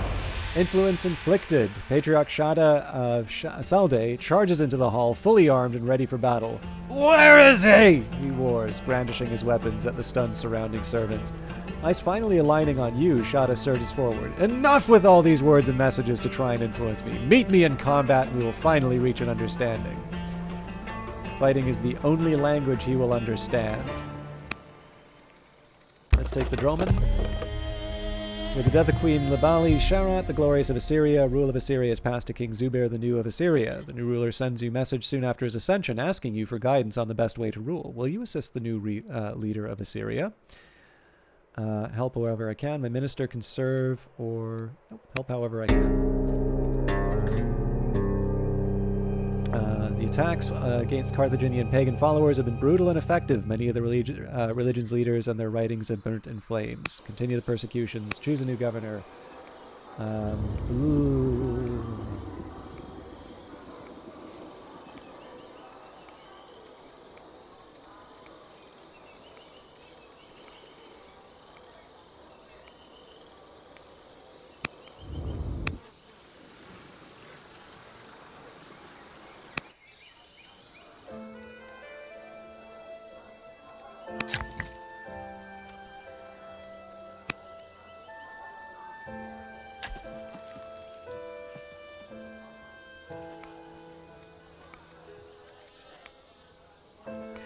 Okay, more conversions.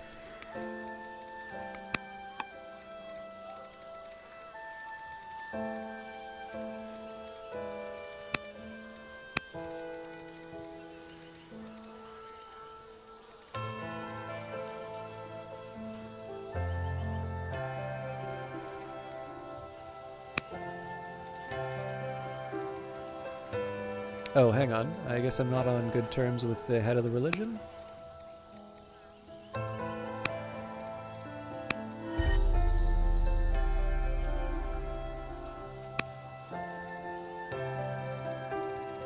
Okay, let's read the manual entry on clergy, because I'm not as familiar. Okay, clergy can consent to quell Zoroastrian dissent in cities with a religious dissent of their religion.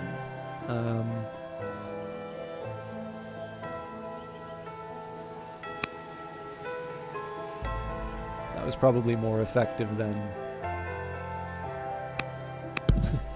what else I had in mind. Alright, we'll work it out.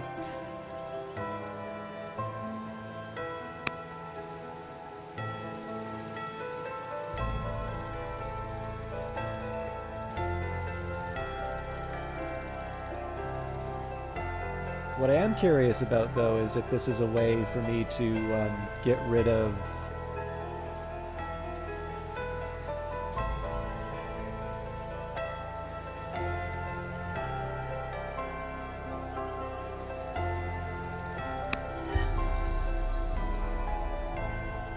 Yeah, well, we'll start with that.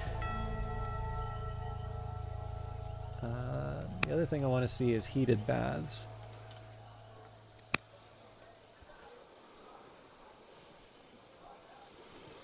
Okay, so that requires architecture and fresh water, so I suspect we haven't done architecture yet.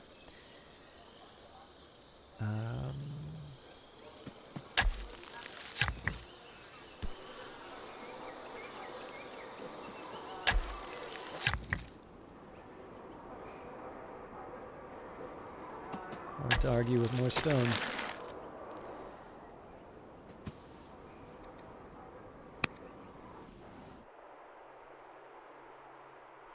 Okay, I'll see if I can purge... I'm assuming I cannot purge Carthaginian paganism. But we will get rid of Zoroastrianism in Salde and Ilabeum. We'll basically just kind of sweep through the existing cities, and then we'll finish in Carthago Nova, where we convert it.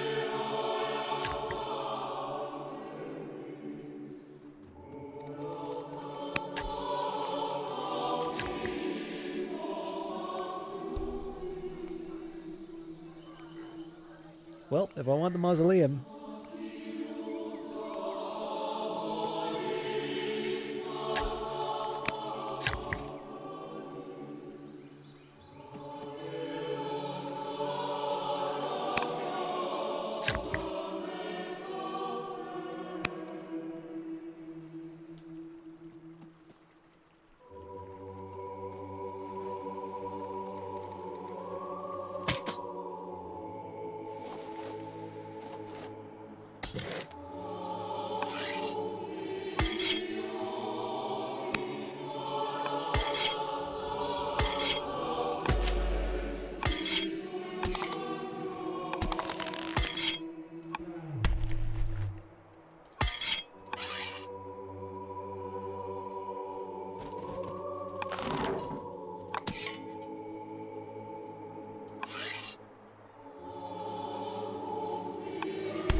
I think we'll take it one turn at a time. Nora.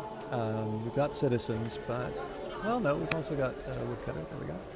Salde, no new citizens, so usually I'd prefer to invest in... Yeah, we'll put it in the forum.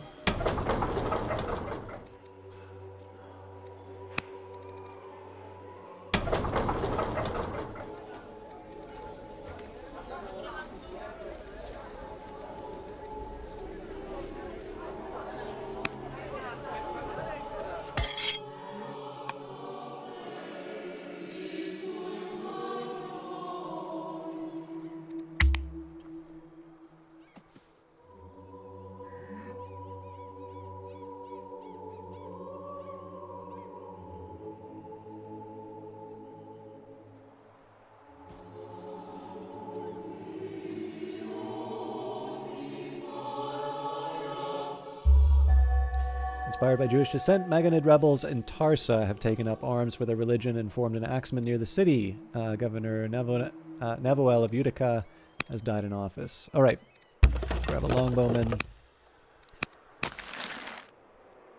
And we move on to sources of heresy.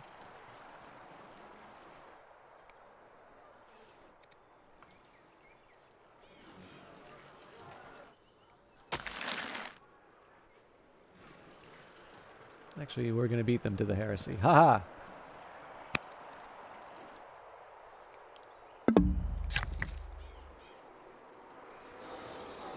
God, it's getting crowded here.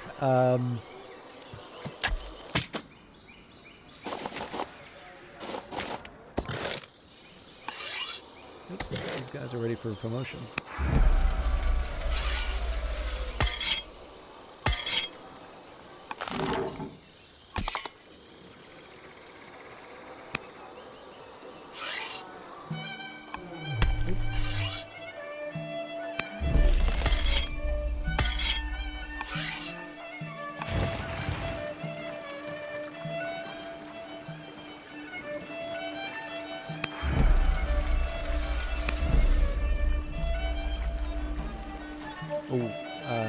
My bad. That was not what I intended.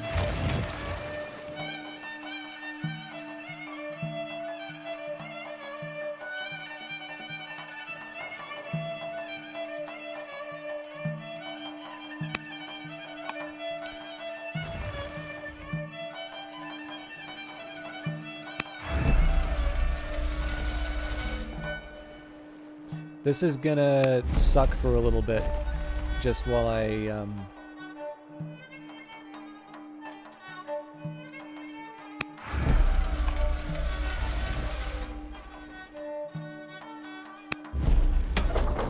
I'm gonna have to kind of rebuild my little link. least good in the long run. Alright, the walls are done, so we build a longbowman. Oh, that's right, I'm going to have to upgrade all my existing archers as well.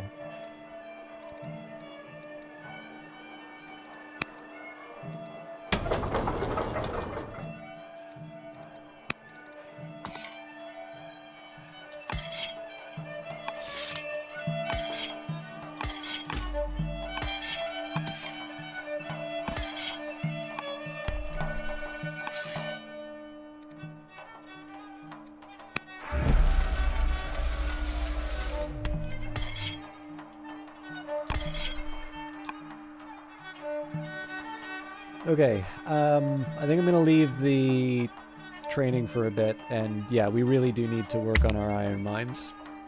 Oh, crap. I shouldn't have ended the turn, because we've got rebels here.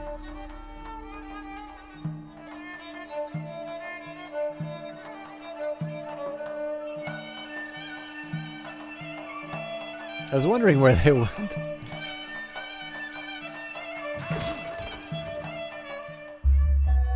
Landmark discovered, Pagasian Gulf. Hano Salde has died, King Dowager Belhano of Lilliband has successfully stolen research from Persia, and the influence mission has succeeded. So Patriarch Aberdal the Deceitful marches into court, servants in tow, before coming to a sudden stop and bowing low before you.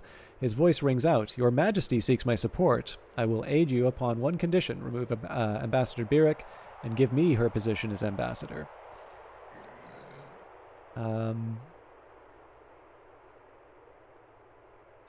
It is not in our... Oh. I can't do that. Yep, sorry, we have to accommodate it. Okay, game is recommending Windlass for crossbowmen. Yep.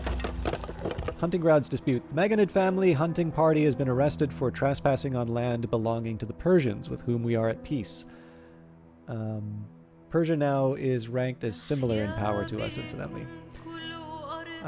Persia holds the trespassers in custody and demands a fine for their release.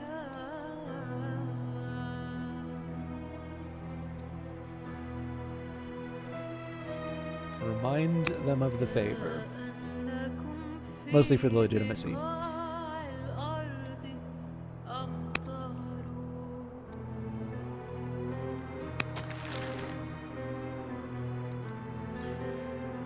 Okay. Still on our path to convert religions. Okay, so there's a few steps I want to take now. I think if I go here and we put down the anchor. So if I can...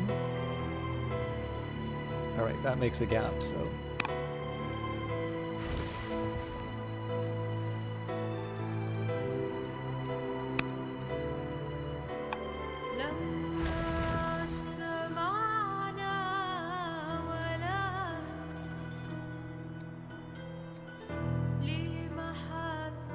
So I'm pretty happy with that.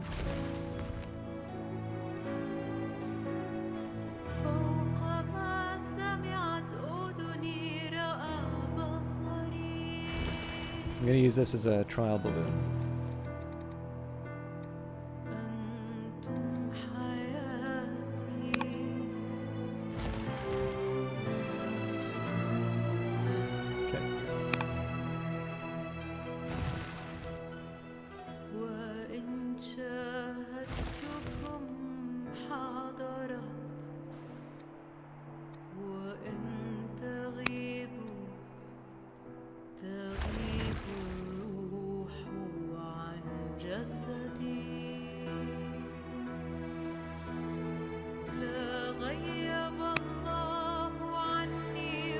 Alright, I'd say that's a pretty decent start.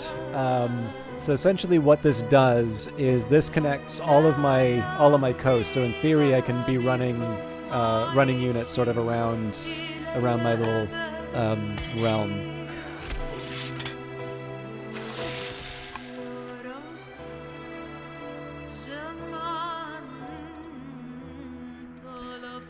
Okay, let's keep trying to make friends.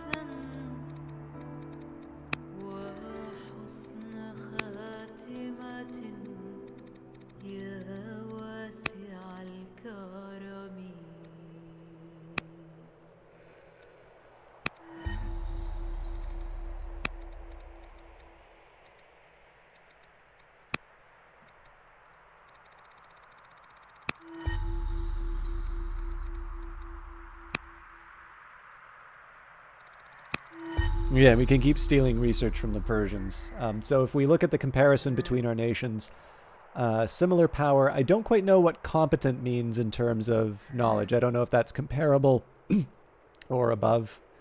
But in this case here, we're, they're starting to catch up in terms of development, but we have kind of an ace in the hole in the sense that we are 3 turns away from completing the Acropolis, which should get us the 60 points.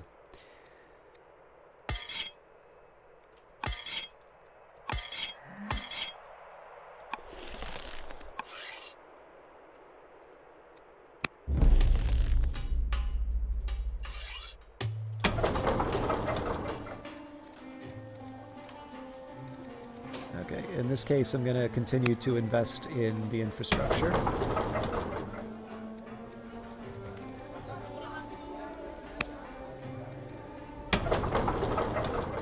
Now, we don't have citizens here, so similar idea. We go for forum, treasury, something like that.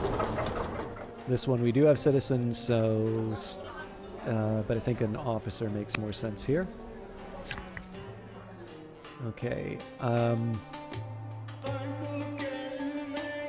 going to start automating.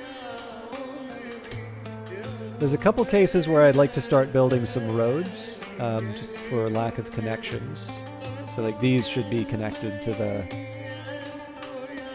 rest of the empire.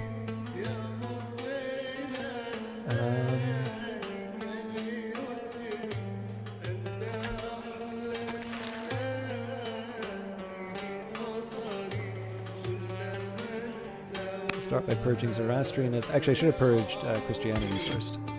Oh well.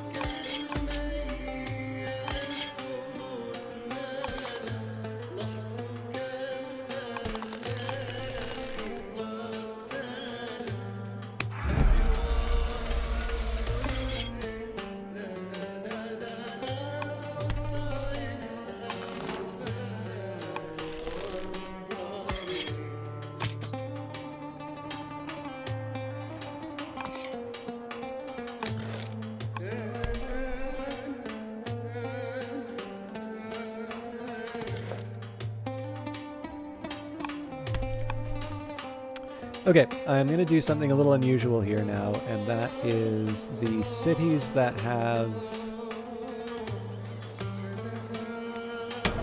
Wait, did I not build an archer for Tarsa already? Let's get that built. So now I'm going to start upgrading my defensive units. Basically until I run out of resources.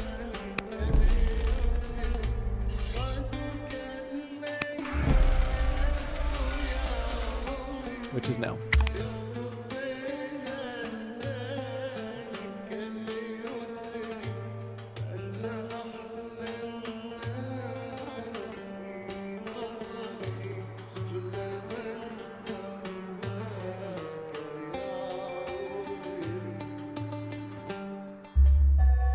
News arrives from Persia. Queen Khurasanam, the fountainhead of Persia, has died. The new ruler, King Megabazus of the new of Persia, has taken the throne, and he is upset with me. Okay, game's recommending vaulting, which is good. That will allow me to build cathedrals, so I agree with that. I am going to keep building quarries, although I may want to start considering the mines at this point.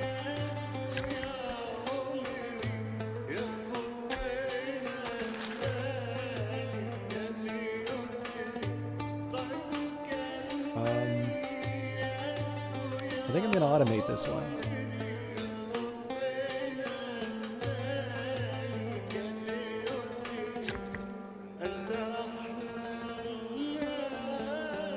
I also, given my heated baths ambition, I should probably be a little more focused on working towards architecture. It's like, it's all nice that I'm able to go for these cheap upgrades, but that's not going to help me achieve that ambition. And it's really clear, especially with a lot of the automation that I'm doing, there are just simply better things that I could be doing with my characters, or with my units here. So This is the worst scout in the world, but I've got nothing better to do with it, so...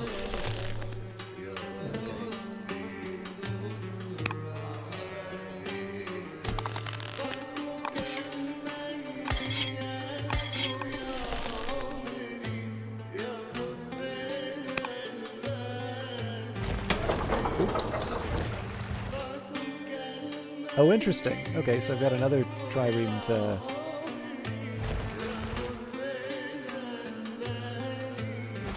That's good. We will add them to the...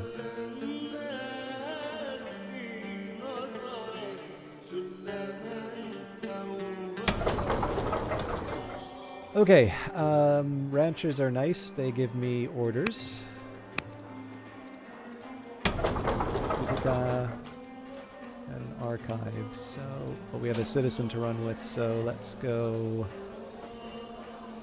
Officer, maybe?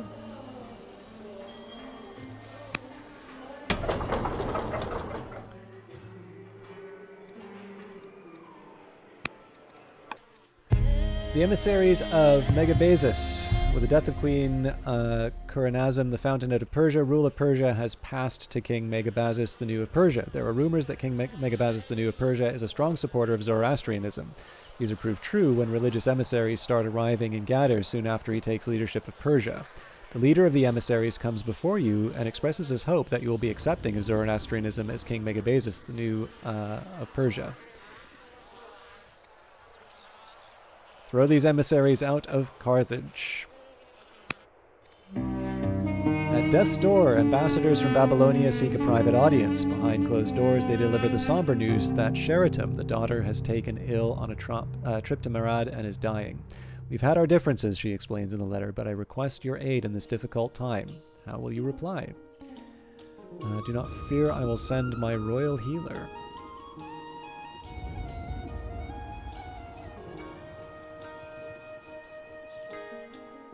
Sure. Educating our women. Many of our nation's elderly and elites are starting to voice concerns about educating women to be their equals. They want us to put a limit on how much education we can allow our women. Education is provided to all people equally, or we should keep our conservative ways to please the elderly and the elites. No!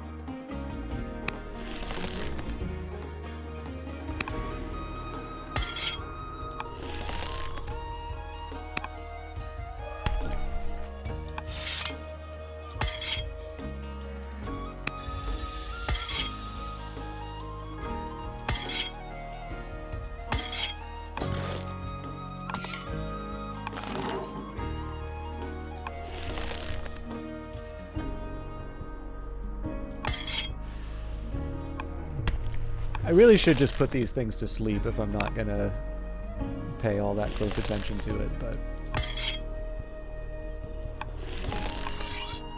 you never know when they'll be required. Okay, let's see what other upgrades I can get in. Oh, great! We have a new set. We can do crossbowmen. I almost forgot.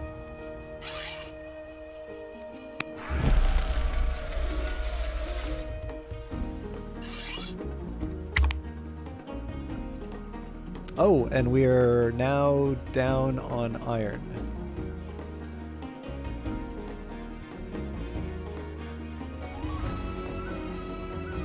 I may want to make some more workers to specifically force... you're now known as Hazarbal the Enlightened. We've fallen ill. My soldiers converted to Manichaeism. I've exerted my influence. Okay, all is well. I can get a free crossbowman, but let's start by looking at the tech tree. Okay, wait, I've got architecture, so why can't I build hot baths?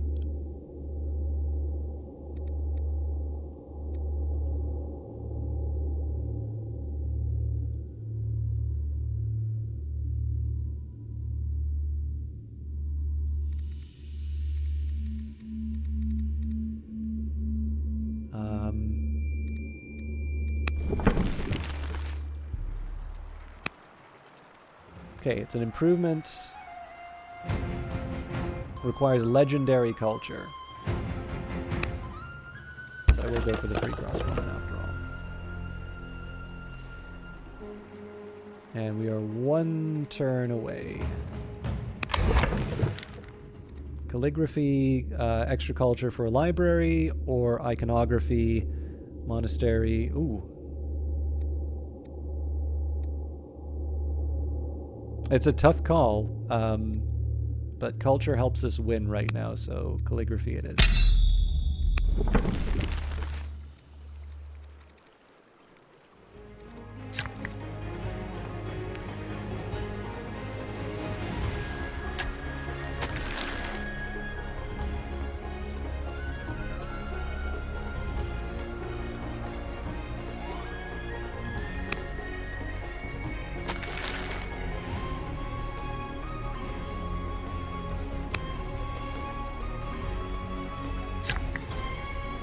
I'm spreading ridiculous amounts of unhappiness by purging all the religions, but that's what I want.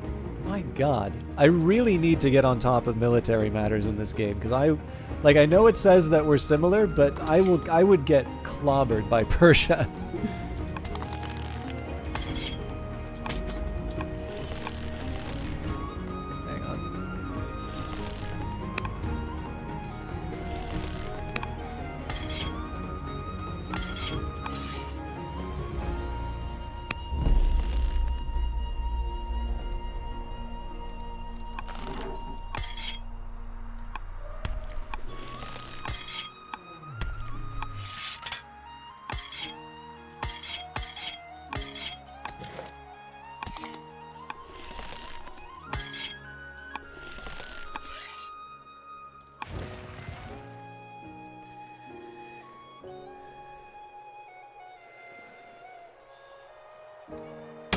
Okay, what do we do with Carthage?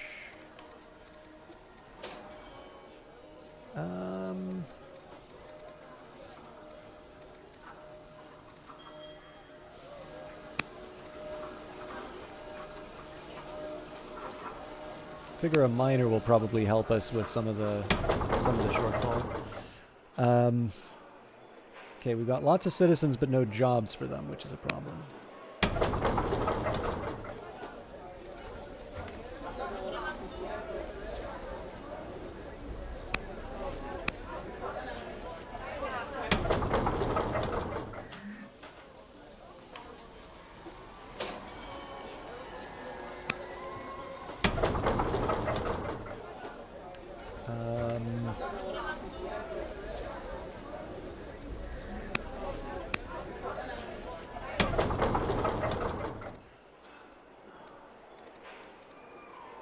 The ones that expand my borders are preferable.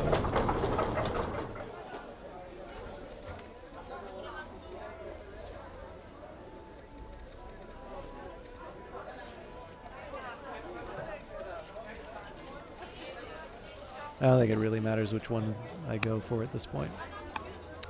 Your nation is experiencing an iron shortage. Military units and cities can require iron as upkeep, and when your nation's stockpile reaches 0, money is automatically spent to buy any iron needed for upkeep. To increase iron production, use workers to construct mine improvements around your cities. Again, not a worry because I have other tricks that I can do, but I believe we win this turn.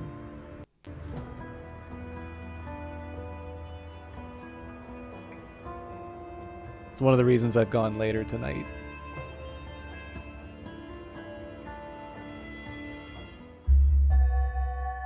Your doctors and diviners have warned you that the end is near. Time to get your affairs in order. Oh dear, okay. The Acropolis is completed by Carthage. Oh, you're kidding me. We're short. Alright. Governor Yutpan, the minister, governor of Lillebeum, has died in office. King Dowager Balhano of Lillebeum has successfully stolen research from Persia.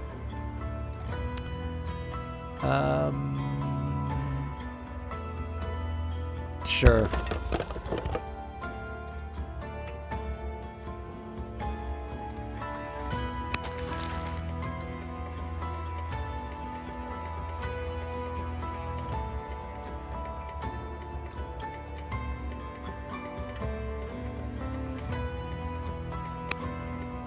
So yeah, we can't get rid of Christianity, but at the very least we can eliminate the other troublemakers.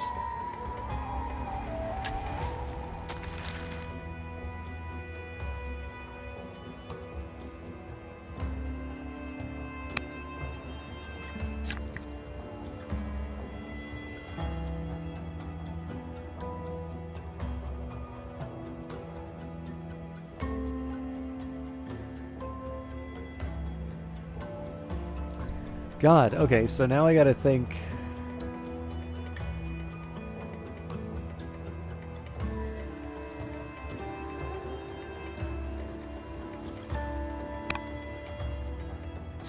So we're already working on uh,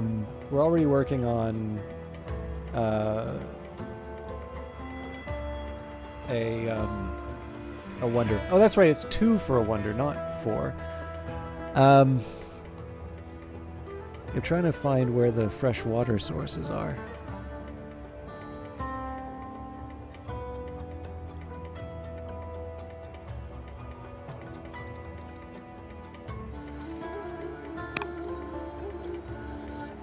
Yeah, so Carthage is legendary culture here, but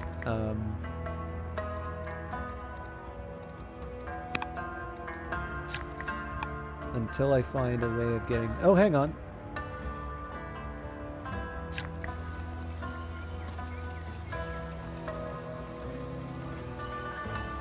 Huh. Oh, no, okay, so that would enable warm baths. Alright, so yes, I want to build the cold baths where I can.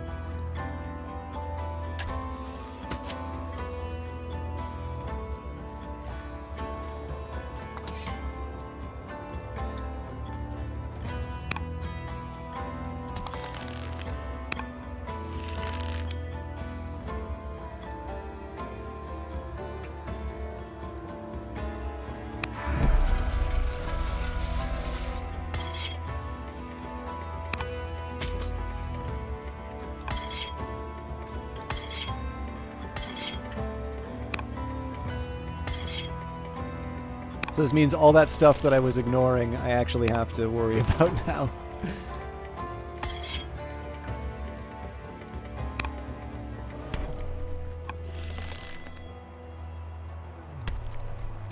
I think I'm just going to put this all to sleep until we need to use it.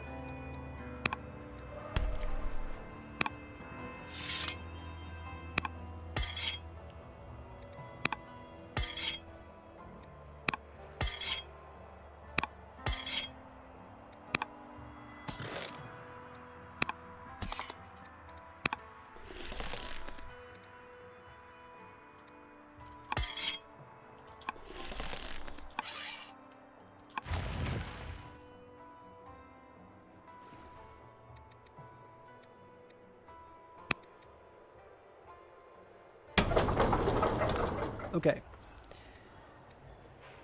Still can put specialized units, so start with a trapper, then the apprentice poet, Utica, probably apprentice officer again. Nope, miner. We definitely need iron.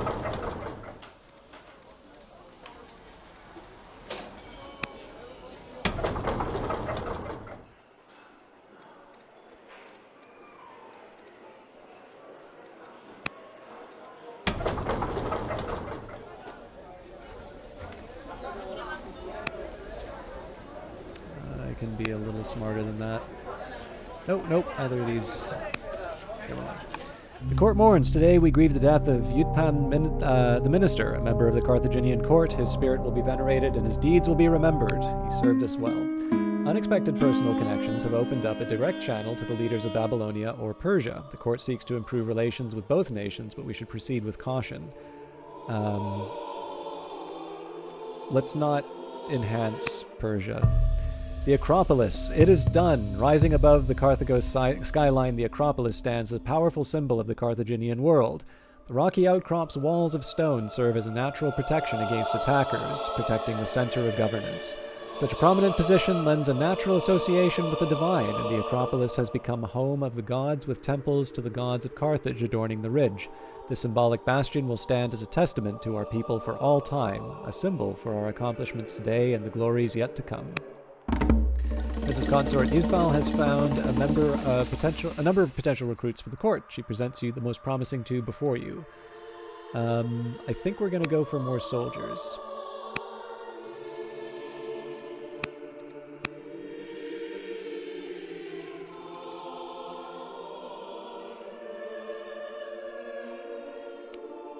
Okay.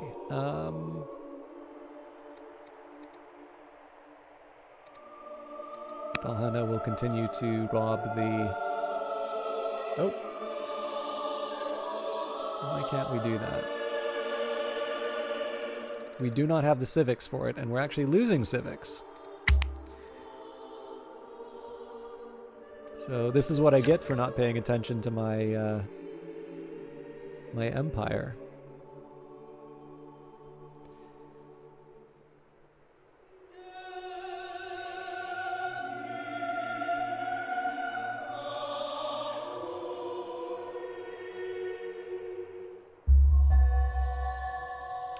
The old ambition control 3 heated baths is now a legacy. You will have 20 years to complete it. Assyria declares war on Babylonia. Hasdrubal the Enlightened has died in office.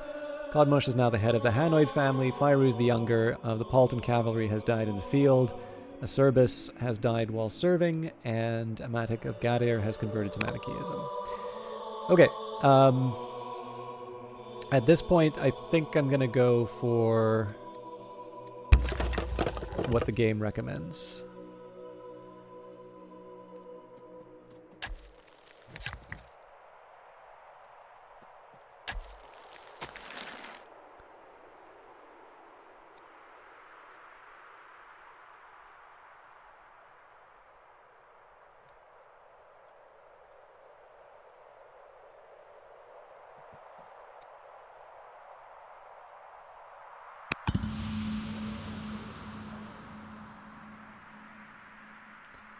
Might as well spread the good word.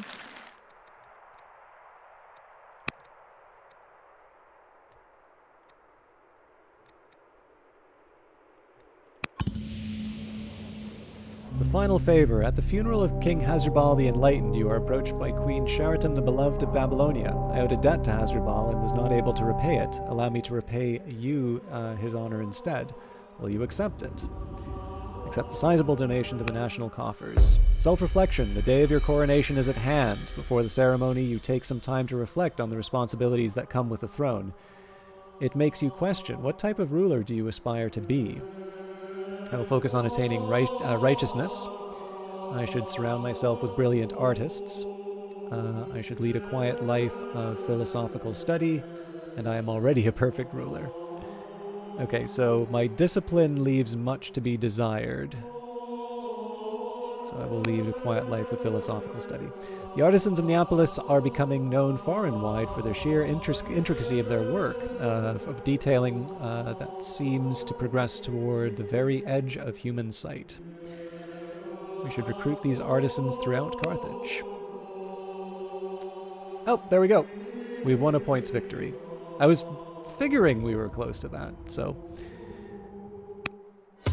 Points victory. Your cities are known and admired the world over. People look in awe upon the wonders you have built. The Carthaginian people have proven their worth on the battlefield. Carthage will go down in history as the greatest nation of the old world. Congratulations, you have won a points victory by reaching the target number of victory points. Let's start with showing me how this came to pass.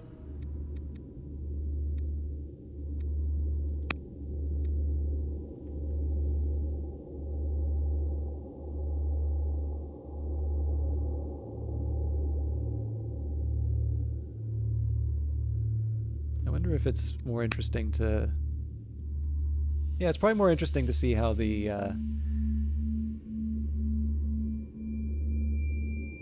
AI played. And maybe we can do this by year.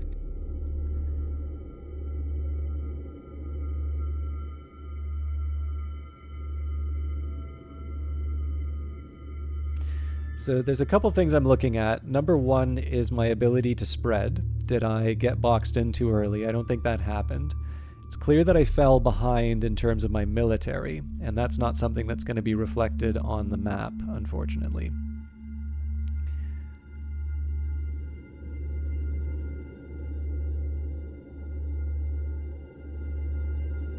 The Hittites actually did quite a good job expanding. Now, it does kind of look in terms of overall area, I'm not expanding quite as rapidly as I could. I do know that I kind of claimed this, but failed to deliver. So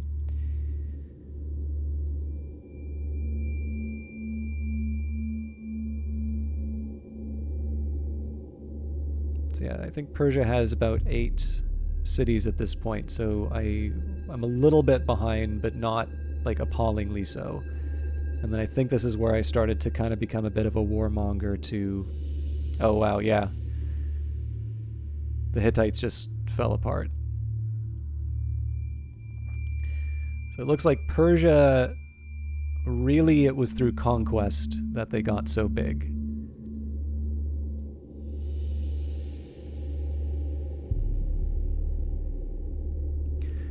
But I think it's also fair to say that if I had a stronger military, it probably wouldn't have taken me as long to get some of those other cities.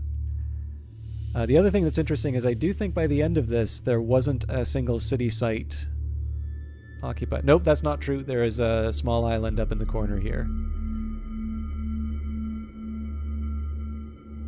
So I think we've hit the limit of our empire. I think there's maybe some points at the margin where maybe we would expand out, but... Oh, Persia found... Man, how did Persia find that? Interesting. And succession of leaders. Queen Dido the Noble, King Pharaoh the Noble, King Rabi the Drillmaster, Queen Metalcart the Fountainhead, Queen Zyra the Fountainhead. So apparently there is a Carthaginian tradition of producing two of the same. King Hasdrubal the Enlightened and King Iboam, who served for exactly 1 year before achieving victory. The other thing I would like to see is the graphs. So highest wealth, second for population, most specialist, second for workers produced, definitely very far behind in terms of military. Now, this doesn't surprise me that Persia had a higher population.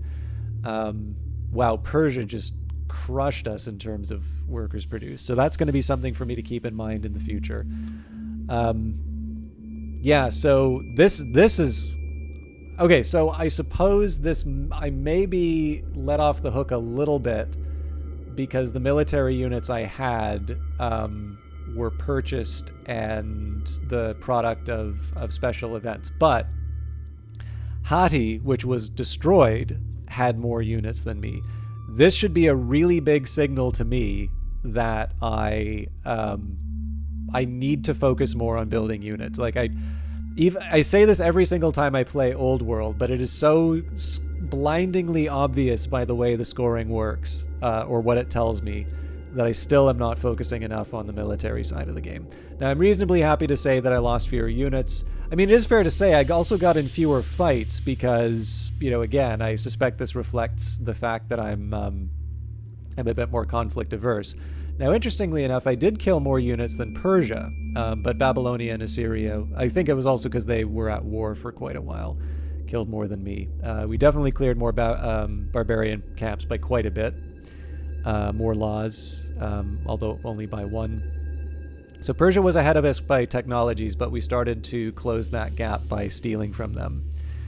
We had the 4th longest reign, so Babylonia had some very long-lived, and we were actually tied for last. Okay, interesting. And then yeah, we really went nuts with the wonders. So, is there a way? Okay, here we go. Okay, actually, this makes me feel a little bit better about my military. Like, looking at my military score, I wasn't... Like, looking at this graph, there's no point where I'm, like, obviously out of my depth. I'm definitely falling behind, like, in turn 23 to... Actually, no, I'd say this is the period where it's clear that I'm not really paying attention to my military. But you can see... Like, you can kind of see where I'm starting to really ramp that up. Territory owned, yeah, so I feel pretty good about where this graph went. Territory explored. Now, that actually surprises me, because I sort of thought that we explored, but apparently not. Resource prices, yeah, this is not a huge surprise. We spent a lot on... stone. I wonder if this is a global price, because I should have been selling a lot more of my food. Again, I feel okay about that victory point. Obviously, we were competing with Persia throughout it. We did a good job of keeping the families happy, but I think that kind of goes without saying. Okay, so this is telling it's an interesting story, right? That I never really got my training off the ground. Definitely focused on culture, and that paid off. Now, Persia did a really good job of dealing with its discontent. I can definitely learn some lessons from there.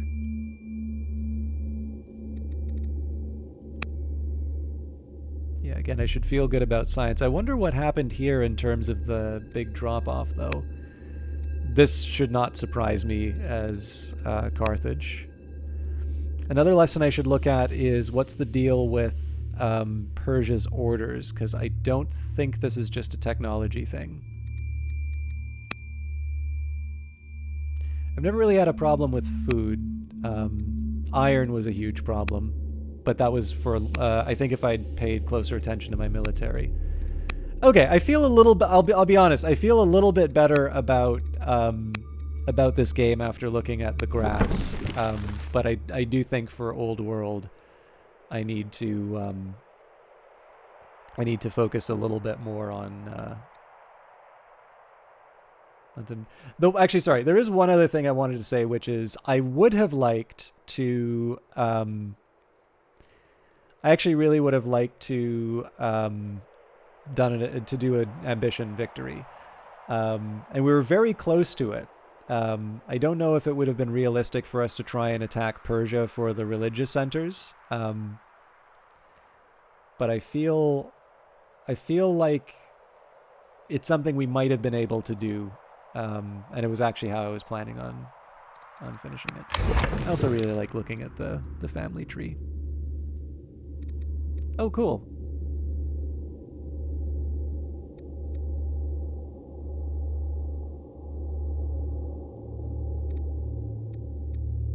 So apparently we had a few more people available to us. Oh.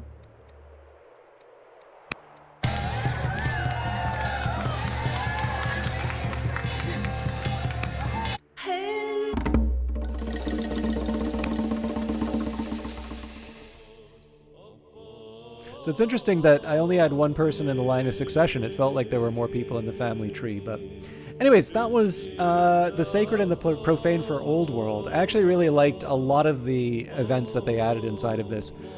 My plan is this. I'm actually really happy that I managed to get an end-to-end run on Old World in. However, Monday has normally been a Terra Invicta day, and I feel like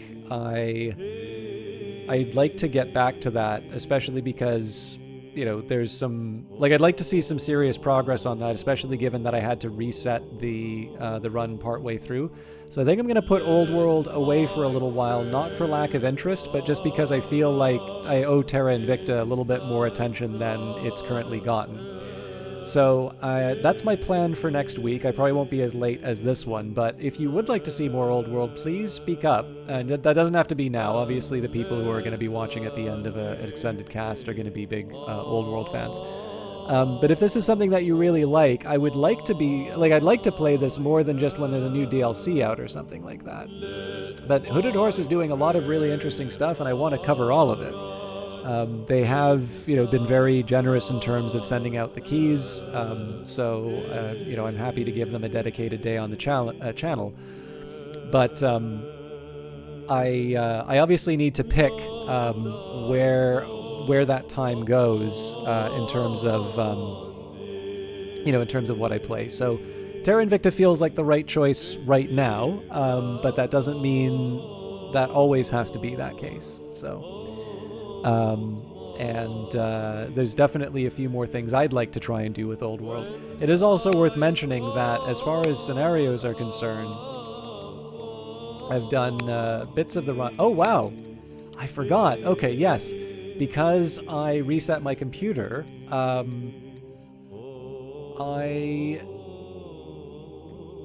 I've lost my progress in the scenarios.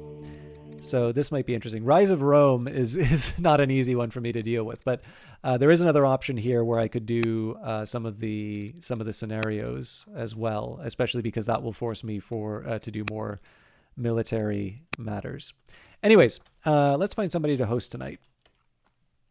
And just a reminder for the rest of the week, Wednesday I will be doing probably Industries of Titan. But I think it's also fair to say So much.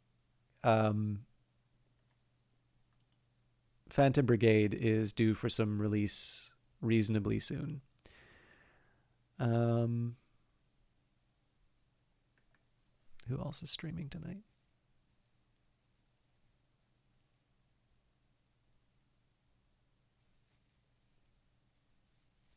Okay. I think I've got some options here. But yeah, so probably Industries of Titan on Wednesday, but I do need to, well, not need to, but I will be transitioning into Phantom Brigade before too long on that. And then Friday, possibly Against the Storm. I feel like I'd really like to do that sooner rather than later. But I've also been enjoying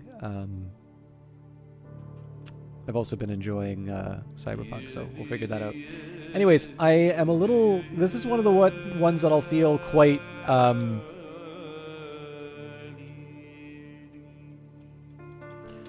going to feel a little cautious about hosting this one, but I do like to support the game that I'm showing in here. So there's a stream... What if Civilization was an RPG? Stream name Whoa, WHOAAAAAHHH. Now, I have absolutely no business telling you folks how to run your channels. What I would like to suggest, as somebody who likes to try and host channels that are playing the same game as mine, if your channel name doesn't seem to have a lot of effort and it is hard to type, it makes me reluctant to do that.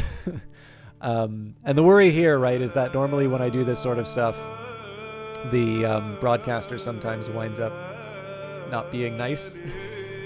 So as always, raids are not endorsements, but let's assume the best, right? And it's, you know, obviously they have a good taste in games in the sense that they're playing Old World. I hope you have a great time. Please treat them with respect and treat them well. But I feel with a name like that, I should at least be cautious in terms of saying, I don't know who this person is, and I'm hoping for the best, but it's not always worked out for us. So have a lovely evening. Thank you everybody for hanging out, and we will see you in the future.